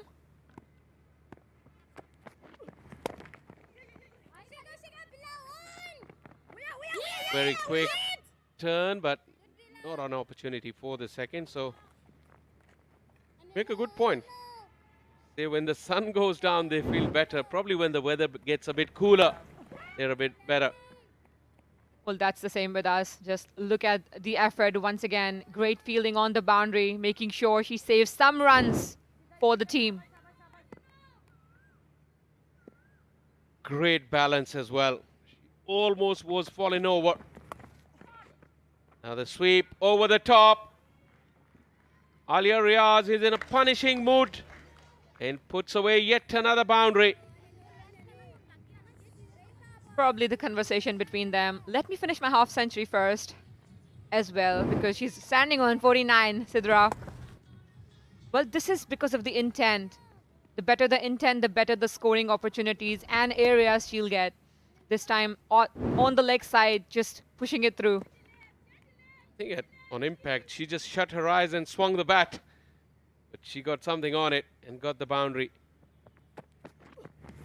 Down the wicket. Oh, that is a good delivery. She was aiming for it to go straight with the angle.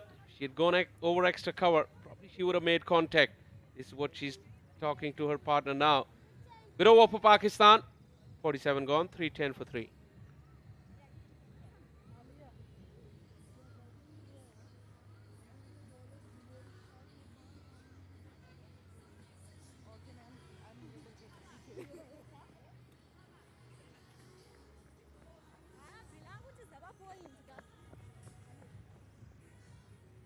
Left arm over to you.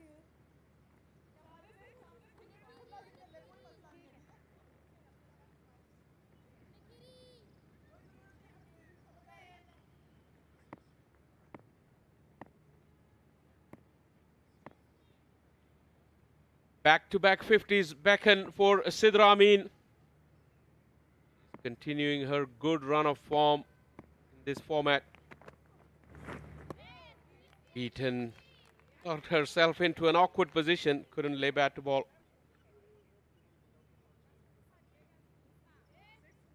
Well, those last couple of runs are always very difficult. When you're reaching your half century or you're reaching your century. Sidra Amin under pressure, but she knows how to get out of that. She has been in a similar kind of position many times. Shown character. She has been very consistent with the performance. She got a full toss. You might have to wait for the umpire's decision as well, but this is a boundary and a 50 for Sidra Amin. Turning it on once again. Back-to-back 50s for this prolific right-hander from Lahore. She's been outstanding lately and continuing on with her splendid form. absolutely brilliant on Sidra Amin. She has done some spectacular work overall with her bat. Been responsible, taking all the responsibilities on her shoulders, standing on the crease all the time. Yet another half century to her name. Third and final leg, both up in the ring. It's straight back. Alia did well. Or did she? There is a little appeal. I thought Alia held herself back quite nicely to remain inside the crease. But the umpire still wants to have a look. Pereira. Well, a breather for both of them. It's a good thing it went upstairs. Sidra Amin, she's also struggling with a couple of niggles, but making sure that she's stand tall when she's on the crease to bat.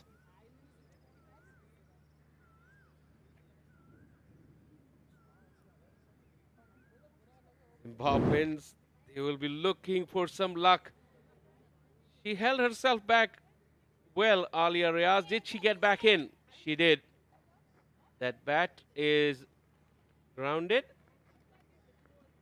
And she will be declared safe. Zulfikar Jan in the hot seat will make the decision. Not out. Alia Riaz can breathe. So can Sidra Amin. 3 deliveries left in this over and then 2 more overs to come.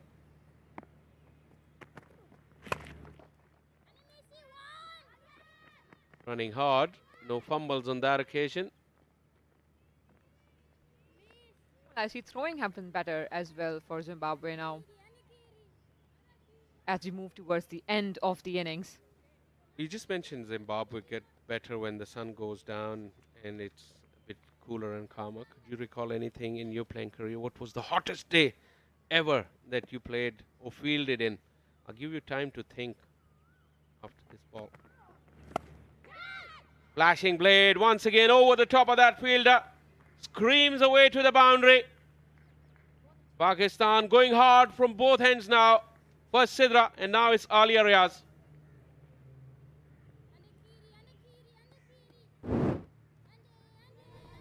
Well, once again, the ball was exactly where Arya loves it most.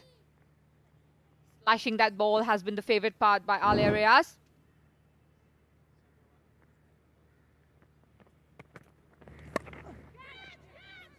Oh, easy chance and gone. Christine gets her revenge. And it's Alia Riaz who would have to walk back.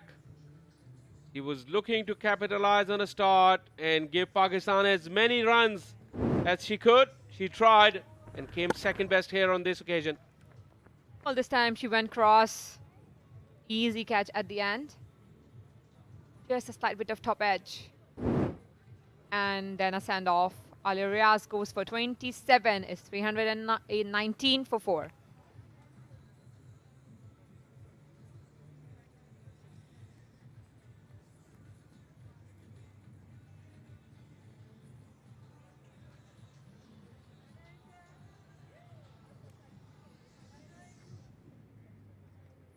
Better in, girls, better in.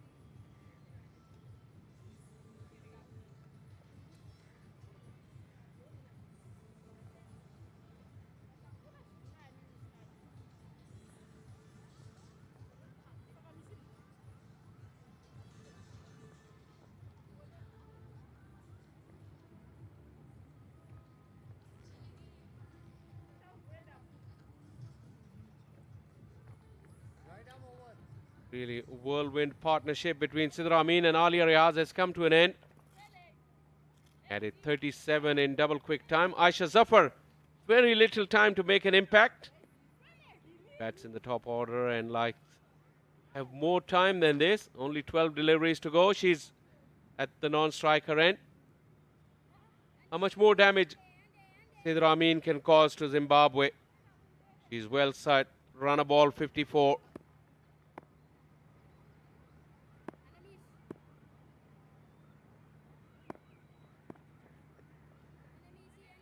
Look at the field, third and final, both up in the ring. Long on, long off, back. mid-wicket as well. Favorite area of Sidra Amin, behind square on the offside. No sweepers. If she can get it through, these are the boundary options to the left of your screen.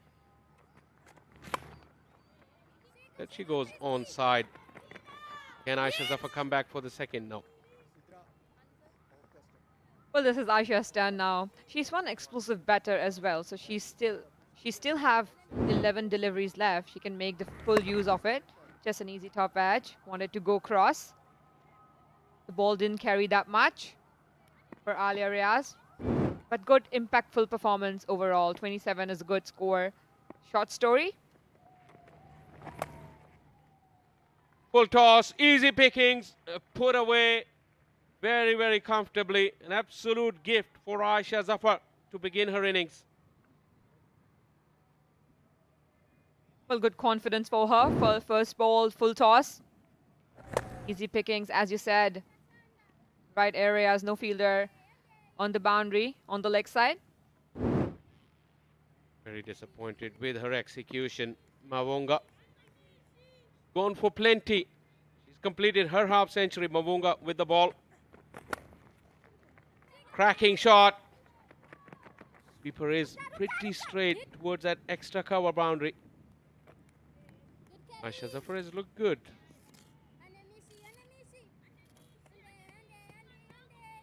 Now Sidra Amin. What is she thinking? Pretty sure she's thinking boundaries. Two full, down the ground, slightly short and wide outside the off stump, behind square. Full. Not quite the power that she would be looking for. Single. Well, sometimes she also feeds herself on the pace, and they don't offer a lot of pace on the ball. So this is one reason that she was not able to lift that up very easily. One thing Alia Riaz did very well when she started to use her feet against the pace bowler. That really put her off of her line and length, and she got opportunities to score. Very, very good looking shot from Aisha Zafar off the back foot, straight to long off. Aisha Zafar, she's one classy player. She knows her shots and very powerful as well. So she can play all those difficult punches as well very easily.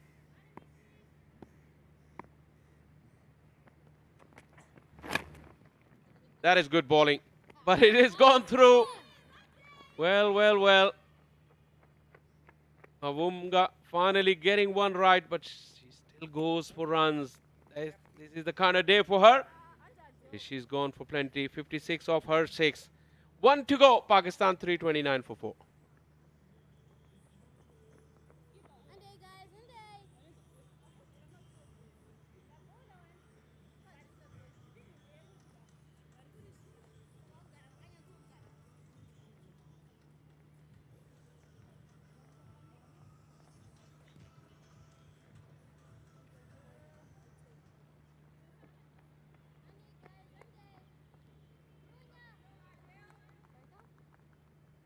Center. Yeah. Change water coming right arm over to you.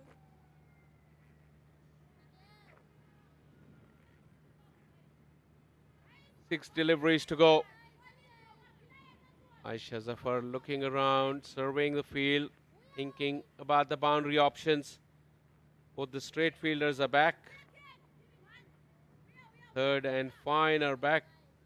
Looks like long on is coming in, or is it just a change of personnel? A lot of running at the end of a very long fielding innings for all these fielders. The point coming all the way to long on, and short third going to mid-wicket boundary. So the plans are the same.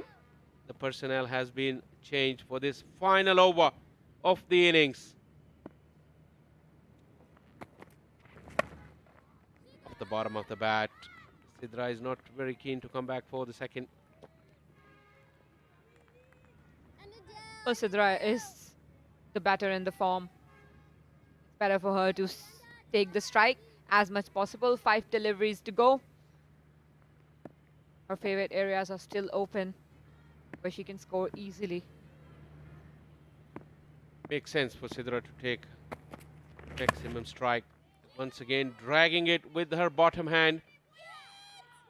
That is not been very productive for her, that shot so far. Yielding just a single.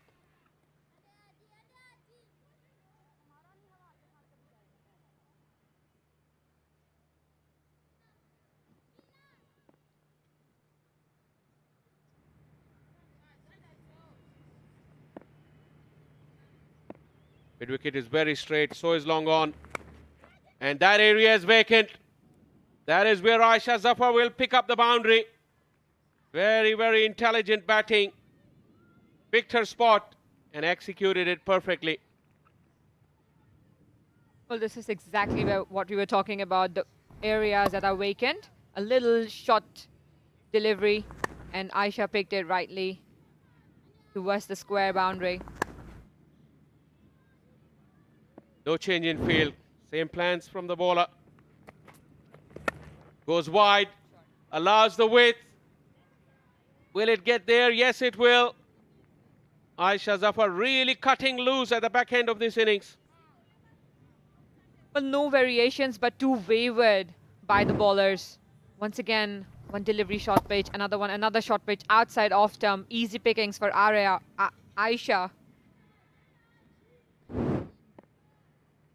Yeah, overcorrection on that occasion from Adele. She's gone past her 50 as well into her 6th over. This is gone straight up. It's not a very clean hit, and that is why it's landed between the two fielders and allowed Aisha Zafar to come back for the second. 12 of the over so far with one delivery to go. Right at the beginning of the broadcast, Salman Butt in his pitch report said, as a bowler, if you bowl wicket to wicket, on this wicket you can survive. And in this last over, just one delivery was within the stumps, that last one. This is too wide. Despite all the movements from Aisha Zafar, umpire Pereira still deemed it as a wide.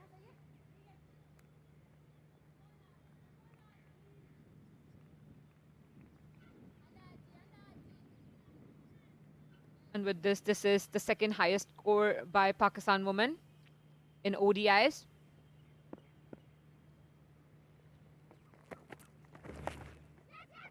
Helped along, nicely fielded.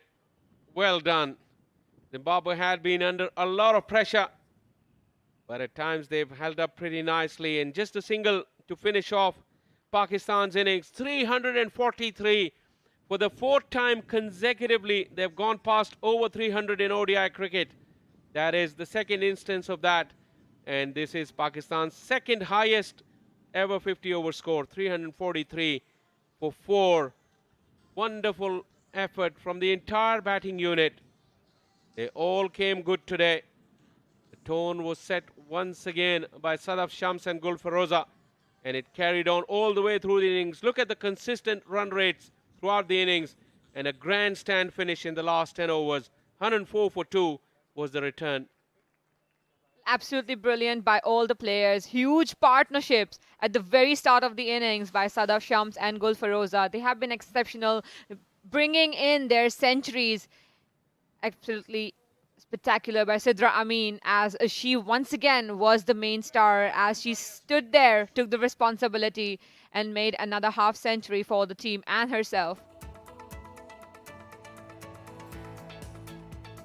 That is the story of domination of Pakistani batters. Centuries from both the batters. 101 and 100 each for Sadaf and Gul Feroza. Sidra Amin another half century. Contributions for Fatma and Alia Riaz. Aisha Zafar with the finishing touches. Zimbabwe really struggled. Not much to talk about here. They pulled down the number of extras they conceded, but still a lot more needed to be done. The star of the day, 2 openers. One of them was Gul Feroza, and she's down there with Aman Anwar. I have been joined by Gul Feroza and she scored a brilliant century on just 95 balls. Gul Feroza, आपको पहले तो बहुत ज़्यादा मुबारक हो, आपकी marine century थी और fastest one थी. क्या डिफरेंट था आज के सेकंड ओडीआई में फर्स्ट ओडीआई से? पहले तो अल्लाह ताला का बहुत शुक्रगुजार हूँ कि उन्होंने रन्स आए बैट से।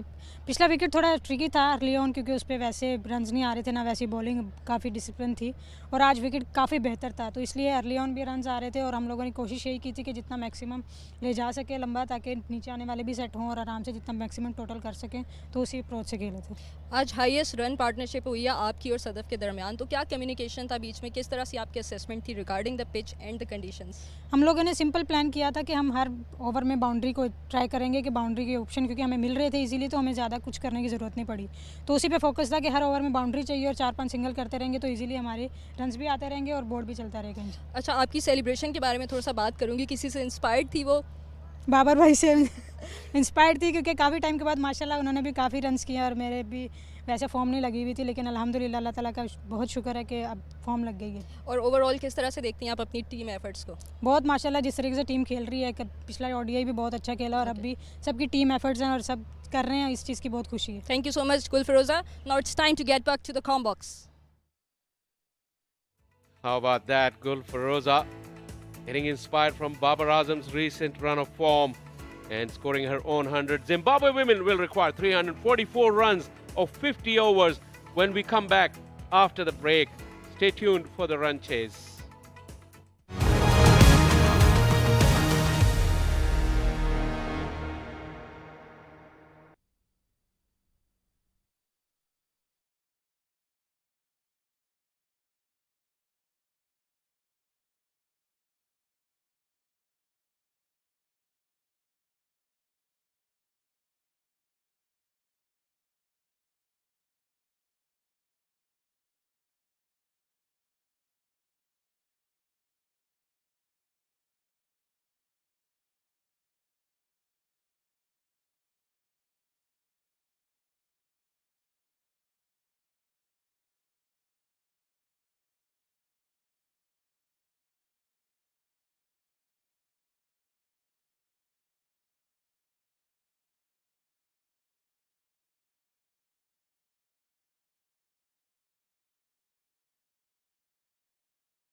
pleasant evening. Welcome back to the National Bank Stadium here in Karachi. Second ODI of the Rijal presents Bank Al Falab, Zimbabwe versus Pakistan Women's ODI Series 2026.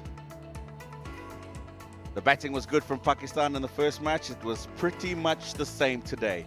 101 and 100 for the two openers. They set up this mammoth total with their first hundreds in this format, 343 for 4. Well, let's take a look at how those runs were compiled. Pakistan today winning the toss and electing to bat first. And what a wonderful decision it was, because the two openers, Gul Feroza and Saraf Shamas, were off to a very confident start. Good conditions, different opening bowlers for Zimbabwe today, but unfortunately the one thing that continued to be the same was the fielding. So a lot of work needs to be addressed there. That was another opportunity given early and put down by Zimbabwe.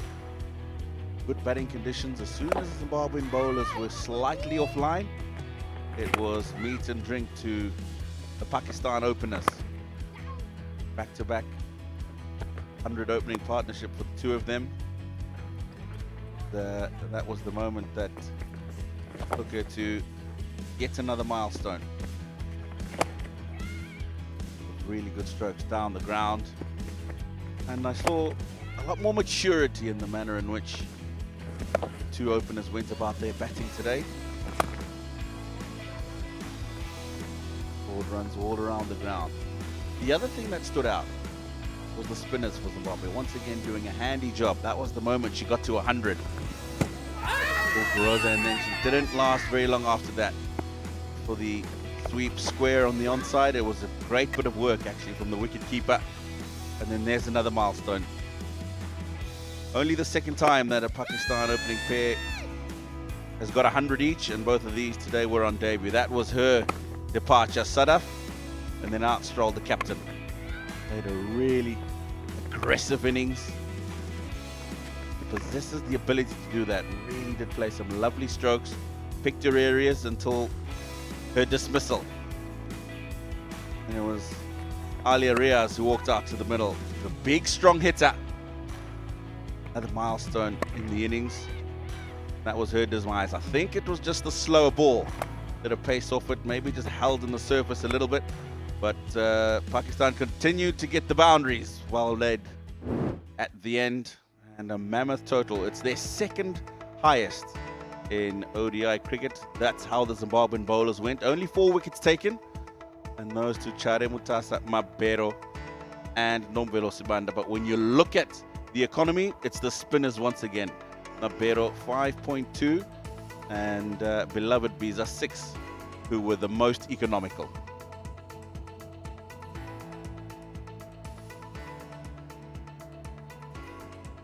So, highest scores for Pakistan in ODIs, 345.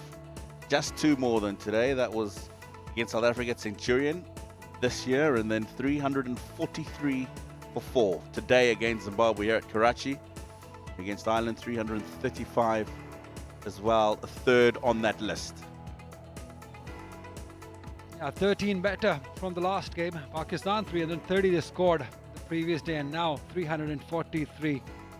Nothing much has changed as far as the batting form is concerned. The openers are in tremendous touch. Courtesy to that start that Pakistan has been able to score those many runs. Yes, as you said, the fielding has surely helped Pakistan batters score freely, score without any fear. And this is what Zimbabwe women require, 344 runs at 6.88 runs per over. We did saw some good innings in the previous occasion. And beloved Biza, she played a fantastic knock in the previous game. She will have to do it again. She'll have to step up. It's not going to be easy because Pakistan is a very good bowling side, better than the batting, by the way. So they'll have to work to do. The moments, a few last words from the mentor of Wahab Riaz. Very interestingly, in the previous game at the presentation, Captain Fatma Sana said she wanted to get Zimbabwe out under 100. So she expects that from their bowling side lineup. And probably today we'll see a different approach, much aggressive approach from them. Because once you're playing your home series against a younger opponent, you've got to do the best you can. And you bring up a valid point in terms of the manner in which beloved Biza played. Zimbabwe will expect her and Kelis Ndlovu, whatever total they get, to be involved heavily in the run scoring. They're the two most experienced in terms of batting. Will be Kelis Ndlovu, left-hander to open the batting. Same opening pair as the first ODI with Mutasa. To come to a beautiful in-swinging delivery from the captain in the first ODI. It's just her second match. Gave a decent account of herself with the ball in the first match.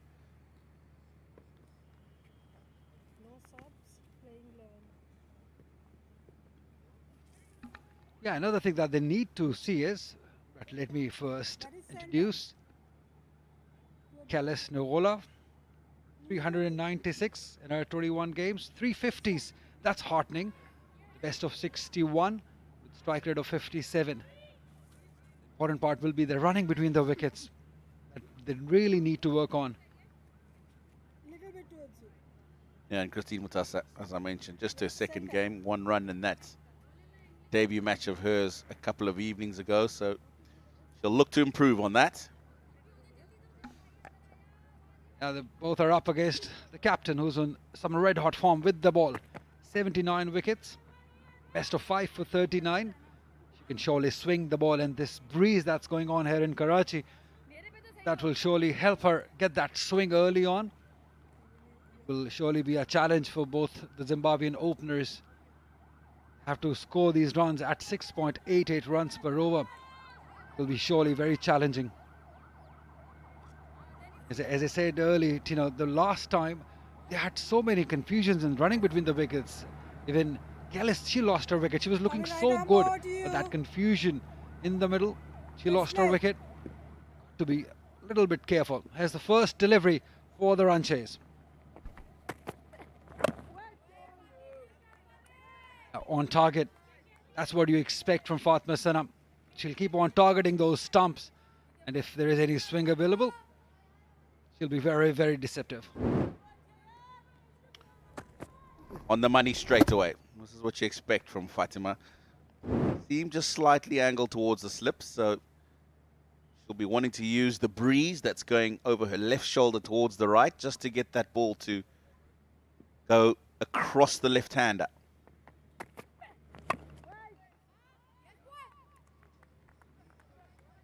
Pitched up this time. Kelis looked so good in the previous game. She was very solid, but this is a different challenge. I think the pitch is better than the previous game. The ball is coming nicely onto the bat. Centurion, twice on the previous occasion she was out in the 90s, but not today. She got to her first 100. She's in some form of a life, Sadaf Shams.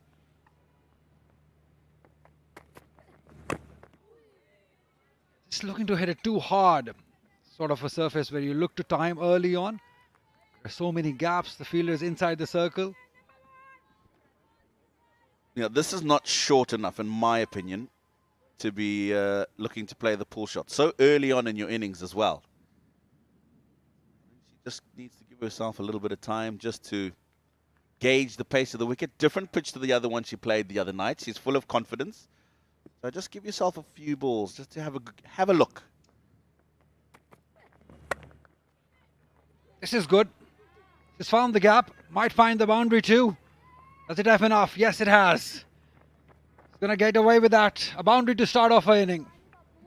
That's what I'm talking about. This one possibly more or less pitched in the same area in terms of length on the pitch, but because there's width, it's easier to get the ball away offside.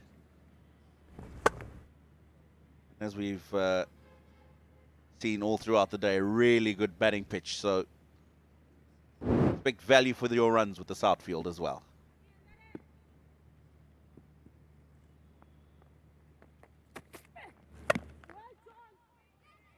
And also, Tino, at the moment, yes, 344, it's a long shot. too big of a target to chase. What they should be looking to do is just play out as many overs as they can. Just stay in there, see what they can get after a few overs.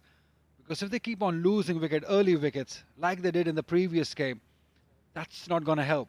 Longer they stay, better are the chances for them to get as many runs as possible. I think for a young side like Zimbabwe is, so many new players, youngsters, it's all about getting the exposure, get the feel of the game. She's solid. I think this is a good start. She did really well in the previous one. She started off in a very solid manner. First done, 4 for none.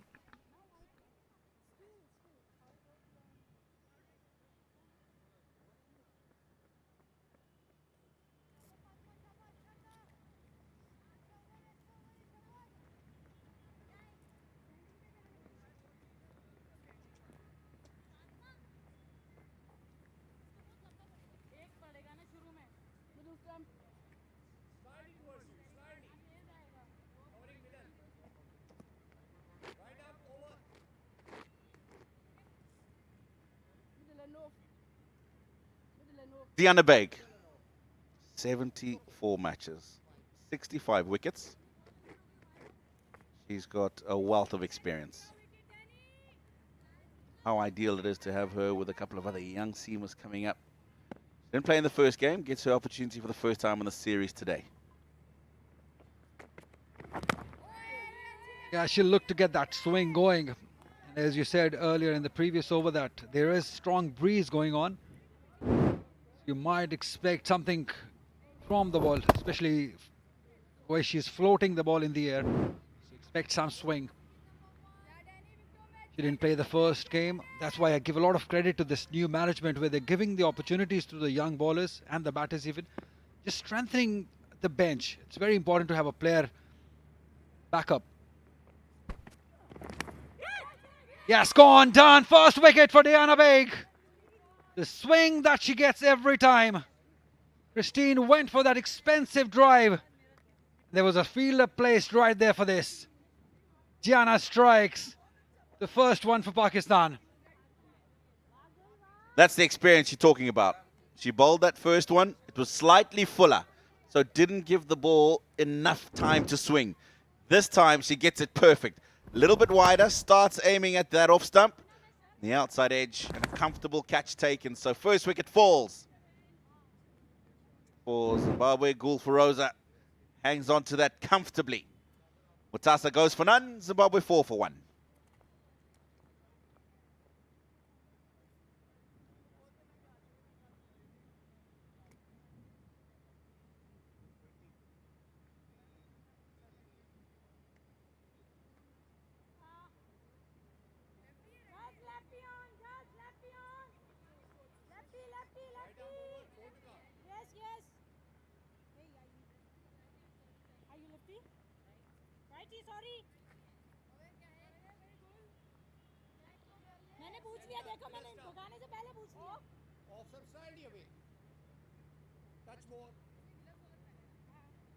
Kelly Ndiraya, her second match as well. Played a few enterprising strokes. That first game, got a couple of really impressive boundaries. Key for her would be just to spend as much time in the middle as she can. Give yourself a chance. There you go. Loves the drive, loves coming onto the front foot.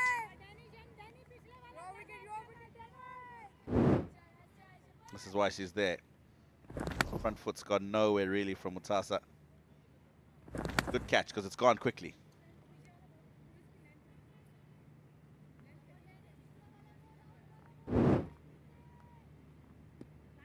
Gulferosa, she's having a great day.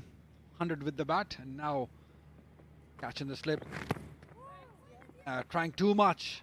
It's leg side-ish. Boundary gifted by Diana Baig.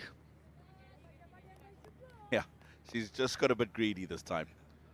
Gone wide of the crease, and she's looked to try and get it to aim at leg stump and then swing from there, and it hasn't gone. Probably the wrist on that occasion, just pushing it down the leg side, as opposed to just staying strong behind the ball.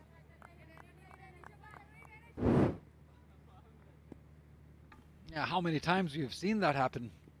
Bowlers do get greedy. This is good. This is where she needs to be.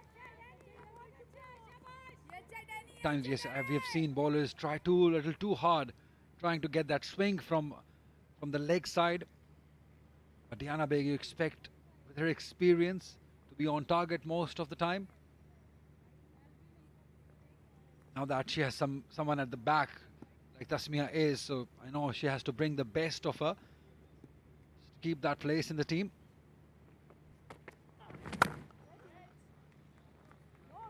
Nicely driven. Talk more about it. 2 gone, 8 for 1.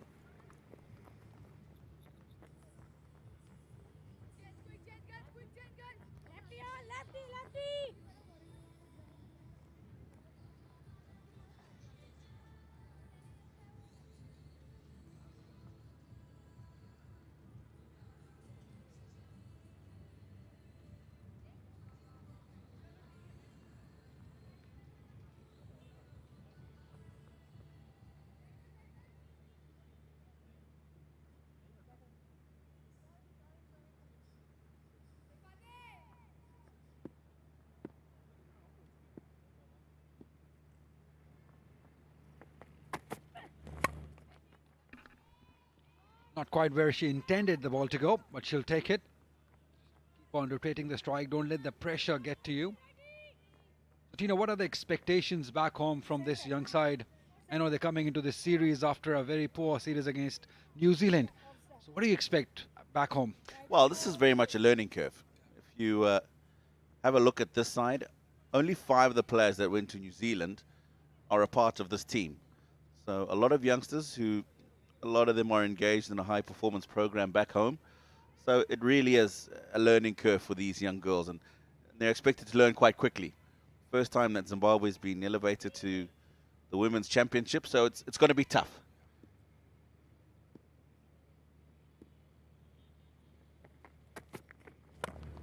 And you would understand that, you know, cricket is not a game where you can learn very quickly in just the space of one tour. But I think what Zimbabwe cricket would be looking for is to see potential and to see what they can work with. So you've got your beloved Biza, you've got your captain Sibanda, you've got Keles, who you know can man up at this level. It's about the young girls that are getting opportunities now and what they need to learn at this level. And as I say, learn very quickly.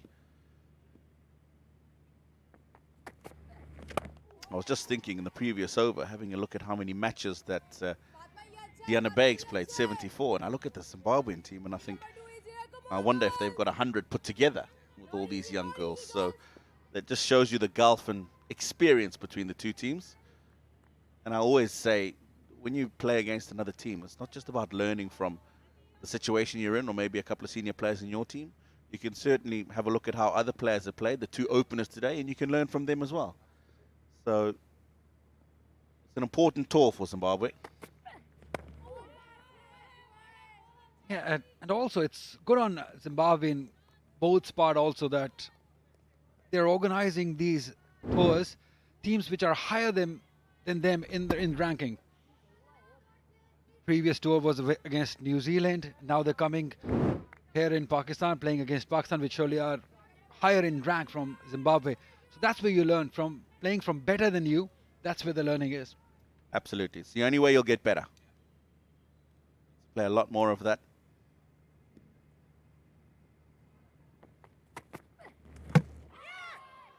Boulder. Yeah, she's just gone across the line here. Kelly Ndiraya. She had soaked up a number of dot deliveries. She doesn't like that, likes to express herself. The captain's spot on. Zim lose their second. Yeah, not the type of shot that she'll be proud of. Again, as you mentioned earlier, not that short to be playing those pull shots.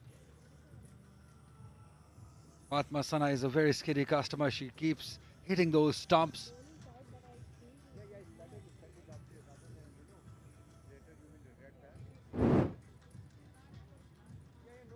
Fatma Sana is always on target. There's no problem at this end. problem lies on the other end with the batter. Just asked to wait for a little while so that they can check the no ball. She can carry on walking back to the dugout. She scored 0 of 8 deliveries. It's 2 down, 9 on the board.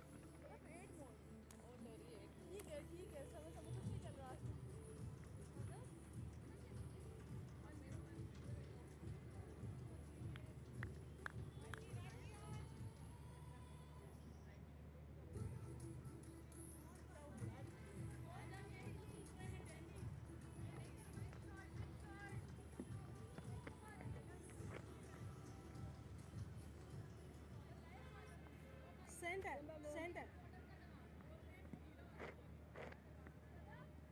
Coming right arm over. Beloved Biza. 323 runs at a decent average of 26 in her 14 matches so far. Pakistan now will be on high alert. 53 and 53 in the previous ODI. Her partnership with Kellis was the one that caused a few problems. They'll know how important it is to get these two out as quickly as possible. 9 for 2.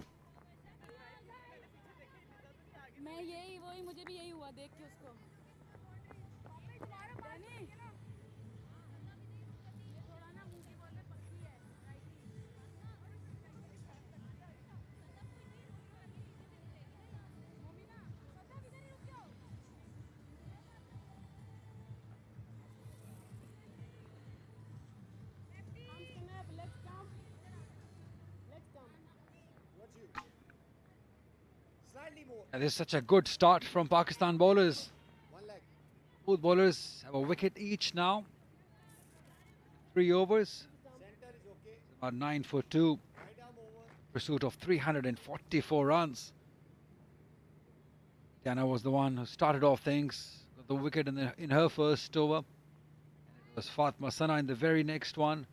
She bowled one. Good captaincy also. She's got the slip in. Pressure right on Zimbatters. Wide signalled. Fatma Sana usually hits the target. One more time. Again, probably a bit of a nothing shot. Not even covering the line, just heaving it, just using the arms. Neither a pull shot nor a slog even. You can't even say that. But as you said, it's okay. It's all about learning.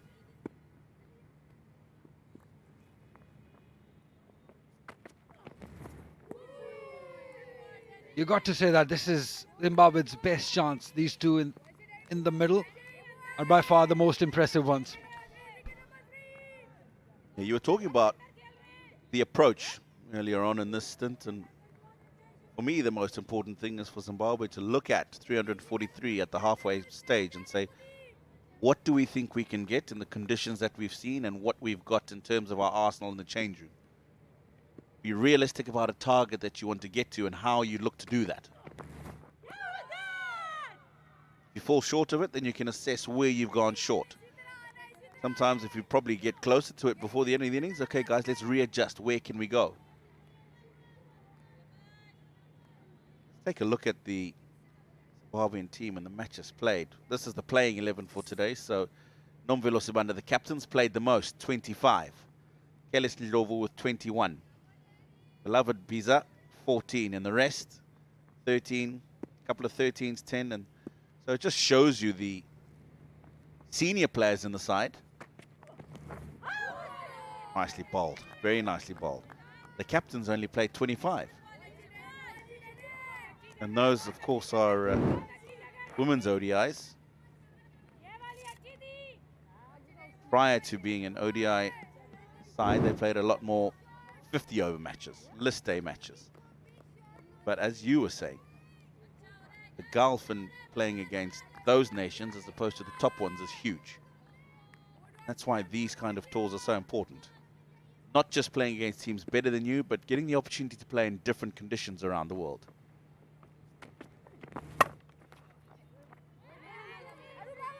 It was powerfully hit, but well fielded too. Our leg spinner, one of the best fielder in Pakistan. Yes. Sidra Roop Shah, the red point. Yeah, the difference. Have a look at this. Only Gulfiroza has played 6 games, and Aroop Shah, the fielder here, and then the Momina Rasid, she debuted in the previous game. Look at the experience. Ali Raz with 85. Then we've got Sidra Amin, very experienced. So you expect a lot of difference between the two sides as far as the skill level or the exposure is concerned.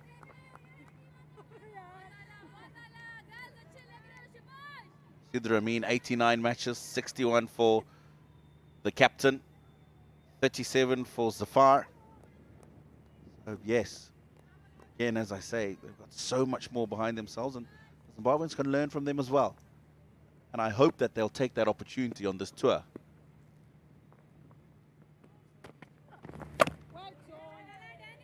Pakistan had a series recently against South Africa. We'll carry on with that conversation in the next one. Because it's 4 gone and it's 10 for 2.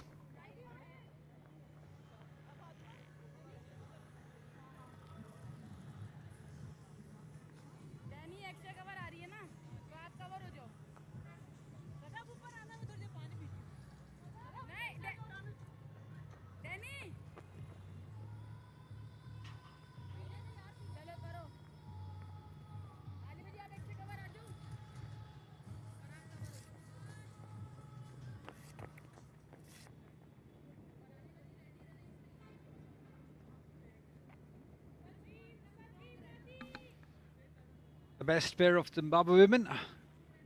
The centre, Kellis and Beza. Wickets gone, Christine and Kelly. Pasana, continue. Swing in the air. Not much, but just a little that she needs. Such a huge performer she is. Prolific performer, not with the bat only, but bowler. She's been excellent. When we say excellent, these numbers support that. 29 wickets. 18 innings since 2025. Strike rate 26.7, and look at the economy also, very impressive. And the amount of runs she gets with those wickets, that makes her a very, very important member of this team. The captaincy that she does, so you can say she contributes in every way for Pakistan cricket.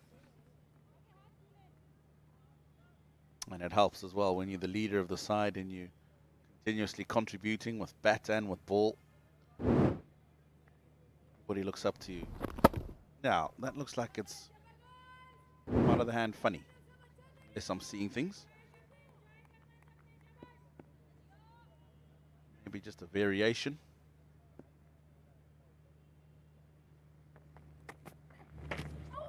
Oh, where did that go? How did that miss? That's what she's smiling about. She did everything right, just didn't hit the stumps. Very lucky to be out there, but you do need some luck. She had some luck here.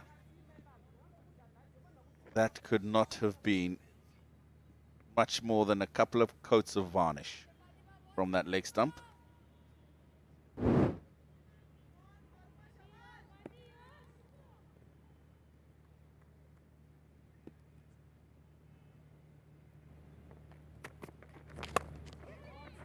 She's so good there. So good. We saw this stroke the other evening. It's just beautiful timing. Yeah, she has that authority over this shot. She just times it beautifully. Just waits for it. And great hands. Taking it over the head of the fielder for 4. Yeah, you called it right. In the previous game also, there were 2 shots that she played to start off the inning that showed that, wow, she looks good. And then after that, she played one over extra cover fielder. Surely made her proud.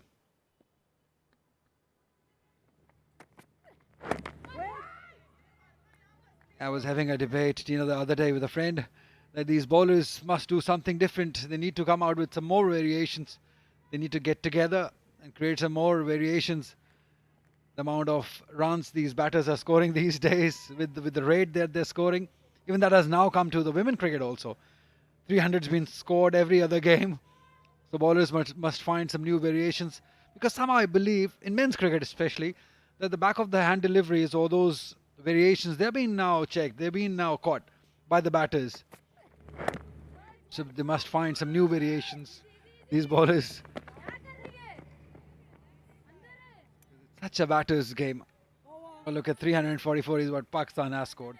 5 gone, 14 for 2.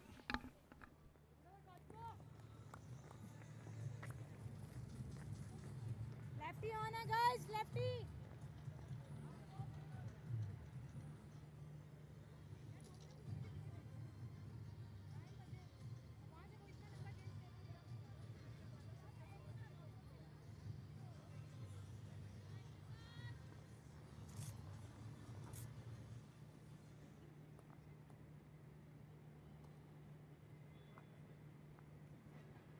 Most runs for Zimbabwe women since 2025. Kelis Ndlovu, who's taking part in this game,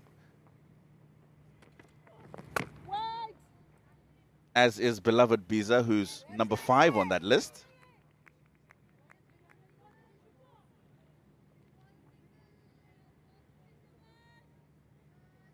You'll also see Chipomugeri Tiripano, former Zimbabwe captain. She captained the team for a long time.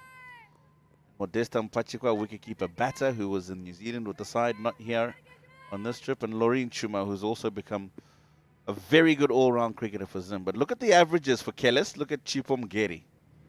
Right up there. And good fielding. That's another difference between the two sides. They're not going to get any freebies because Pakistan are a very good fielding side. You just saw Fatma Sana diving around and stopping each and every run. Probably, he's been very busy. He's been very animated talking about things. Probably this is something to learn from. Yeah, he's Stephen Mongongo, been involved in Zimbabwe cricket for many a year.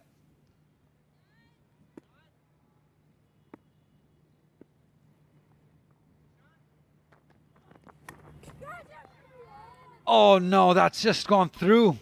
Right between the two. She cannot believe it. An opportunity it was, but it's sort of a thing that which you just can't do anything. Went right between the two. And it went quickly as well. Those kind of catches into the slips, and if it's not straight at you, you need to react straight away. I don't think either of them did. No, they didn't. Really, the keeper should have gone for it and should have taken it. But you could see at the last moment, he thought that Gould was going to go across and take it. That's what happens when the ball goes so quickly. When there's time, you can move. Yeah, it was surely Najia Alvi's catch. Because she moves her hand so quickly, as you said. The quicker you move, the quicker it goes. That's why it just went right between the two and quickly. They hardly had time to react. Just a case of having to extend the arms. She was there. She was there. She thought about it in that split second where she should have just gone with the hands.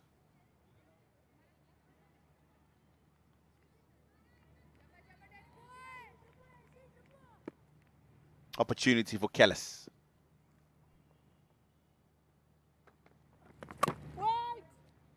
She would be saying that we've given you so many opportunities. Won't mind giving us one opportunity. Sadaf Shams being dropped thrice today. 4 times in the previous game. Just a let off for Kelis. She won't like it. Sidra Amin scored a good inning today also. Couple of 50s for her in this series.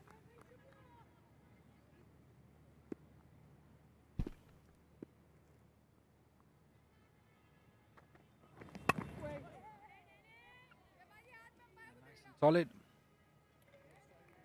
20 over, 6 gone, 18 for 2.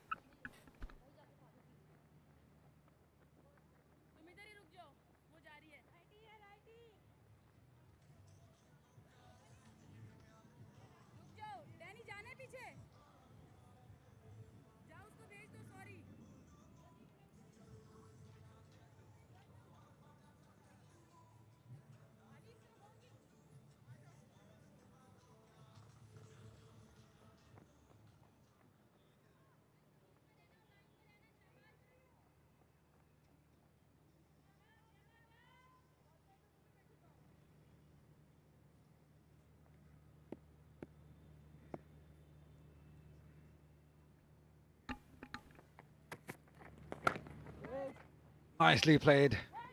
But again, straight to the fielder. Striking it well, but not quite finding the gap.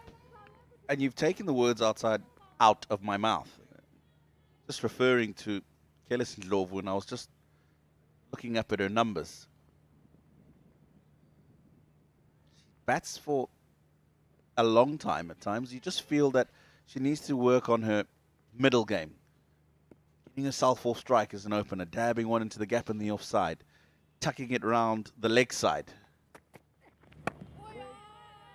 As you continue to play better and better bowlers, it's difficult for you to get yourself away. She's got 9 from 19. But she's got 2 boundaries. So from the other 16 deliveries, she's got no runs. The other night, she looked very good, 31 from 47. 5 boundaries in that 31. And only started to accelerate as well with a couple of boundaries when beloved Biza came into bat. So that's just another thing that she can just think about. Great defense, can play the shots. She needs to be able to do a little bit more of this. Absolutely. I think more cricket that she'll play. She'll learn different things, different conditions that she'll be in. But both these batters, they've shown a huge potential. Where Zimbabwe cricket can be proud of that, yes. Right, the results might not have gone our way, but we've got a couple of players who've got huge potential and we can work around them. Maybe those 5 players who when they will come back, add these 2 to them, will surely help the cricket of Zimbabwe. Great use of the wrist, but again, finding the fielder. It's that sort of an evening for her where whatever she's hitting is going straight in the hands.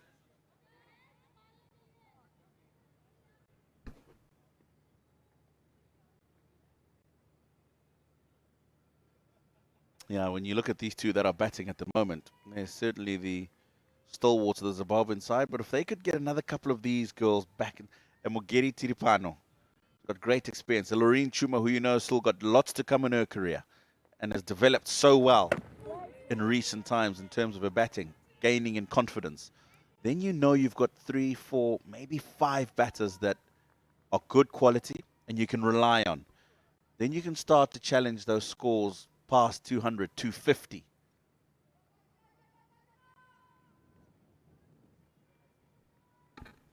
%. That's what I said. When they come back and they find themselves 2 new batters or 2 informed batters alongside them, they can build around them.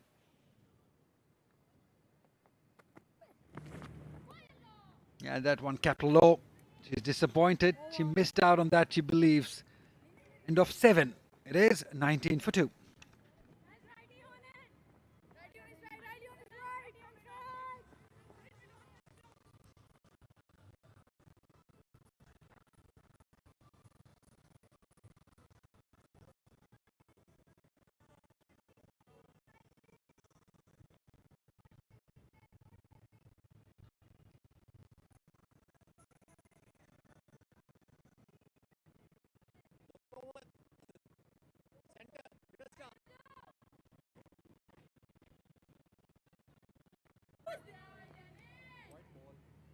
Couple of things with that missed chance. It seemed like she was just way too close because that ball rushed along and she didn't have enough time. Then again, like you rightly said, she didn't extend her arm, didn't stretch it. Instead, she pulled it back. Slip was pretty wide as well, so I'm pretty sure the fielding coach would make a note of that. The bowling coach would be happy with the display so far. The new ball, Umad Asif.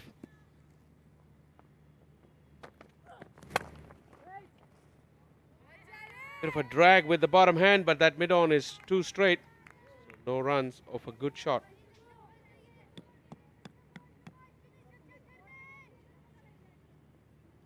There is the batting coach, Imran Farhat. He must be a reasonably satisfied man. 200s today from both the openers. And then there's Moin Nadeem on his right side, the man responsible for the fitness of the team. And since his arrival, the rate of hitting 6s has gone up. We saw that in the South African tour. when in one game Pakistan smashed around 10 sixes, and previously Pakistan had maybe 2 sixes in about 10 games. And that is where the real change has to be instilled in this team. And this man, and this boy, in fact, he's a very young boy, he's doing a wonderful job. I'm sure somebody is telling him something regarding what we are talking about. Seen himself on the big screen. Good one to finish from Diana Beg. 8 done. Zimbabwe 25 for 2.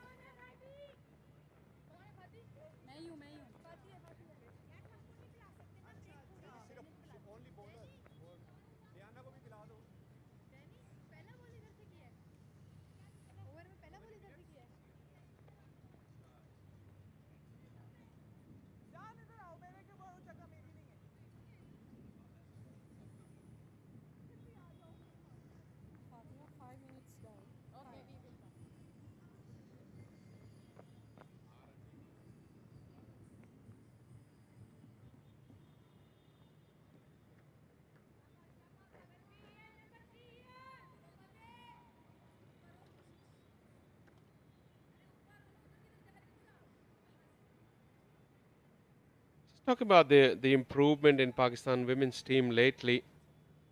A lot to do actually with the current management, the staff. We saw Mad and the trainer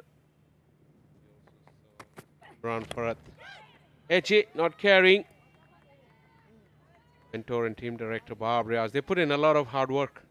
Yes, they certainly have, especially a month back, the 6-week long camp in Karachi has done quite good to this team. They've been taken out from their comfort zone. This one was well fielded, well stopped by Gul Firoza, the girl that's scored 100 earlier today and taken a catch in the slip as well, and this time around makes a good stop. The Pakistan captain Fatma bowled well, another edge, and this time a bit further away from the fielder. Just the one.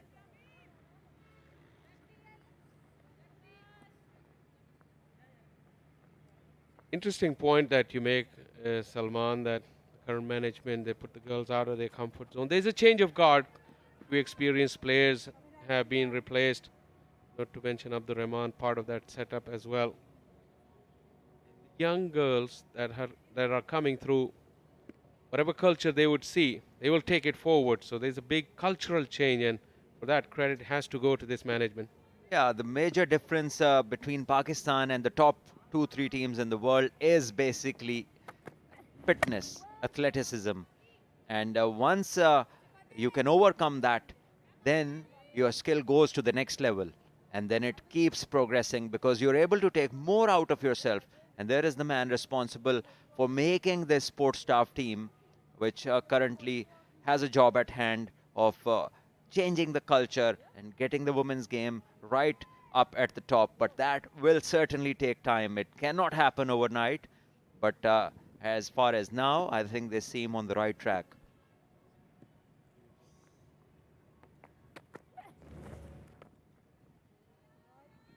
Well, none better than Wahab Riaz to instill those processes, because even himself, before he retired or stopped playing, he was still getting him through at a more than 140. And we've seen him with big beaming smile. That's part of his personality. Not in this role. He looks very serious all the time. Yeah, he looks like that old angry class teacher at the moment with the glasses on. Exactly. But he sure has a serious job at hand, and he has to produce the outcome. So maybe that responsibility has brought out another version from Wahab. And why not? When things change, times change, the requirements ask for something different to happen. So any good change towards the progress is welcome. Absolutely. And building that kind of culture, changing things around, never easy. He's got good experience himself, and he's got a very experienced team. Fatima Sana. Change of pace. She's exhibiting all her skills. Yeah, the captain is the champion of the team. She is a wonderful leader. She bowls up front with the new ball. She is a very explosive batter. And she really is a good lead at the top and leads by example. Is a very fine striker of the ball as well.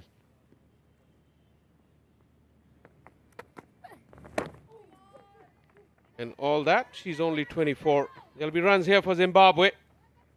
Just a couple. Once again, Ramin Shamim getting the ball. Couple of runs to close out over number 9. It's 29 for 2.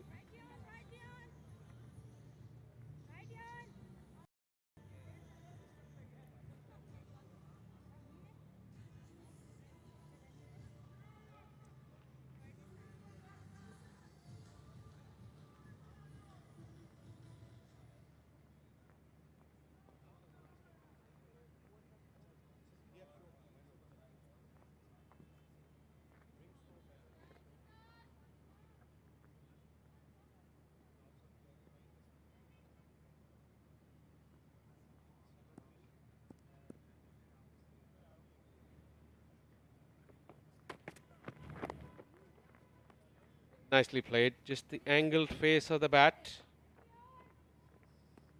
Diana into her 5th over.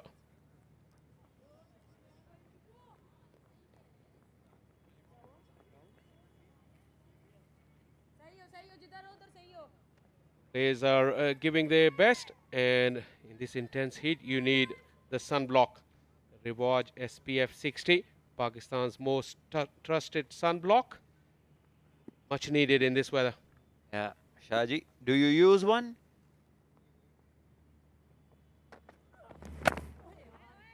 I'm not in sun out as much as these girls, so probably don't need it. But if I was, I would.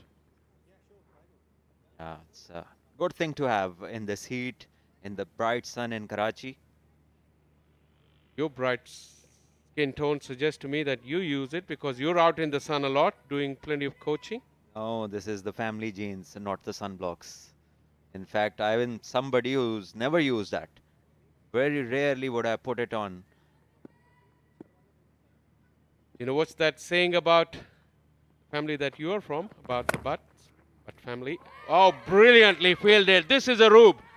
Undoubtedly. You don't have to see very closely to see who she is. She's an outstanding athlete and a wonderful fielder. Yeah, being an outstanding athlete does a world of good to you as a fielder.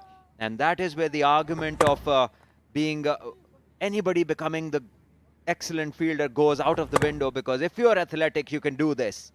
Doesn't matter how much you practice, if you're not good enough athlete, you can't do this. Not just the dive, but the way she rolled over and get up on her feet, ready to throw. Superb. Yeah. Credit to the captain and the fielding coach to get her into that position where her athletic ability can be used, which is this position at a point. Just have a look at this. Stops a certain boundary. That too, driving onto her left side. She is a dominant right-hander. Well worth another look. Good job done by the production team. So exhilarating to see such great fielding. She's in action again. Put her body behind. No way through her. This is what she's telling the batters. Yeah, now this is frustrating for Kellis, because she struck 2 powerful blows and twice she's been stopped. That too by one of the best fielders in the Pakistan side, Aroob, fielding at point.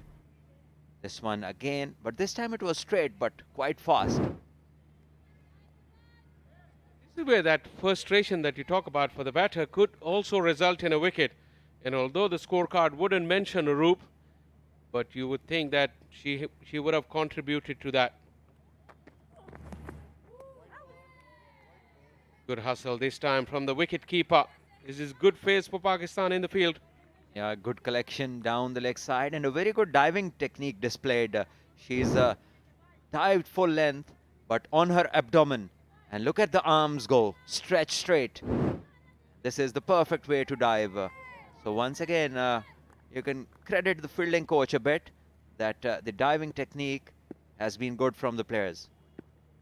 Wicketkeeper as well, good footwork. She's standing way outside the off stump. Covered a lot of ground to make that save. Before she pulled out the dive, she had a couple of steps towards the ball as well. That's also recommended. 10 done is 31 for 2.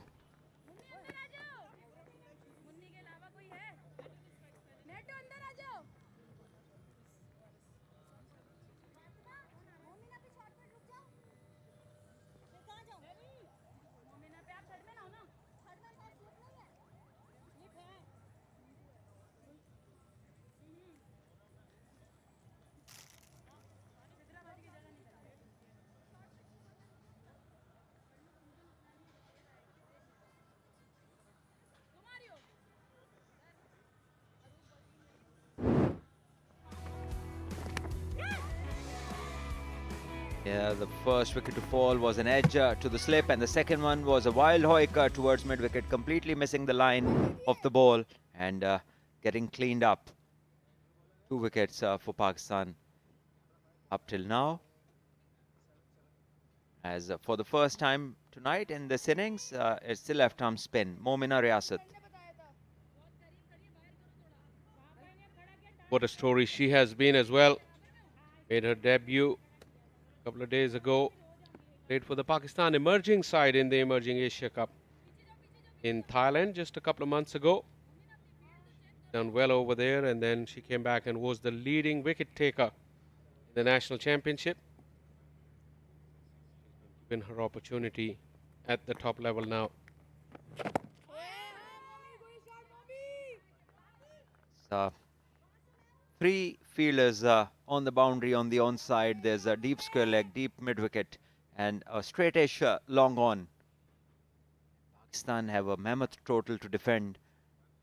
Zimbabwe at the moment are showing no intent of chasing, as this one is in the air. The fielder comes in, but this will bounce quite far from the fielder. Just a one. Salman, for you and for our viewers, it'll be worth telling that what a tough journey it has been for this little girl hailing from Hazara, which is a quite rural and conservative area. For her to get out and play cricket was a no-no. But her brother, who's also played under-19 cricket for Abbottabad, is also a left-arm spinner. He used to take her to a club with himself, and she used to practice over there. Unheard of. There was a lot of boundaries had to be breached for her to be able to continue to play cricket. She's a fighter. She did that, and look at her now, making everyone proud in her family, representing Pakistan.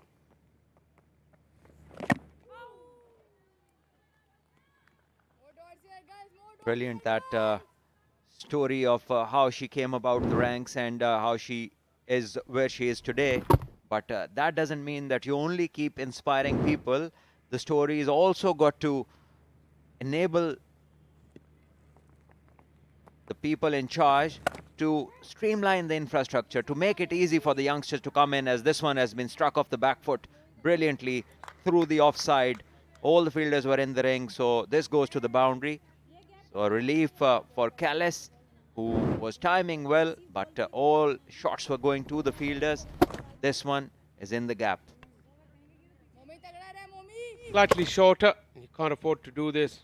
This very good pitch. Also credit to all the people involved with cricket in Hazara and Khyber Pakhtunkhwa, because they got behind her. They made sure that the parents were persuaded to allow her to continue playing, as this one is again swept away. Might bring up back-to-back boundaries for Zimbabwe. We haven't seen that very often in this series up until this point. But 2 boundaries to close out over number 11. It's 40 for 2.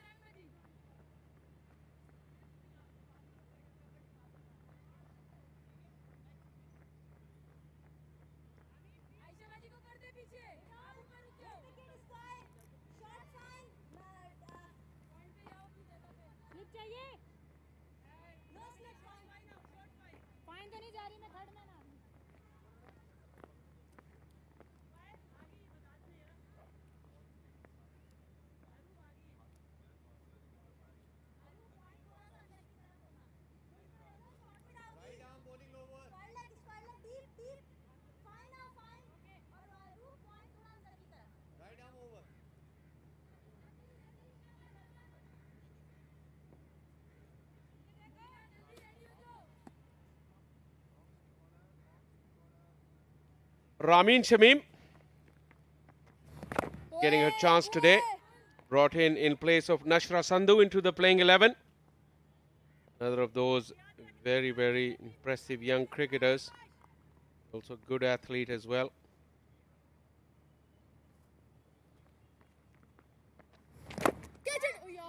Aerial. Field is set back. Wouldn't be a bad ploy to have both those mid-on and mid-off in the ring, because there's a lot to get for Zimbabwean women. They are 41 for 2 in the 12th over. The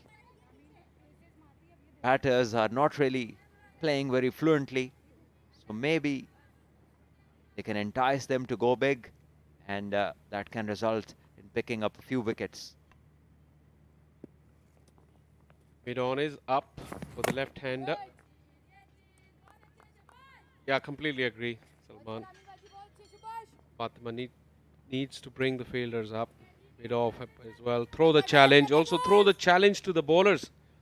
Be brave and create a situation where they're looking for wickets. Probably is not the order of the day since they've got so big total today, but fast forward, different situation coming through in coming months where you would need to gamble, where you need to go for wickets. This is the right time to practice it in the middle in a game situation.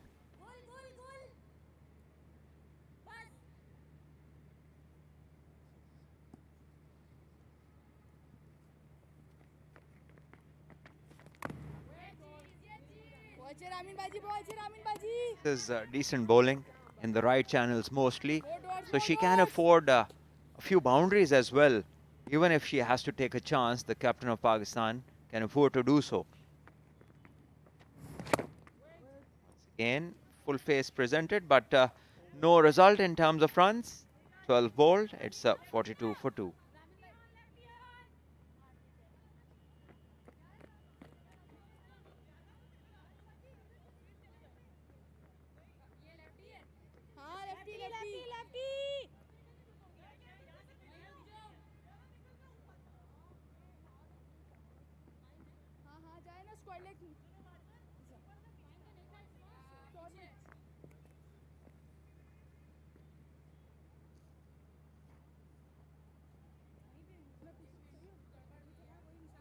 .54 dots in this innings from Zimbabwe out of a total of 72 legal deliveries.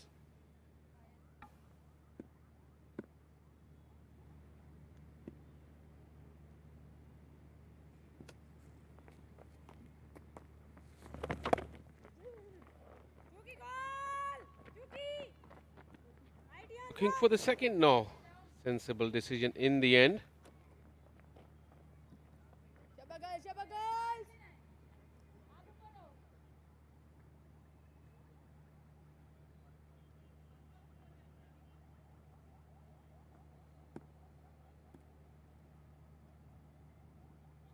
Mid-off is up, mid-on is back at long-on boundary.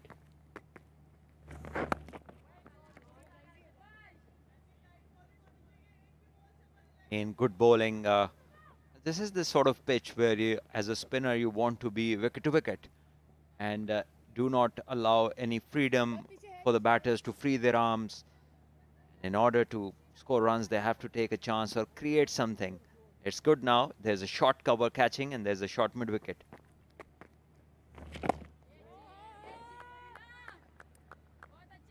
They've gone on the attack. Short extra cover catching in his slip. Still love that mid-on to come in. Challenge the batters to go over the top.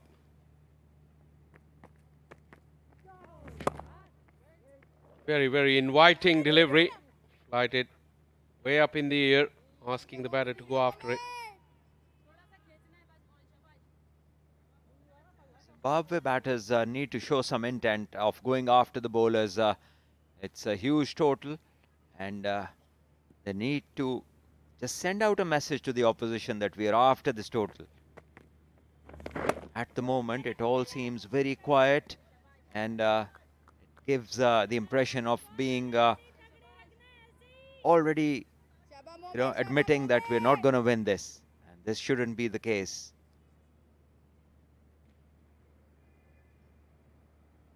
Early to think about throwing in the towel. Glorious. 1-2 and bang.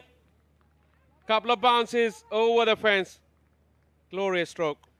This is outstanding. Great use of the feet, and looks like she just heard us. Boundary to finish the over. 13 gone. It's 47 for 2.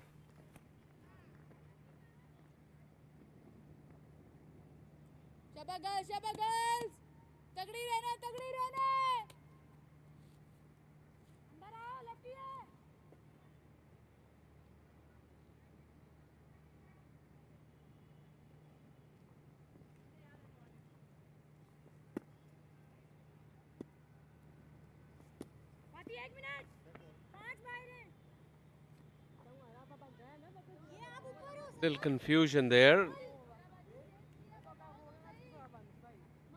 There was one fielder too many outside of that ring. Long on has now come back into mid-on.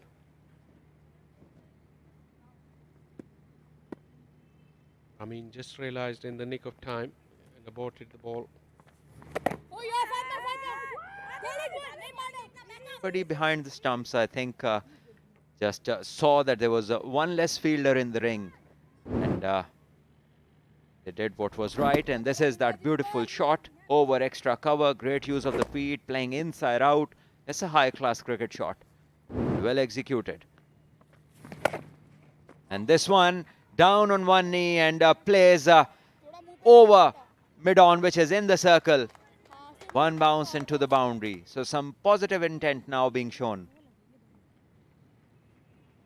This positive intent from Biza, just rubbing on to Kelly as well. Powerful shot. Down on one knee, nice and early.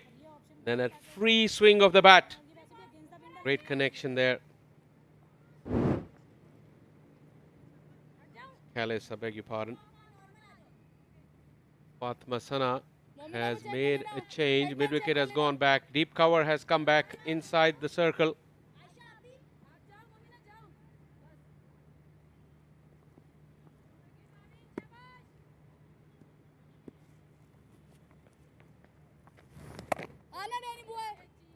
Good comeback from Ramin. Just took one boundary for the captain to go defensive. And this is what she shouldn't be doing. It's a lot of runs to get. And this one has been swept. And there is a fielder. And she makes a mess of it. In trying to catch it, she was unable to stop the boundary. Bowler not very happy. And Sidra Amin is usually quite quick. And she's very good in the field, but not on this occasion. Just a step and a half behind the ball. I wonder if she picked it off the bat. Bouncing in front of her. Couldn't prevent the boundary either, to the dismay of Ramin Shamim. That was close. She was moving right across her stumps, and it didn't miss the leg stump by much. We can show the field on the leg side from the top. The fielders are too deep. They need to be 10-15 yards in. It's a big boundary. And this one is on the legs, not the great line. And it's been flicked, but there isn't enough pace on the ball. Should be only 2. But a bit of momentum in this Zimbabwean innings. After 14, it's 57 for 2.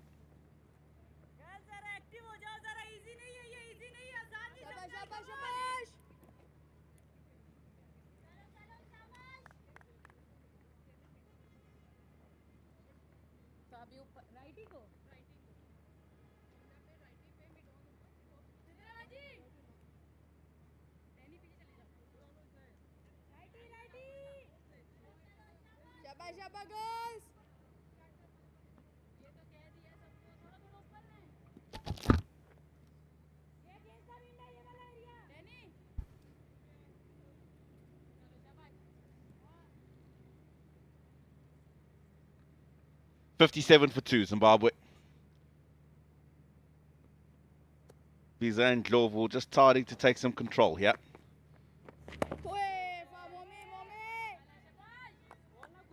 .48, the partnership between the two of them, and 67 balls. Just in the last couple of overs, starting to show a little bit of ascendancy. Very good evening, Kainat. Thank you, Tino. Well, the intent is different from a couple of overs. That is shown. Few big hits as well by Zimbabweans.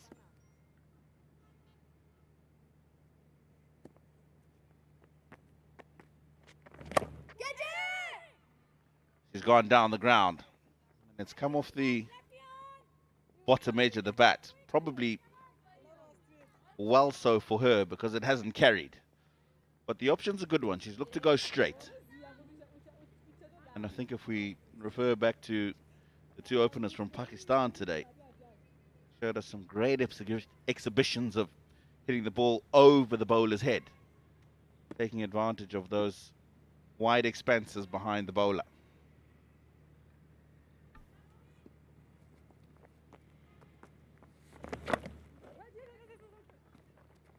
But so far they're taking very calculated risk. That's the safest area to hit over bowler's head.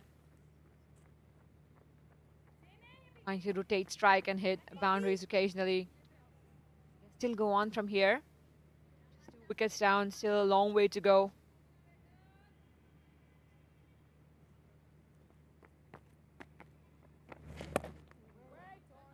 You know, that previous single gave them the 50 partnership, these two.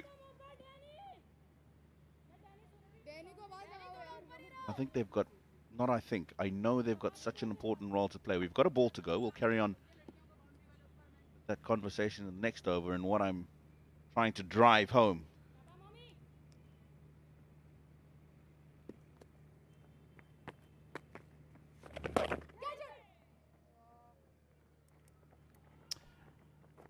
Spaces on the leg side and she gets another boundary. So 15 overs gone, 63 for 2 now.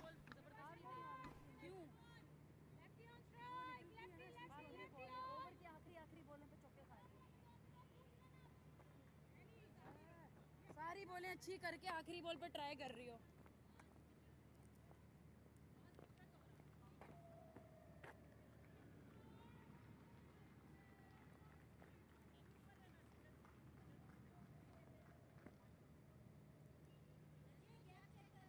ठीक है आपने अंदर ही रखा हुआ है सबको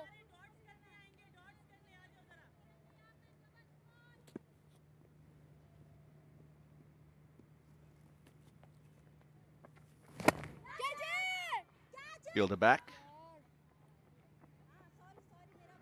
Certainly just a lot more confidence now from these two Zimbabwean batters. Vigotel, smartphone moment. Dive into the new world.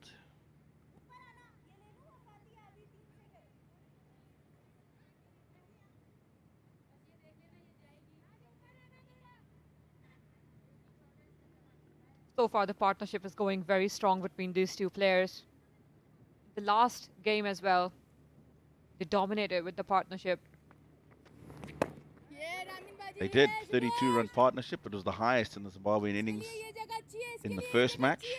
Today they've moved nicely on to 55. The point I was trying to drive home is it's so important for them today to try and get a bigger partnership. One, and by so doing, bigger scores for themselves because they've shown that they produce, they've got what it takes.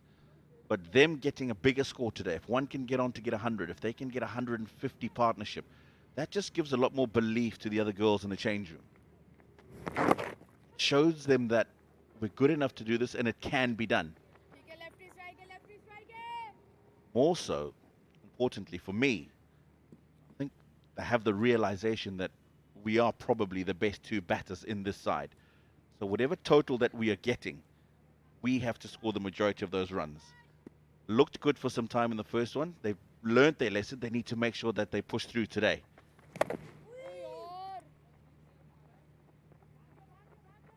Well, absolutely. Someone will have to take the charge over here and stay for as long as possible. And these two players have the capability to do that. We have seen in the previous game as well, as they seem very confident.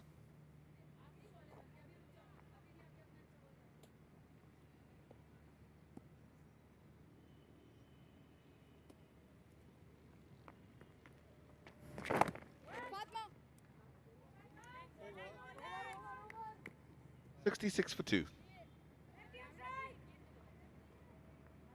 Lefty, lefty.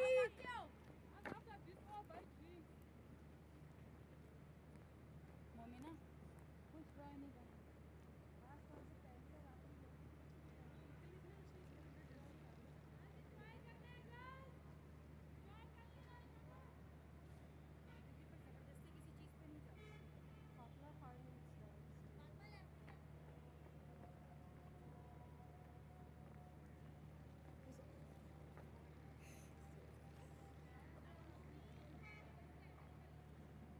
$34 to Kelis Ndlovu, 24 to Beloved Biza.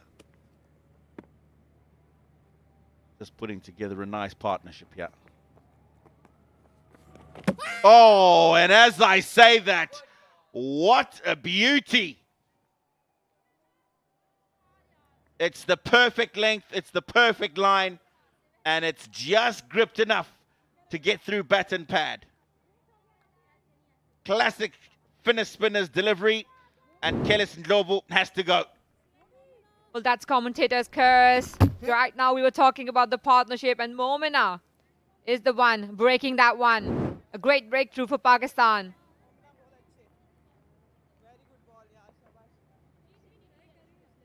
Khalid goes for 34. It's 66 for 3.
as we were talking up, Keles Ndlovu, he gets an absolute beauty from Momina.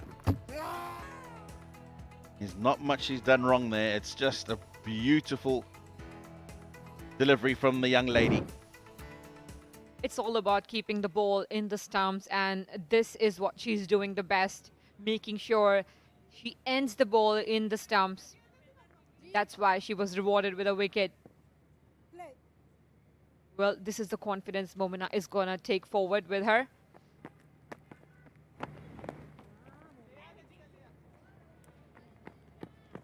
Off the mark straight away. Nyararo Pasipanojga.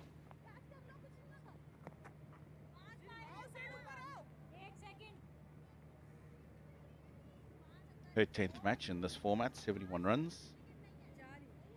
Got a high score of 32, so he knows how to accumulate.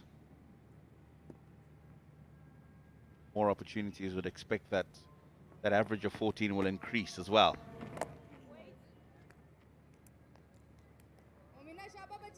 Well, I believe it's a better approach because they will need a shot cover and slip. I wanted to see that on Ramin as well because they have to have that attacking approach throughout the game. They're on top, they've scored massive. I believe this is a better approach by the Pakistani side to go all attack.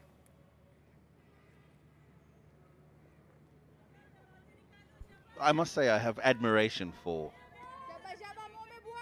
Pakistan captain and how she continued to attack even when Zimbabwe were having a partnership going. She had a slip-in to Keles and Beloved. Had a short catching cover on the offside to the right-hander. She's always looking to just put some pressure on the batter from somewhere, even if they're well set. It's an important trait to have for a leader because often when they see a partnership growing, they back off, spread the field, and makes it easier for the batters. Straight to the fielder. End of the 17th, 68 for 3, Zimbabwe.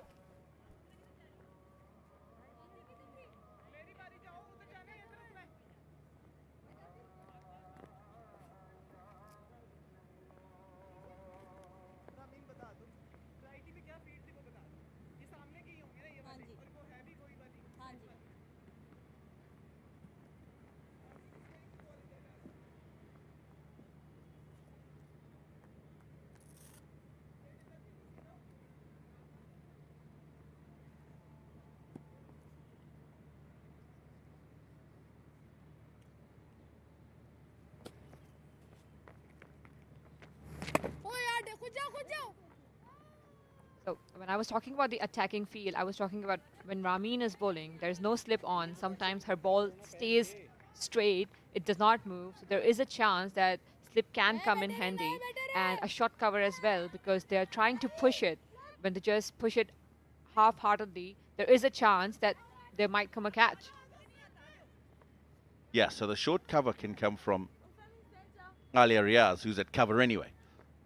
I was going to ask, where would you get the slip from? She's taking the slip from 45 position, so well spotted. We hope it's not another commentator's curse.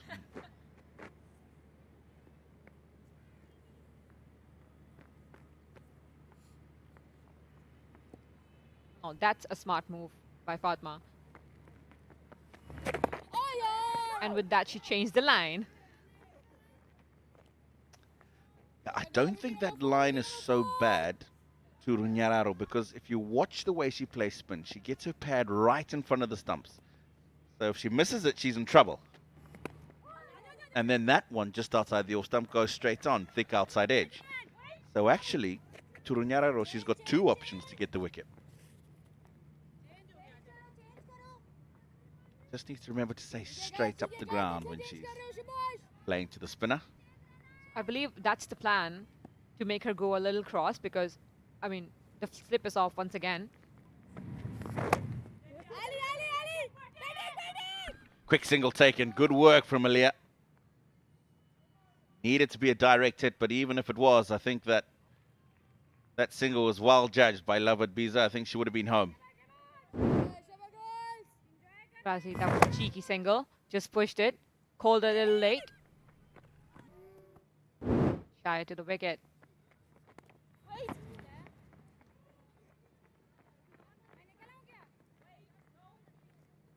She was looking to go a bit straighter with that one in front of the field at backward point, but she'll get the single and she'll take it.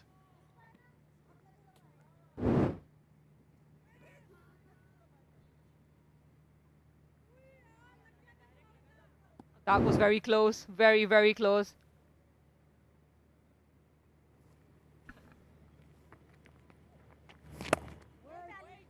Oh, actually, when I look at that again, I take my words back. That would have been out. 18 gone now, 72 for 3.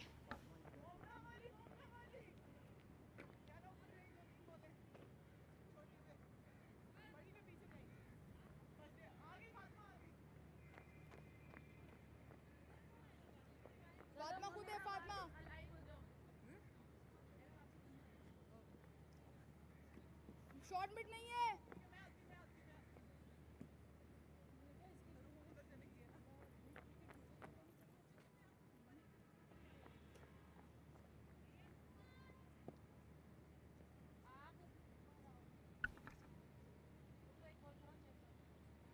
272, still a long way adrift, Zimbabwe. Oh, that'll be wide. Well, once again, attacking field positioning by Fatma. Slip in place, shot cover, shot mid-wicket. Winner bowling, trying to keep it in the stumps.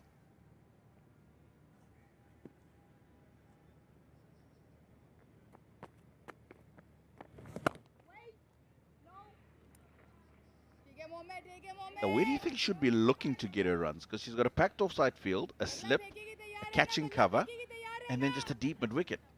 There was a long on. The long on is coming up now, a good 20 yards. So where are her scoring options, especially with left arm round and bowling outside the off stump?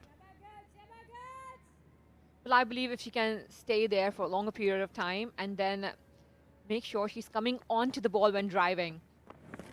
Singles are still available, but going cross should never be the option, because right now what she's trying to do is get those singles and doubles from the leg side boundary. Rather just extend her arms towards the cover side and wait for the right ball.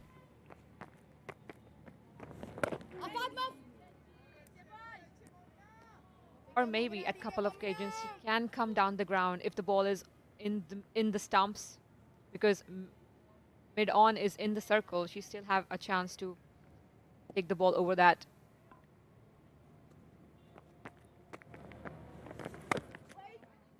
I like this field. I like it because even if she gets the ball through the offside field, she's still got a sweeper on the boundary. So she's only getting one. At the moment, as you can see, she's finding it very difficult to get the ball away. Not a run in the over. Apart from the extra. Now there's one ball left. And as you say, the only other real option is maybe to look to go over mid-on, which is a risk with the ball slightly turning away if it does. Or you're looking to go very square or fine on the leg side. And that is certainly a risk. Oh, she's missed out on that one. Any bat on that surely would have got her at least a couple.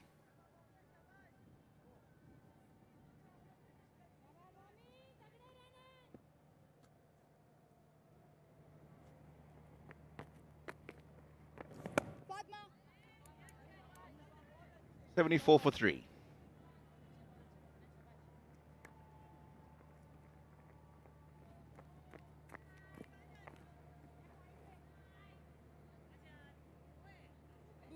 दूसरी रामीन बाजी है दोनों righty हैं यार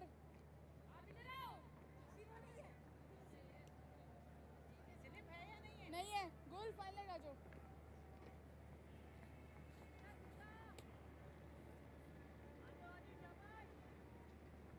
4 bowlers used. The wickets to Fatima, Diana and Momina.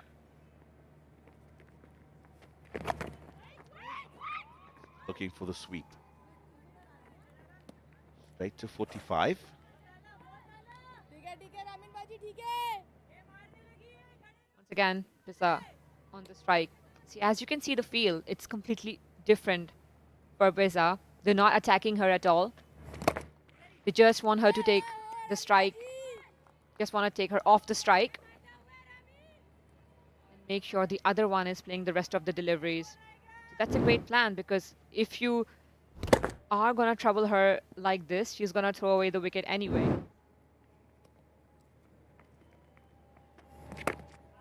You can tell that Pakistan have almost reserved themselves to say, hey, listen, you want to bat through, you can bat through. We'll bowl to the other ones, and we believe that's how we're going to get the rest of our wickets. But she's come out with a different approach today, Biza. Not the same attacking fluency that we saw in match number 1. And I think that's a realization of how important her wicket is in the team. So she's looking to bat longer, just go a bit deeper, get people to bat around her. Amin is one of the best fielders of bowler back drives. I mean, she has taken some exceptional catches, and I have been one of her victims quite many times.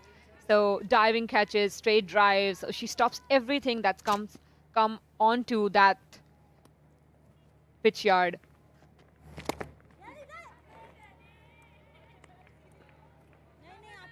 Putting on 75 for 3 now.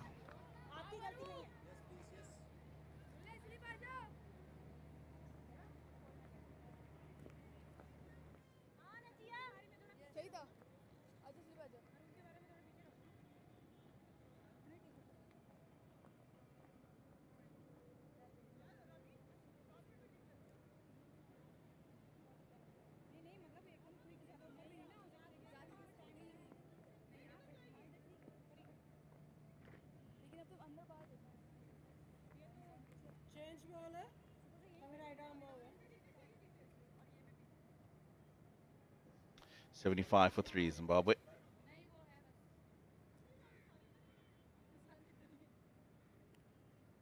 Has found the going tough. 12 deliveries for the 3 runs that she's put together.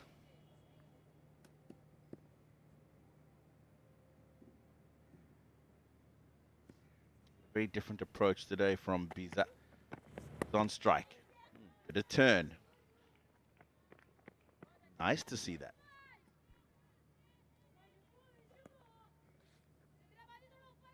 Bank Alfala proudly supports women's cricket, and through its Pehchan current account, it is helping women build their identity and confidence beyond the game. So open your account instantly using bankalfala.com.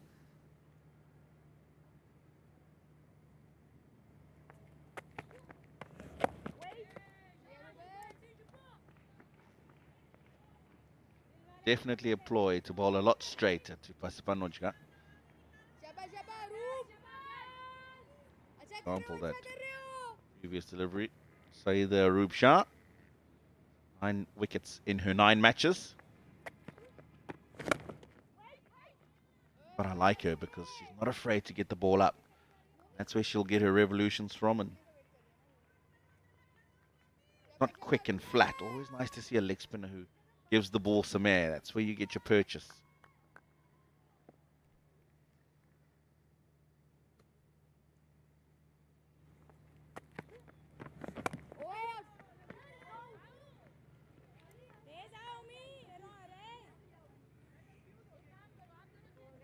Good start by Arub. Keeping the ball in the stumps.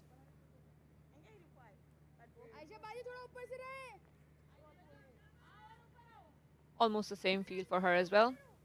Slip and place, shot cover, shot mid.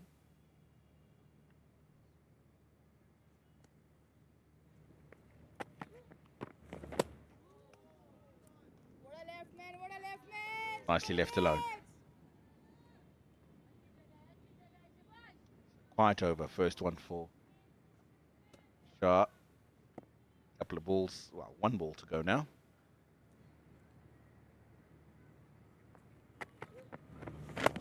Oh, low full toss. That was the opportunity to get some runs. Open spaces at deep mid wicket. Hasn't taken advantage. 76 for 3.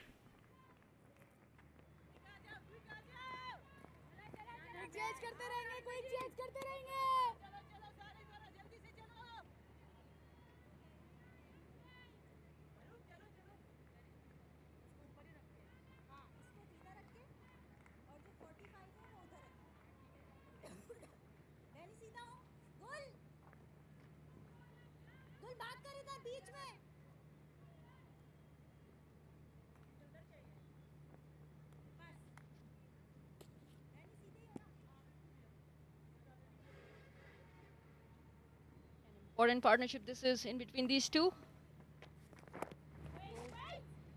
as they need to keep the momentum going in pursuit of this huge target. At the same time, they need to continue it with a good and decent run rate.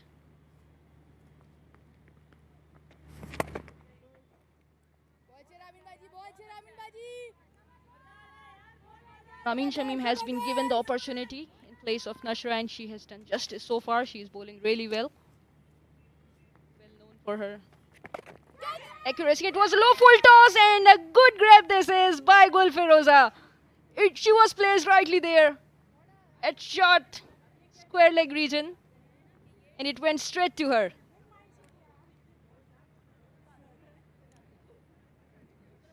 Yeah, Pakistan just achieved their third success, fourth actually.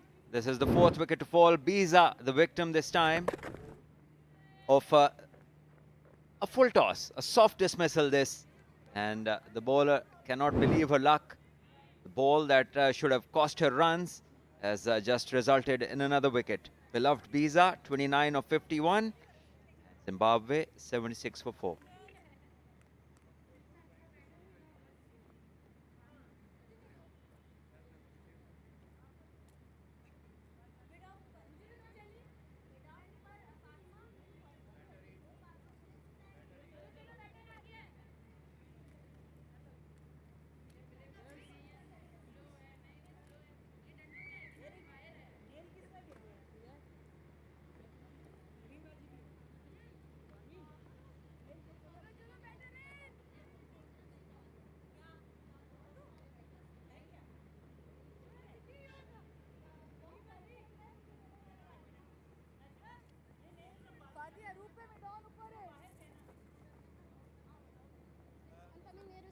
So Wimbai Muthungwindu is the new batter in from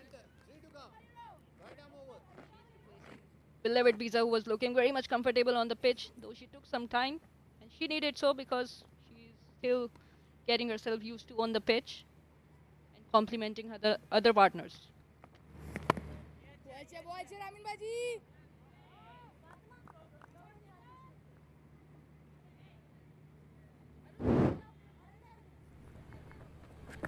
This was one full toss, very slow in the air, on the legs, and the batter not being able to put it away. In fact, just getting caught at square leg.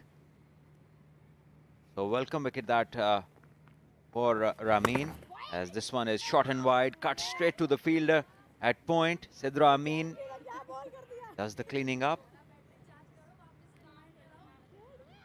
Come on, wicket maiden 9.5 is the rate required. At the moment, Zimbabwe look down and out. Line this 22 overs are complete, and it stays at 76 for 4.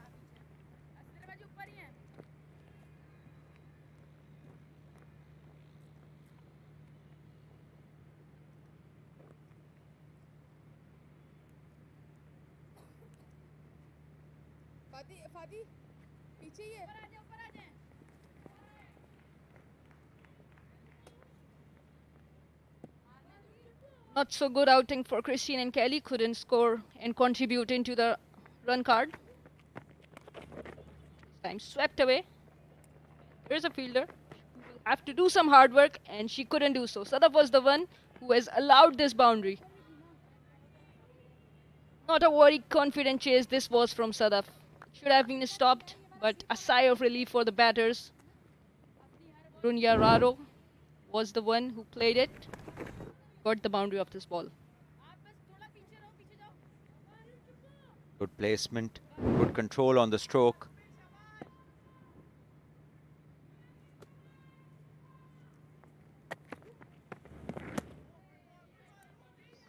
A lot of flight. Over pitch delivery. Batter, Yaro. Just left it alone.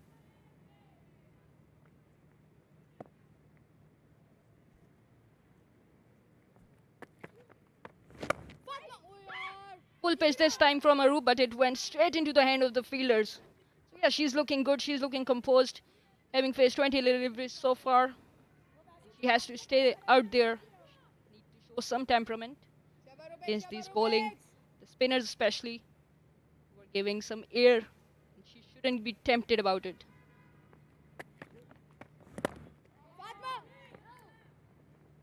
This time it's slightly on a good length from Arup Shah. Has to be persistent there on this length, because that would be the key for her.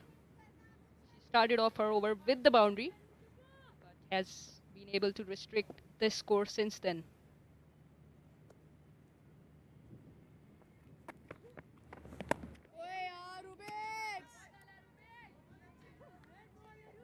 Good stuff. This is from Arup Shah. She's not turning the ball very much, but her accuracy has been brilliant after that first loose ball from her.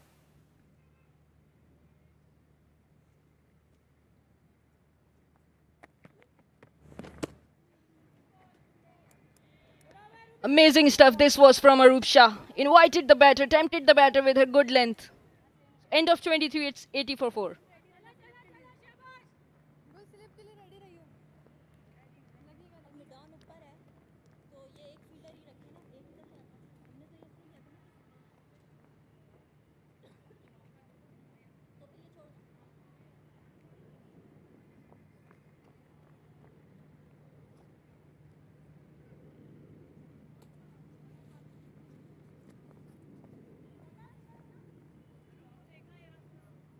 आप सीधे के लिए क्यों खड़ी हो? पाली है तो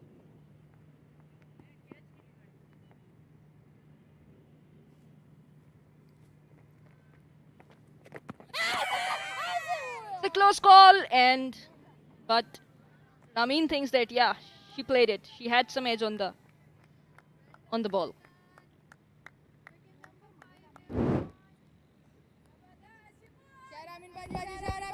What a good ball that was from Ramin. Ball came back in, and she had already finished her shot. That's why she was struck on her leg guards. So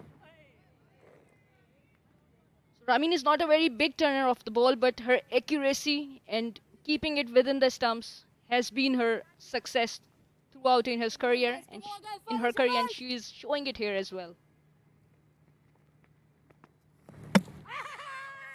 Beautifully bowled this time. Little bit of gap between the ball, between the pad and the bat, and the ball just gets through it, hits the off stump. Classic off spinner's dismissal, this one. Dragging the batter towards the ball and just creating that little bit of gap required for the ball to go through. And Wimbai goes on a duck of 6 deliveries. Just have a look at this. Beautifully bowled. Bit of drift, took the ball away, and then it turned back sharply. Hits the top of off. Surely was a dream delivery from Ramin. Wimbai Mutungwindu has to go depart, scoring none of just 6 balls. It's 80 for 5.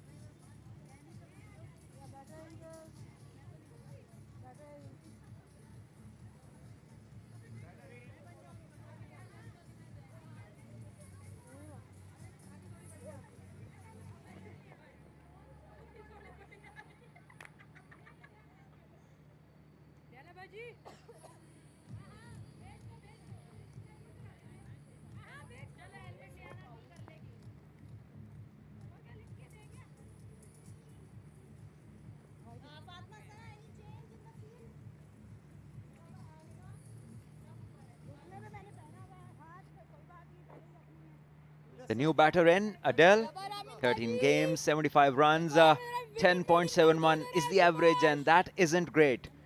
Doesn't tell you a lot about her batting. Moment, Pakistan on top. Ramin, 2 wickets to her name. And Zimbabweans have really allowed the bowlers to bowl on good lines and good lengths because the intent hasn't been there.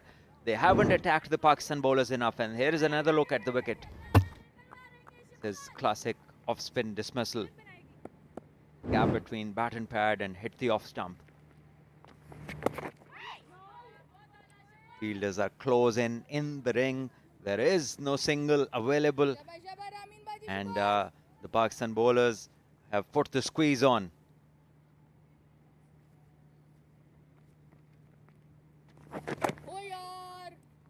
Another challenging delivery from Ramin Shamim within the stumps. No run of this, so it's 24 gone, 80 for 5.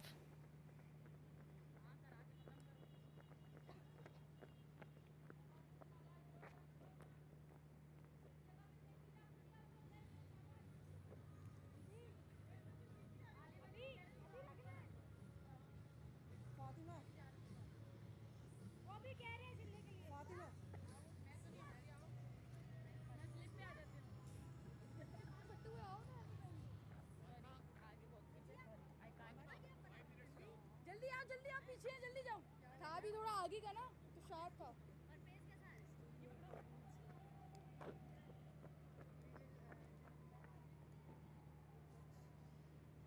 Into the 25th over, halfway mark of this Zimbabwean innings.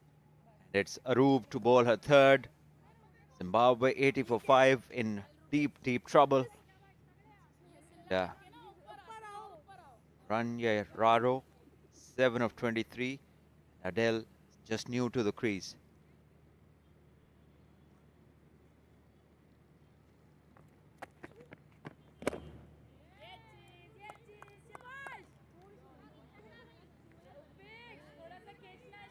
What was amazing from Ramin was that she had her mid-on and mid-off in place. And this is what is expected from Arub as well, because the batters are new on the crease and they has to keep the attack.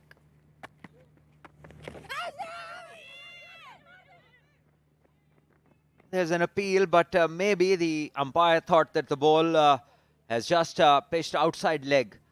And the umpire did not seem interested at all. Just have a look at this. Although it did not. It was a good appeal, but the umpire's lack of interest. Too early. Could have been a good review to take had the facility been available. Because there's not much bounce in this pitch.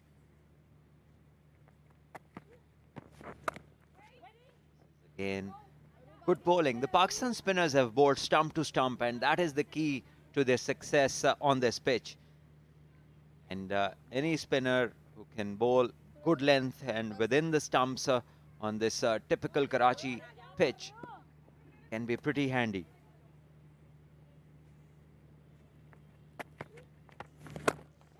This one is hit straight down the ground. The connection is good and the ball will bounce a few times before it crosses the ropes. So a much awaited boundary. Adele opens her account with this 4 down the ground. Surely a wonderful shot this is from Adele. She was under pressure, heading off to the mark, but she started off the mark with the boundary. Arub missed her length. It was on the off stump, it was full pitched, and she backed it over the head into the zone. That is the safe enough.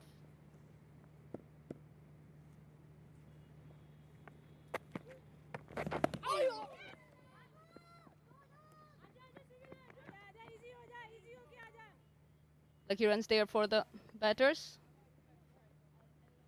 Rivaj SPF Shield moment. Players are giving in their all. The match is intense and so is the sun. Keep your skin protected with Rivaj SPF 60 sunblock and enjoy the game to the fullest. Pakistan's most trusted sunblock, Rivaj SPF 60 sunblock.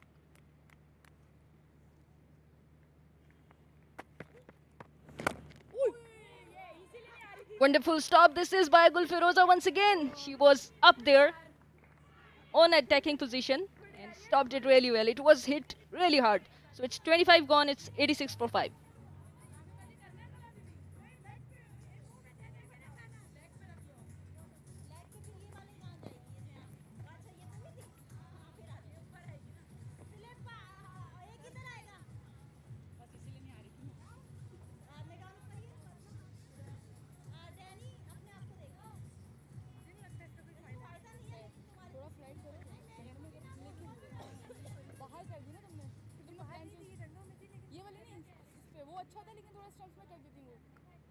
Raju और थोड़ा stumps में आओ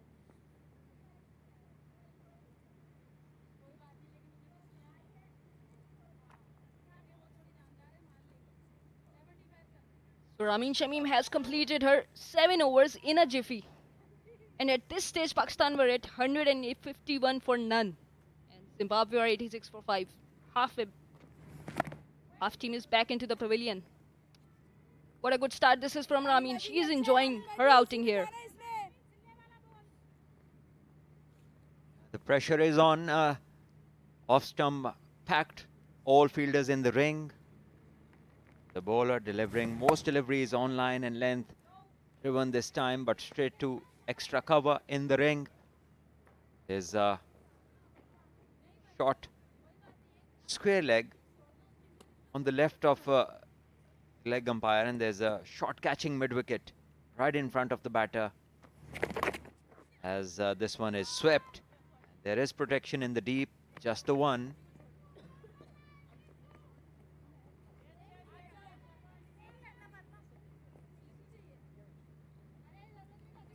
That was a risky shot. Picked it up right from the fronts of the stumps. Played it with a cross bat. But lucky that she got and made a connection with it. This is batter. Playing it with a straight bat. But they need to figure out that how they can pick and choose their options, the scoring options, because the field is jam-packed from Ramin and so is her consistency.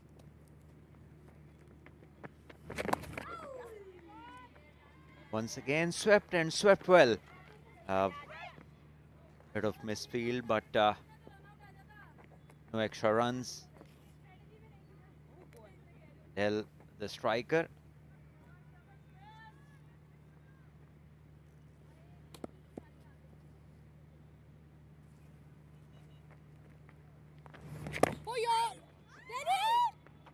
Line and length very consistent. The batter adamant on playing from the crease. 26 bowled, it's 88 for 5.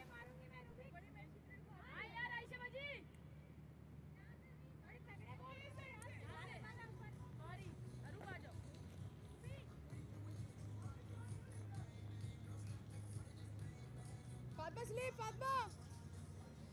Sleep, sleep.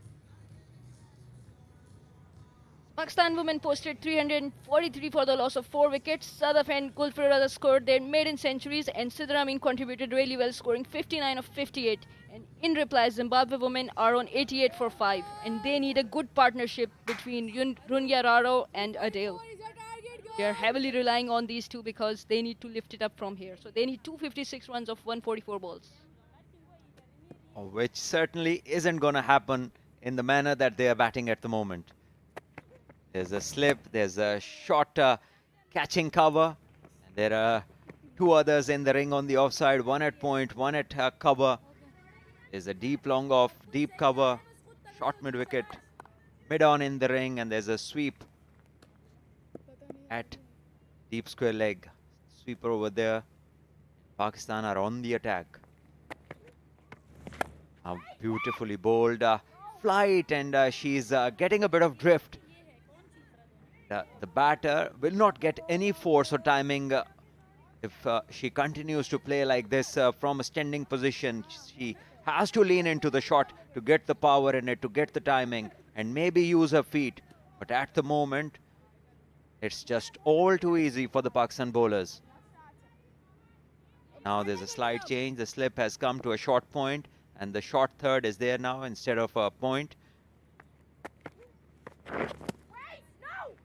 This one is on the legs.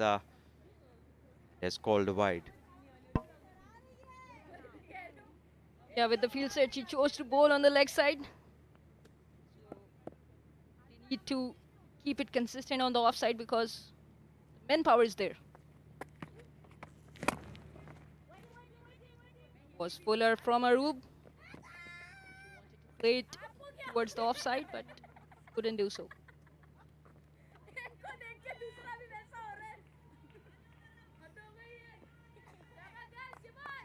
She's also not looking to spin the ball, but she's rather looking to keep it consistent on the off stump.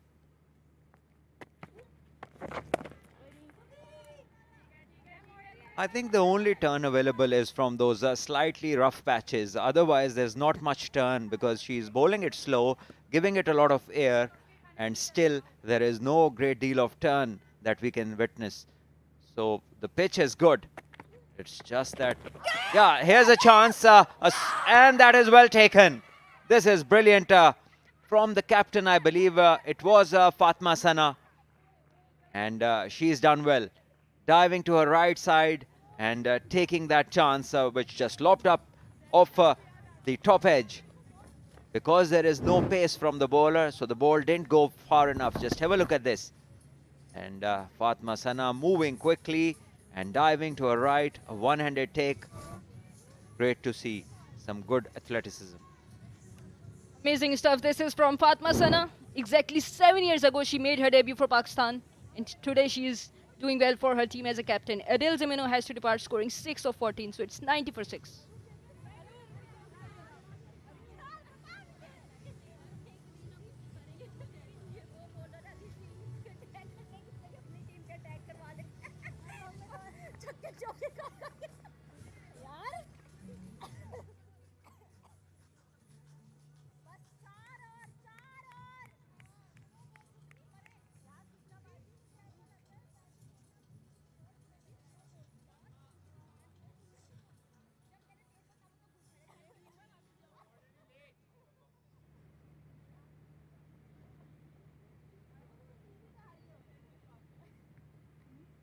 Leg spinner is always a wicket-taking option for the captain to bring on attack. And Aruf Shah has done that. She bowled a wonderful ball and got rid of Adil. Courtesy the good and amazing catch by Fatma Sana. Michelle Mawunga is the new batter in, having played only 5 matches, so she is young. And let's see how she will bring her experience and get her exposure into this match. Right arm over to you. Want to come?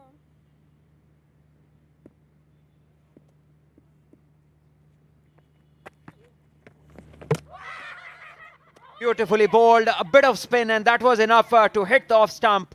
And the first ball duck for Mawunga. She just came in and she couldn't read the leg spin out of the hand and just turned a bit, enough to hit the stumps, and Pakistan have their 7. Yeah, we can surely say that she did not expect the ball to turn at all. She played it with the line of the ball, and the ball turned away from her and took the off stump off. And we can see the ecstasy on the face of the bowler because this is the best side for her. Mawunga goes on duck. It's 90 for 7.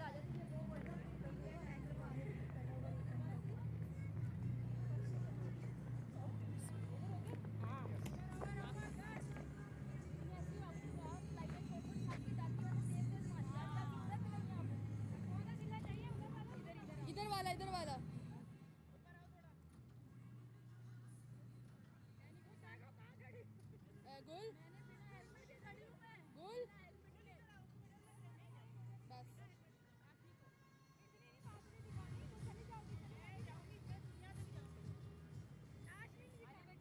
We have a change in the bowling now. Aisha Zafar. She is usually a batter but may contribute with the ball as well. Off spinner, and let's see how well she will roll the ball here on this pitch. We're not seeing a lot of turn, but we need to see whether she will be able to. Good start this is from her, right on the good length.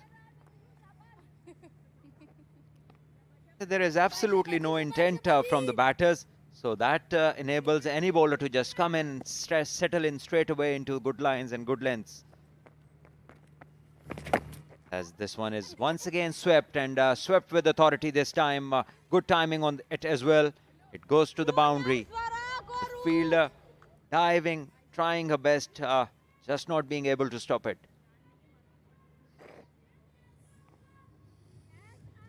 It is such a good pitch that if you show some intent, you will get result out of it. This is what happened on this ball. It was on the leg side and she swept it really well. No chance for Momina to stop this ball from going away for 4 runs.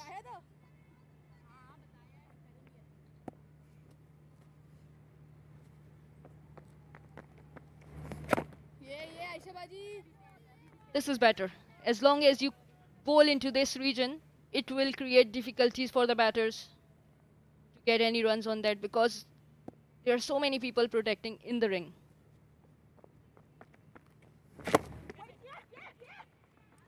Saw some intent as she picked up the length early. It was slightly overpitched from Aisha, but she could not complete her shot well.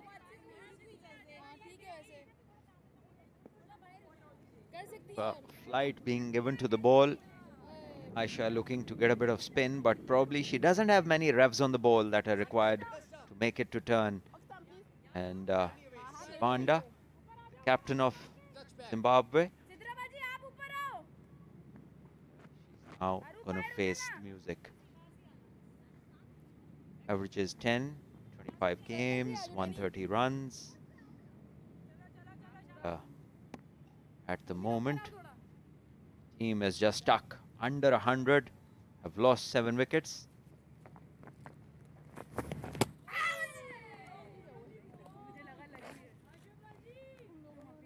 Was a good ball once again from Aisha, not giving any room to the batter. She has got slip in place, short cover in place. Once again, first movement was off the back foot. So it's 28 gone, it's 95 for 7, Zimbabwe.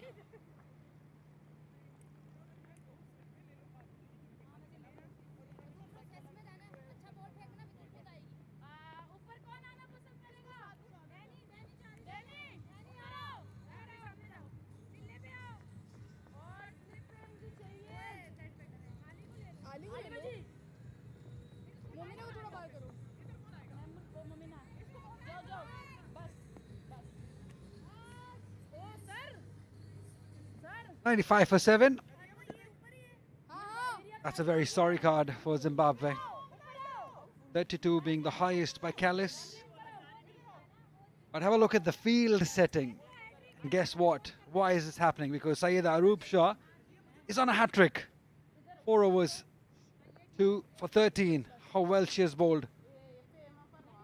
Target, she's made the ball turn. Captain has supported her with the field setting. Now the biggest moment of her life. She bowled the hat-trick delivery.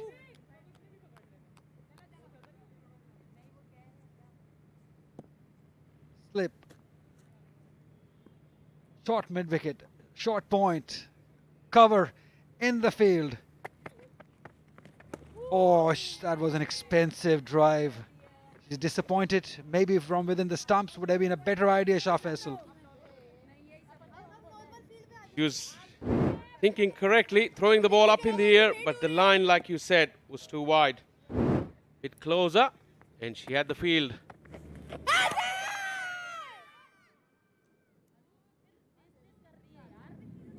Yeah, that surely will. Was missing off stump. It was turning a little bit. Look at this, pitched on off stump and then turned away from the right-hander. It's been a clinical performance, Faisal, in all departments by this side of Pakistan.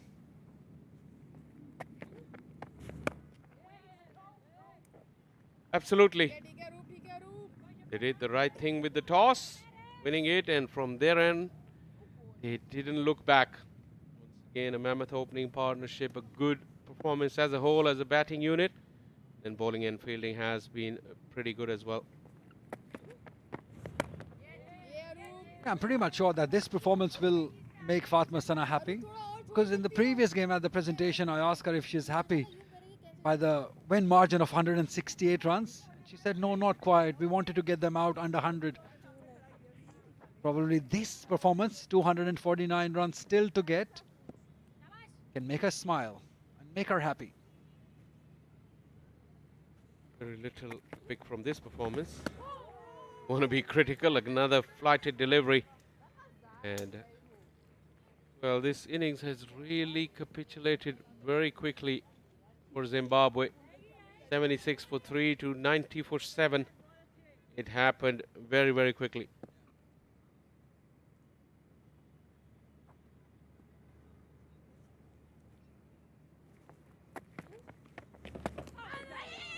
Excited. Leg buys, couple of more runs. End of the 29th. 97 for 7.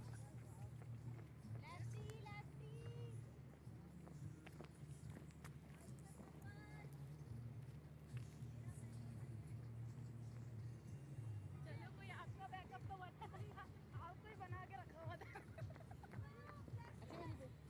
कह रही मेरा backup मैंने कहा चलो कहीं तो आप बनिए वरना आपको बना के रखा हुआ था लेने ऊपर आ जाए Look at the difference. At this stage, Pakistan were 176 without any loss. That's where Pakistan won the game. That opening partnership. Then later on, Sidra Amin chipped in with a good 50. Alia Riaz was impressive. The cameo in the end. The momentum that Pakistan got from that little partnership between her and Sidra Amin. Is there still something that you notice that needs betterment? Although they've ticked most of the boxes, Pakistan women. Oh, almost carried. That fielder is a little deep for that silly point or silly mid-off. Now she's coming closer and she's gone back. Probably not.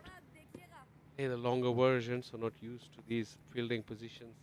Girls. Talking about the overall performance of Pakistan, like I said, there's very little that you can pick that needs improvement. It's just pushing yourself individually to find the best version of yourself. That's the only thing they need to do.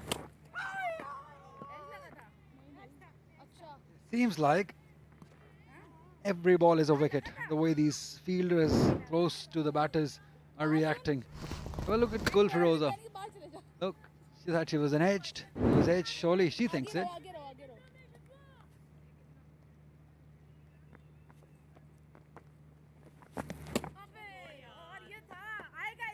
Good bowling, everything working for Pakistan this game, or in this series I should say. Bit of a crowd there. Families of the players playing. Good to see some attendance. It's at the far end.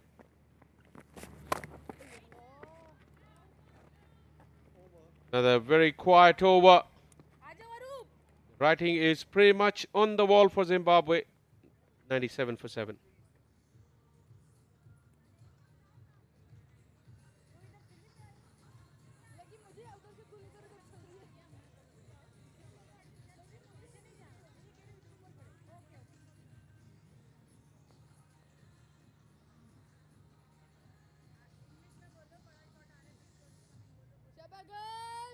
Big shot is coming! Big shot is coming!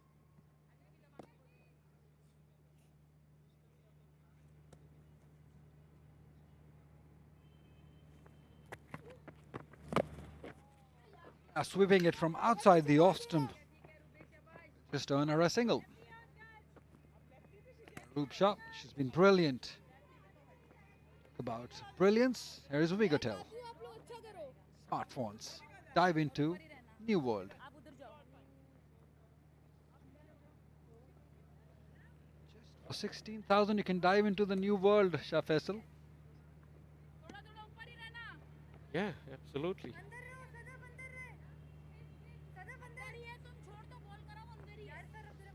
Smartphones, smart performance from Pakistan, you have to say.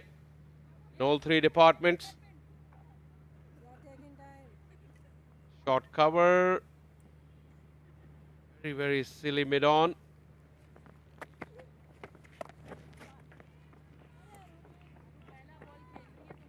Generally, the close-in fielders are not very comfortable against right-arm leg spinners if they're not good leg spinners. Many instances where the fielders actually do give up standing on those positions. Aroob had landed everything so far up until that last delivery. Did you ever field it in those close-in positions, Ali, in your playing days? Yeah, that's exactly where I used to stand. That's exactly how I would feel also. You mean not catching it? Just giving it the chase? Joking, it was too far away from Alia Riaz. Ali Yunus. You have anything to do with coaching her fielding in the slips. Like you said, didn't catch them, so please do not get involved with her slip fielding. Not at all. Never. Good at what she does. Pakistan need her in good form, and it would be very, very important that the runs she got today, actually, generally when she struggles, is the early part of her innings when she can't rotate the strike. Today she got the boundary away today, and after that, she played an absolute blitz. Yeah, that's correct. The previous game, I thought she got stuck in the crease. Today, when she came in, started using her feet, coming down the track, and that helped her get onto the pitch of the ball. We know that her intent has always been shot making. She likes playing her shots. Came off well today. 31 gone, 102 for 7.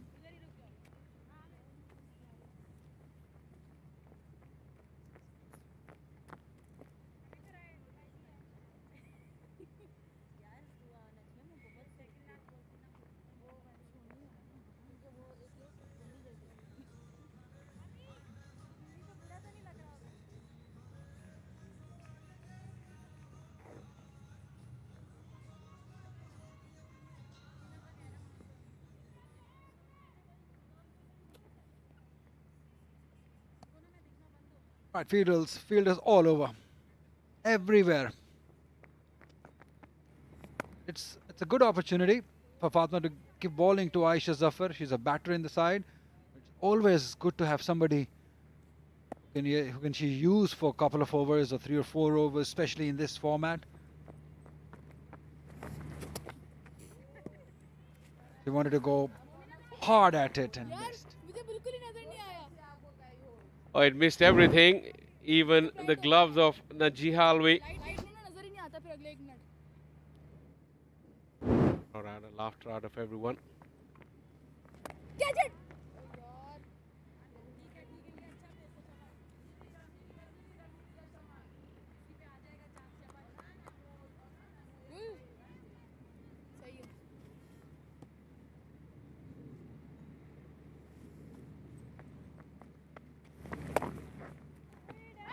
Good fielding. It's been a huge difference both sides as far as fielding is concerned.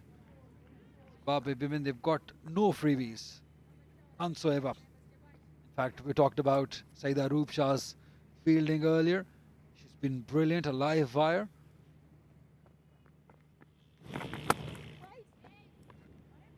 More question to you, Ali.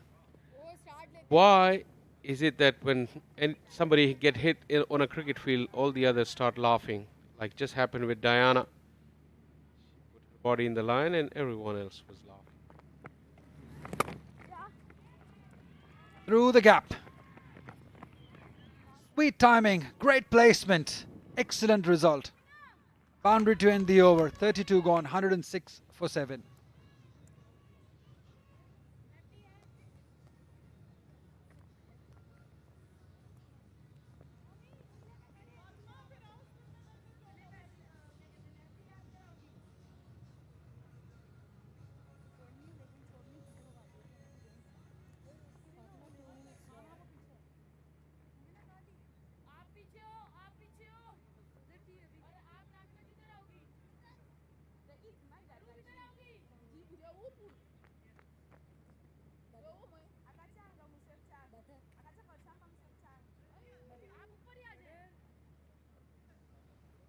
Hundred and 6 for 7. Yeah, there are a few people, from members of a T20 side. In the background where Amir is standing. Amir looks after all the management of Pakistan women's side. Oh yes, gone. That's a hit wicket. Yeah, they were finding some ways to get out. This is the funniest one. The process, I think, Naji Halvi also got hit. Got smashed with the bat. We've seen some injuries like that prior to the helmets being introduced for the wicketkeepers. He went right back. Goes the bat. Who was it? Can't tell what it is. Was it the bail? Thank God she's fine. The captain departs, scoring 106 for 8.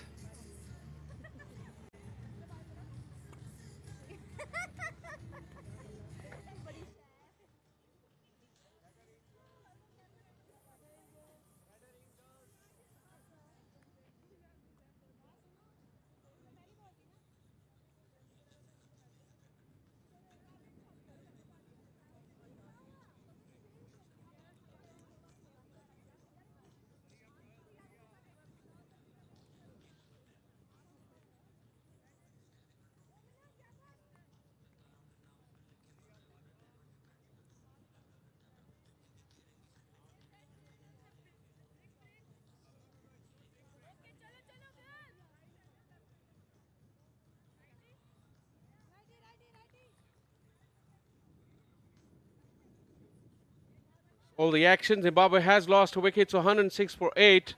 The Jihalwi recovering. Still a bit of a mystery as to what actually happened. You get a chance to see pretty shortly. Was 8 down for 106. Zimbabwe really capitulated very quickly. Mabero, only 6 runs in her career so far. Momina Riyasat, second game, has taken a couple of wickets. There's a chance of getting more wickets here. Not on this delivery because this is going down surely. The last wicket, a very interesting one. Slower in pace. She went so much back in the crease. Then maybe at the bail hitting her. There's a chance. No, not quite carrying. Every delivery is an opportunity at the moment for Pakistan ladies. All smiles. That is good to see. Strange reaction from Najee after that last dismissal. The bails flew all over. Bat was swinging. This has gone up. Falls in no man's land. In fact, a knock on there from Arub. Will earn Zimbabwe another run. She was in business for a long time. She was running backwards. And if anyone in this whole ground would have taken it, it would have been Sidra Amin Shah. Because she is such an athlete. She's such a good fielder. And if she can't get to it, probably no one would. Maybe Shah Faisal on his good days. No way. No way. Have a look at this. Look at the bails fly as well as the bat comes down. One of the bail just ricocheted off her visor.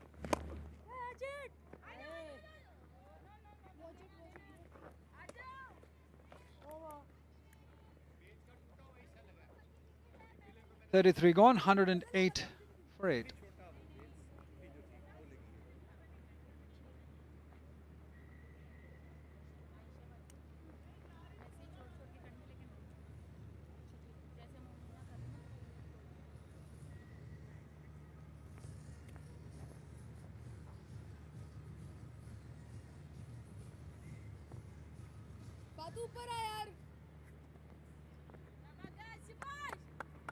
Same field, same bowler. Aisha Zafar will continue. She's into her 4th over.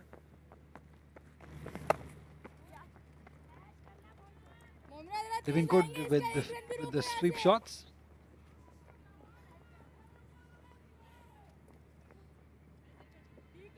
Right, Bank Alphala proudly supports women's cricket, and through its Pehchan current account, it is helping women build their identity and confidence beyond the game. So open your account instantly using bankalphala.com.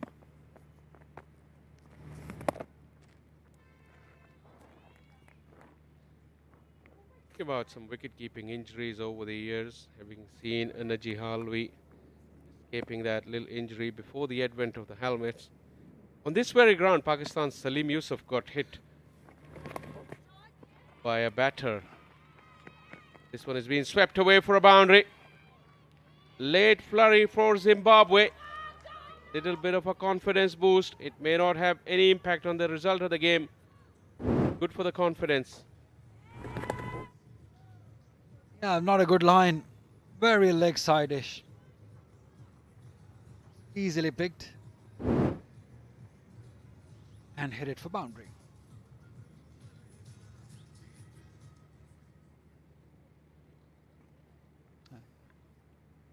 Talking about those injuries to wicketkeeper, Salim Yusuf got hit against Sri Lanka here way back in 1980s sometime. And another wicketkeeper getting injured by a bail was Sabah Karim, Mark Boucher as well. That is where really the helmets came in for the wicketkeepers, and those injuries have been minimized since.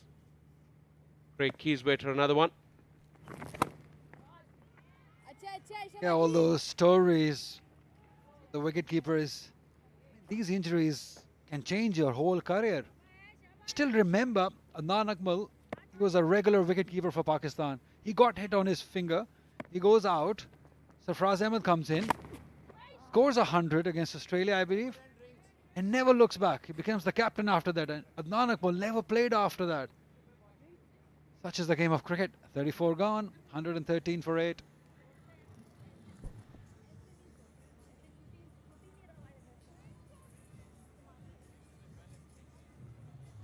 After 34, it's time to have a drink break.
$113 for 8 after 34. Pakistan surely are in a very commanding position in this game. Let's have a look at how the wickets fell. The first one Great line, great length from Diana Baig.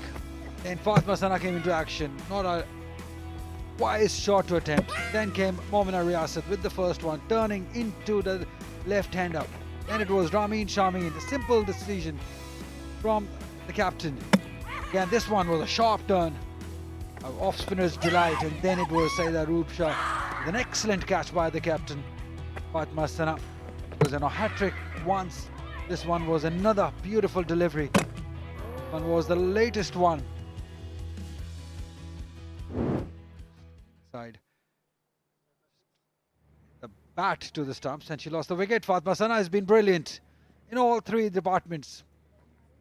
She's captained well. She's fielded well, she's batted well, she's bowled well. So that makes her 4 categories for her to be the best. She's doing all that at just 24 years of age. What a career she's having ahead of her. Already a stellar performer.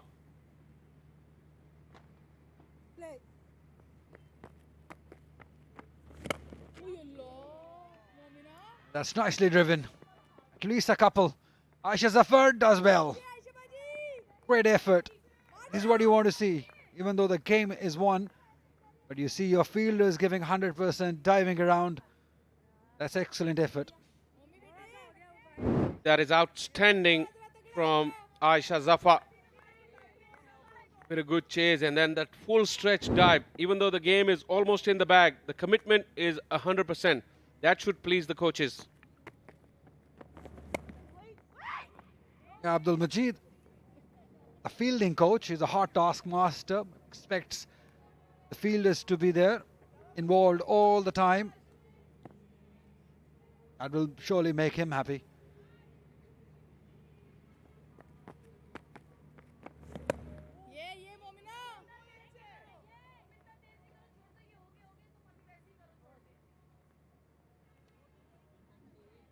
Ranyararo.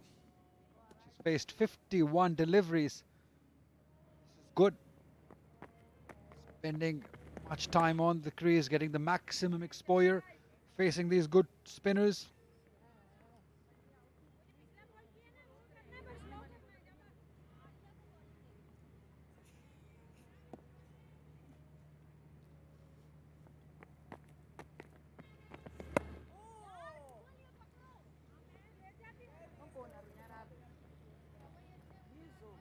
Two wickets again tonight for Momina Riyasat. Love to clean up this innings right now.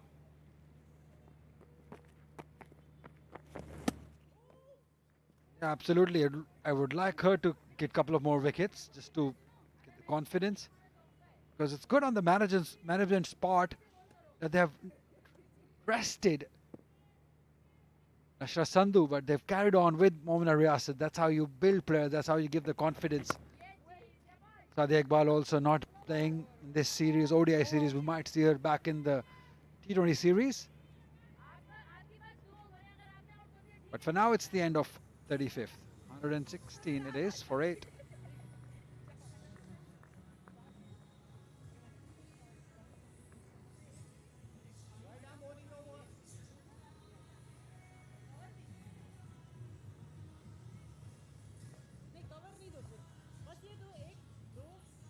Pakistan women's side is Moin also on the rightmost. He's the trainer who's done really well also.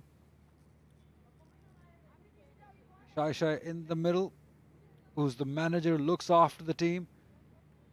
She's been there for a while. She's done a brilliant job with Pakistan women team, looking after things.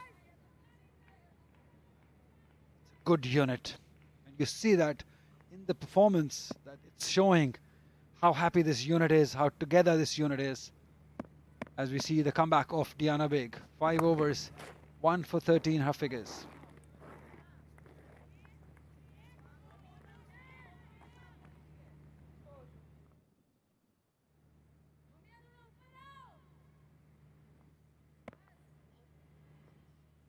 The required rate, 15.37.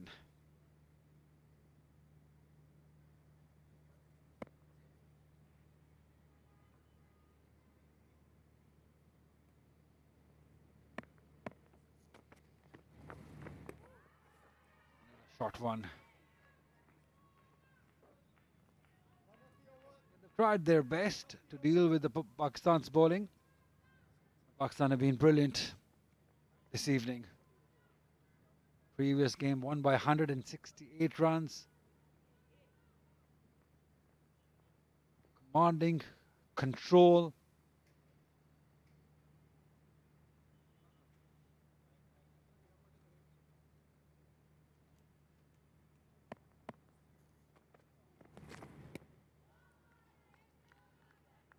Just wanted to go for that expensive drive, beaten outside the off stump.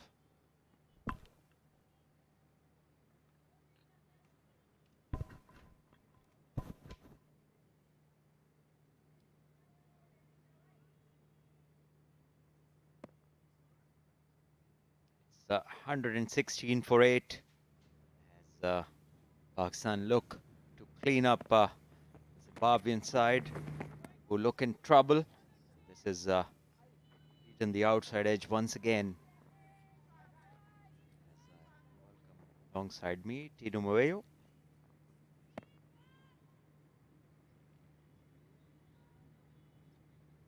Pakistan players from the T20 team already in the ground watching the game because the next series, which is scheduled in a few days, they'll be up in the green kits looking to play. This one is struck and struck well over the infield, gets to the boundary. Welcome 4 runs. Now this is well timed. Just seeing that it's over pitched and just a case of opening the face and making sure that she gets good contact. So beautifully timed from Mabero, beg your pardon.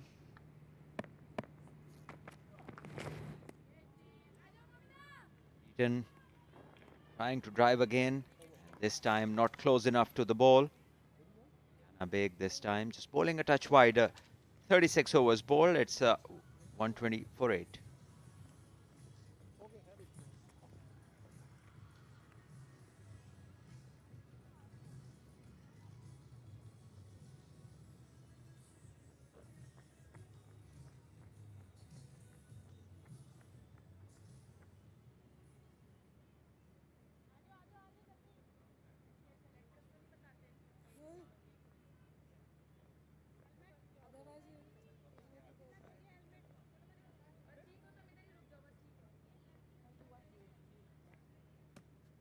This is the Pakistan sports staff. Wahab along with Abdul Rahman, Imran Farhat and Abdul Majid, the fielding coach. Sweep this time and a sweep with authority. Great timing on this one. Another boundary.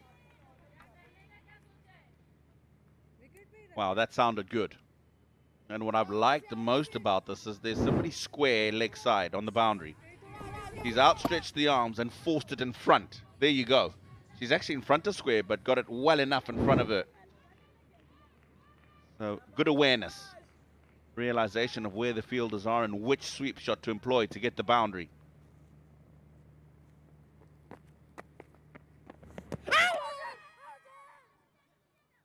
There hasn't been much turn from the left arm. The ball just has been sliding in. On occasions, whenever the ball has been just outside off, Rania Raro has been sweeping really well. This time, she presented a straighter bat. Side edge gives her a single.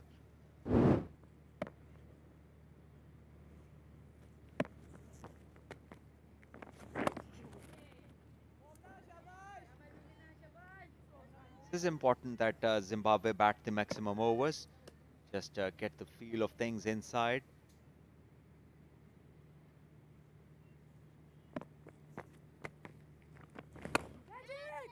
Once again, watching that the fielder is in the ring, she decides to go up and over successfully. Good timing again, and this time the other batter. It's a good option because it's left arm round and she's just picked up the ball with the angle coming into the off stump. But she's picked it up from outside the line of the stumps as well. So there's no danger if she misses it of getting bowled or an LBW. Exactly.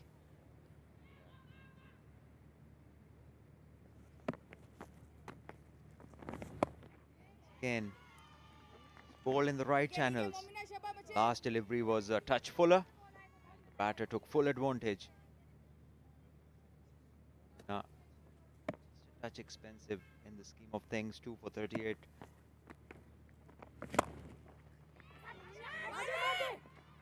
There's a quick single. And easily in the end, the over finishes with this. 37 gone. It's 130 for 8.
That's the right move for me. I think the spinners have done their job for this evening. Get your cricket bowlers back on. Let them finish off the innings as quickly as possible. Zimbabwean batters at the crease now. Just started to look a lot more comfortable to the spin bowlers. This is where you expect your senior statesman, being on side for a long time, led the attack for a while, to come and wrap it up. Looking for the Yorker. Diana Beg is pretty consistent with the lines and lengths, and on this occasion, as you just said, that she's looking to bowl in through the block hole, looking to hit the stumps. But the batters look pretty much at ease now. They've settled in. They've played a few shots. Mahad Asif on your screens, the bowling coach, the fast bowling coach of Pakistan side. Short one. Well managed by the batter, playing it safely, rolling the wrists. Takes an easy single.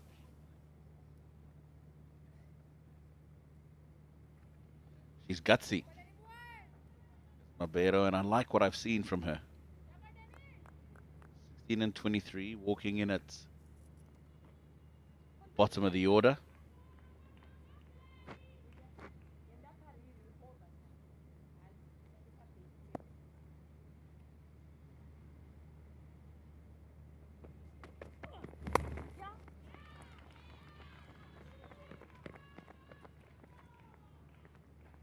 Flicked away, good use of the wrists, laying it away to square leg. Ball was bowled towards the leg stump. Zimbabwe might be better off if they get a chance, the winner toss, to bat first. So these batters, young batters, can bat without any scoreboard pressure, bat for longer, build on an innings, and get a decent total. That was certainly the idea today, and you could see the reaction of Sibanda Loreen at the toss straight away when she saw the coin go up and come down. She was visibly disappointed, because today they felt that was the opportunity for them to bat first. And what's been good batting conditions in both matches, which actually brings me to a question that I wanted to ask you. It's our first opportunity on air together today. We'll do that next over. This is a top edge, and it awaits the keeper. No chance for the keeper as it goes to the boundary.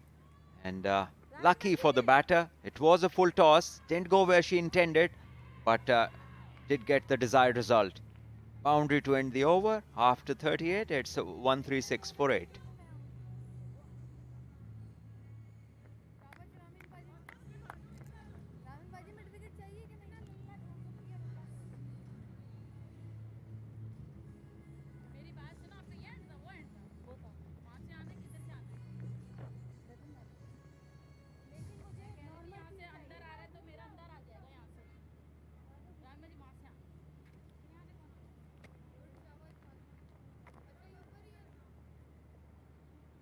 Change bowler coming right arm over.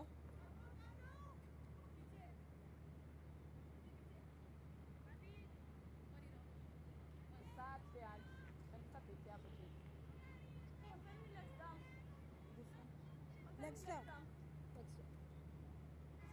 Center.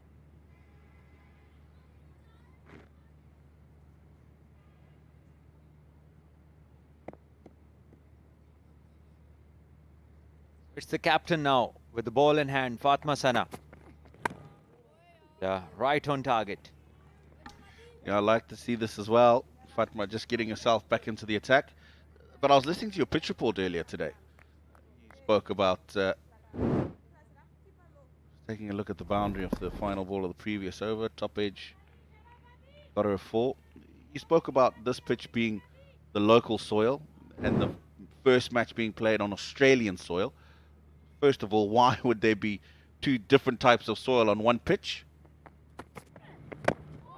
And secondly, very quickly, what's the difference? Well, you can firstly have multiple soils, in one square, just to get different reactions from different pitches. And in particularly the Australian soil, what it does, it is comprised of different earthly materials. Probably the clay content is a bit more than the local soil. So the binding becomes really hard.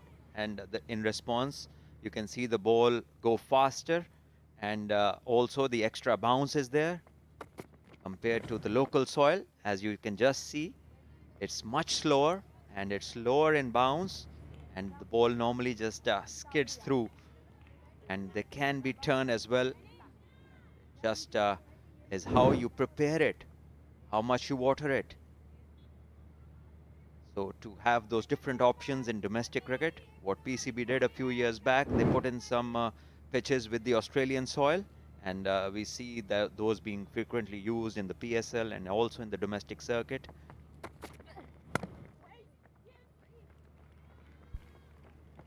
Well, why don't you have some Zimbabwean soil then? Yeah, I could bring some for you if you'd like. Send it over, mate. We're ready.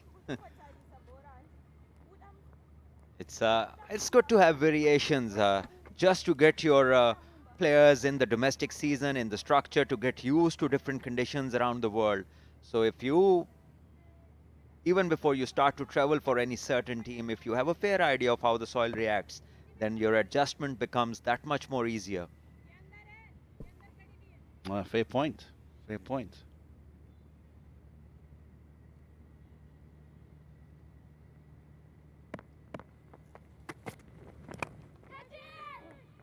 In the air, chipped, and this is a chance. And Diana Beg, she's a good fielder, and she takes this one. As Fatma Sana picks up the wicket, the 9th one to go down for Zimbabwe. The batter was looking to go over mid-off in the ring, but this time the timing just wasn't there.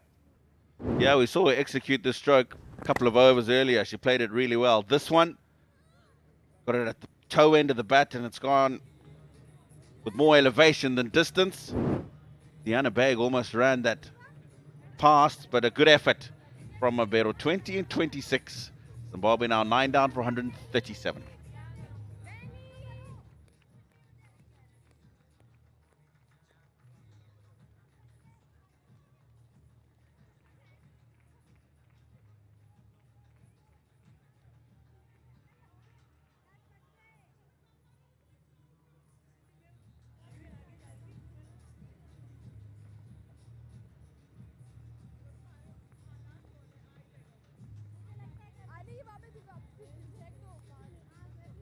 Center, yeah.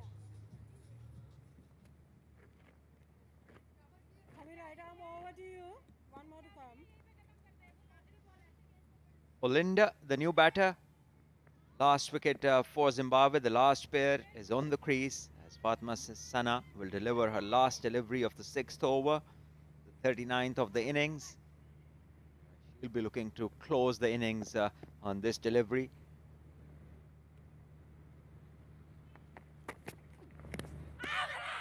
Very close. She appeals and the finger is raised, and straight away she has the result that she desired. An outside edge goes straight to the keeper, who made no mistake.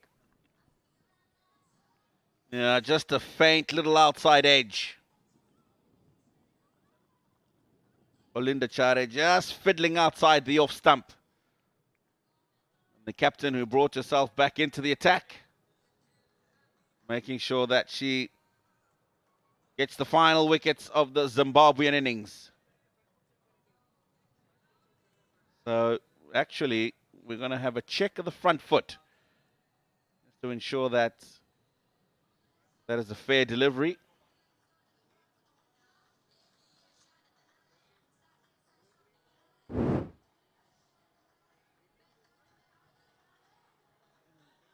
A perfectly legal delivery. This one, no problems with the front foot. And another look at how this last wicket fell. Faint outside edge and straight to the keeper. Fatma Sana is happy. Pakistan are happy. They have won an ODI series after 4 years.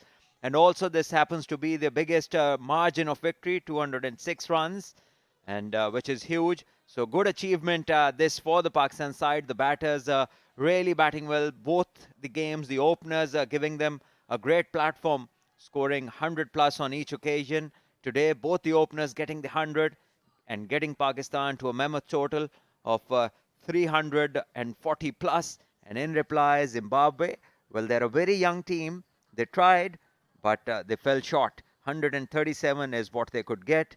And in 39 overs, they've been bowled out. Yeah, mighty congratulations to the hosts, Pakistan. And nice for them to get that monkey off their back. 4 long years since they've won an ODI series, but their performance today even better than the one in the opening match. 2 openers were outstanding with the platform they set today, and records broken there as well. So they'll go away today. Pakistan look back at these last 2 matches and probably have a say to themselves, is there an opportunity for others that haven't had a chance to take part in these first couple of games?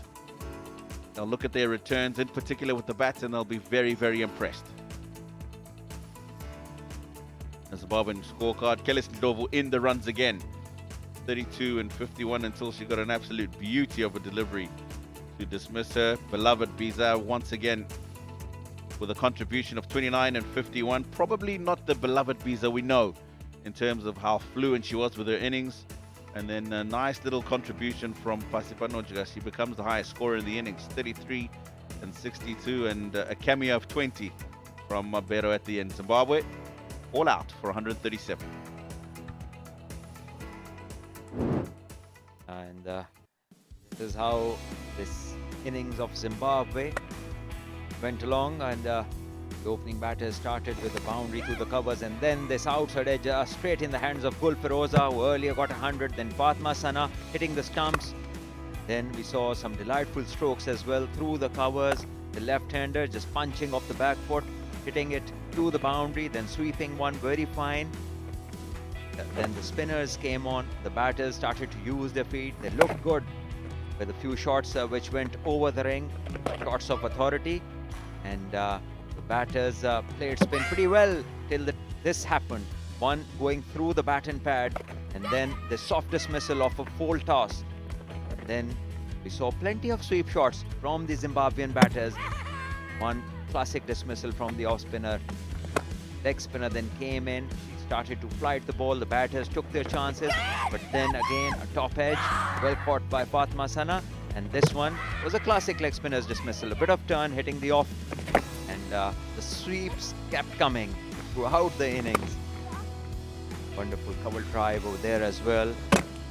This one was hit wicket, going too far back. Bowlers just kept coming in, picking up the wickets. It was the odd boundary as well. Good timing from the 2 batters, showed a bit of resistance on the 9th wicket partnership. That was a few shots over fielders, and then this one was chipped in the air, and Diana Beg making no mistake. Then Fatma Sana came in and did the cleaning up.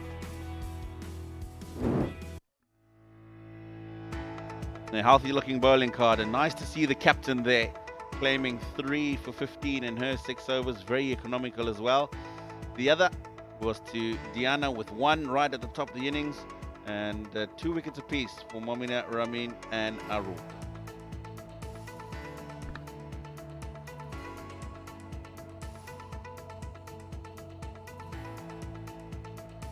match summary. Pakistan 343 for 4.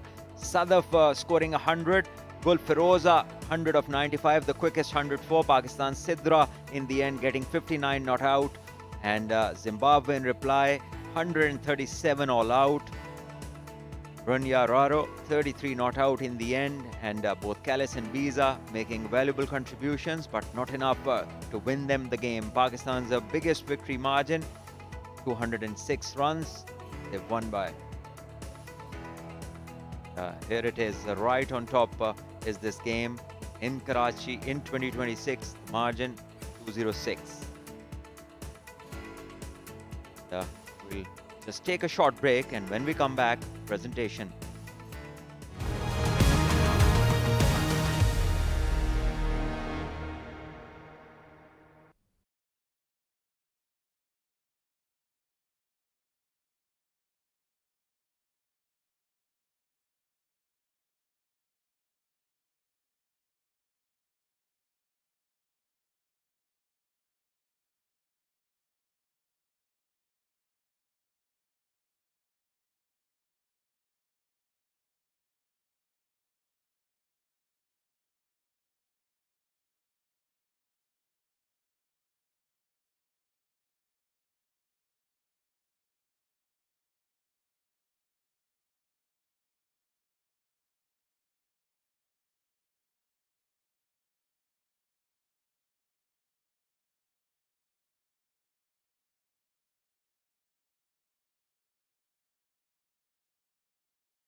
Yes, another masterclass from Pakistan women's side as they beat Zimbabwe by 206 runs in the second ODI of Rewatch presents Bank Alfla ODI series, and this happens to be Pakistan's biggest victory as far as runs are concerned. So congratulations to Fatma Sana and her team for a fantastic performance. We're all set for the presentation party, and in the presentation party I have with me Miss Aroob Yasin. She is the Director Marketing Rewatch. First of all, I'd like to call upon the player of the match. I'd request Miss Aroob Yasin to please step forward. She will present the trophy to Gul Firoza for her 100 runs, the quickest 100 in Pakistan women's history of just 95 deliveries with 13 fours to her. A brilliant inning for Gul Firoza. Congratulations, बहुत अच्छा खेली आप. Fastest ODI 100. इस बात का मालूम था आपको जब आप खेल रही थी? नहीं, बिल्कुल नहीं, बस अल्लाह ताला का शुक्र है कि रन्स आ रहे हैं बैट से. और ये मुझे जब मैं बाहर आई थी तो वहाँ भाई ने मुझे बताया कि फास्टेस्ट 100 है, तो खुशी हुई सुन के. लेकिन ये शुक्र है कि टीम के लिए अच्छा कर सकी, उसकी ज़्यादा खुशी है. ये कितना मुश्किल होता है जब आपको इतने बड़े प्लेयर की जगह खिलाया जाए, मुनीबा की जगह आप खेल रही हैं, तो एक एडेड रिस्पॉन्सिबिलिटी थी कि आपको रन्स करने हैं इसके लिए? बिल्कुल ऐसा ही है, क्योंकि रिसेंट सीरीज़ में रन्स वैसे आ नहीं रहे थे जिस तरीके से कैंप्स में चल रहे थे. लेकिन बस यही कोशिश थी कि यूटिलाइज़ करूँ अपनी कंडीशंस को, और वो अल्लाह ताला ने उसमें हेल्प दी और शुक्र है उसका कि यूज़ कर सके उस कंडीशन को. लास्ट मैच में आप 50 करके आउट हो गई थी, आज ये सोच के आई थी कि आज विकेट थ्रो नहीं करनी है? जी, क्योंकि विकेट लास्ट टाइम से बेहतर था. विकेट लास्ट टाइम थोड़ा ट्रिकी था अर्ली ऑन, लेकिन अभी विकेट बेहतर था तो उसको असेस किया हमने अर्ली ऑन, और उसी तरीके से जैसी कंडीशन थी अकॉर्डिंग टू सिचुएशन हम लोग खेलते रहे. Back to back 100 partnerships with Sadaf Shams, अच्छा लगता है उनके साथ खेलना दूसरे एंड पे हो तो? बिल्कुल बिल्कुल मज़ा आता है. जैसे वो अपनी शॉट्स खेलती हैं और मैं अपनी, तो एक दूसरे को देख के एक दूसरे को बैक करते हैं, एक दूसरे को बात कम्युनिकेशन करते रहते हैं, तो जिससे दोनों को हेल्प मिलती है. गर्मी काफ़ी थी जब दिन के टाइम बैटिंग करते हैं? जी बिल्कुल ऐसा ही है, बहुत गर्मी थी, लेकिन जब खेल रहे होते हैं तो वो नहीं सोचते, सिर्फ कॉन्सेंट्रेट होता है गेम पे. Thank you very much and all the best for the upcoming game. Thank you, thank you. Yeah, that was the player of the match, Gul Firoza, for her brilliant 100 of just 95 deliveries. Now time to talk to the losing captain first for Zimbabwe. May I invite Miss Nomvelo Sibanda.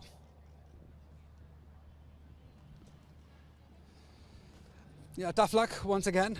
Just not working somehow in the field. Maybe we can say another poor day.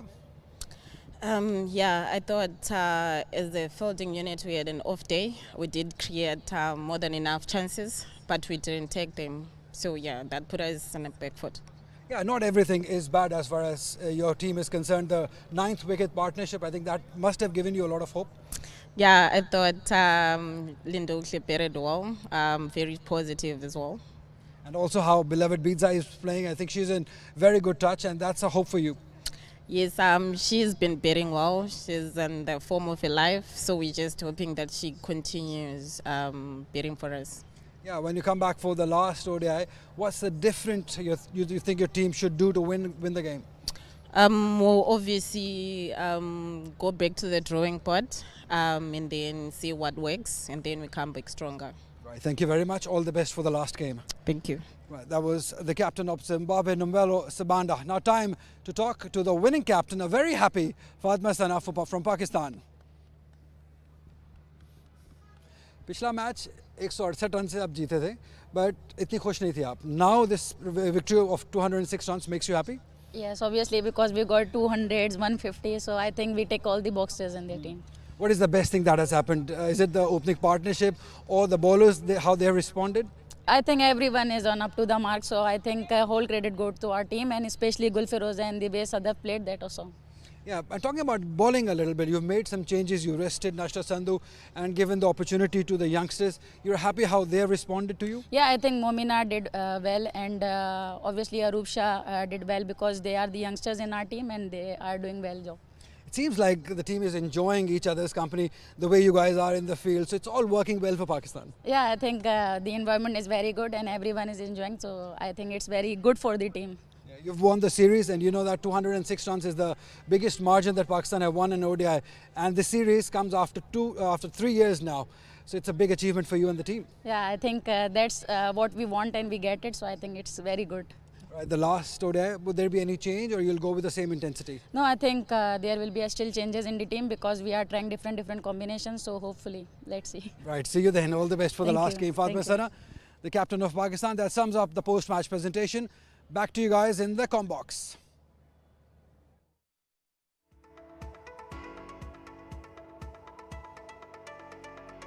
blockbuster performance from Pakistan in that second one-day international. A famous victory for them, and there's one more to go in the series. We'll be live from the National Bank Stadium here in Karachi. It's the final of the Rivaj Presents Bank Al Falah, Pakistan versus Zimbabwe Women's ODI Series, the third and final match. We'll be live with you at 15:12 hours. Until then, it's good night.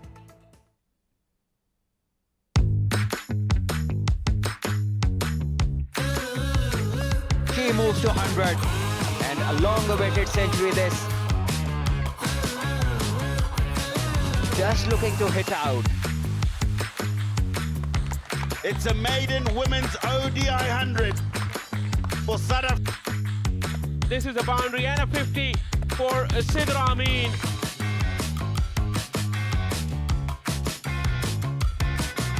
Yes, go on, John. First wicket for Diana Baig. That is a gorgeous stroke. It's the final wicket of the Zimbabwean innings.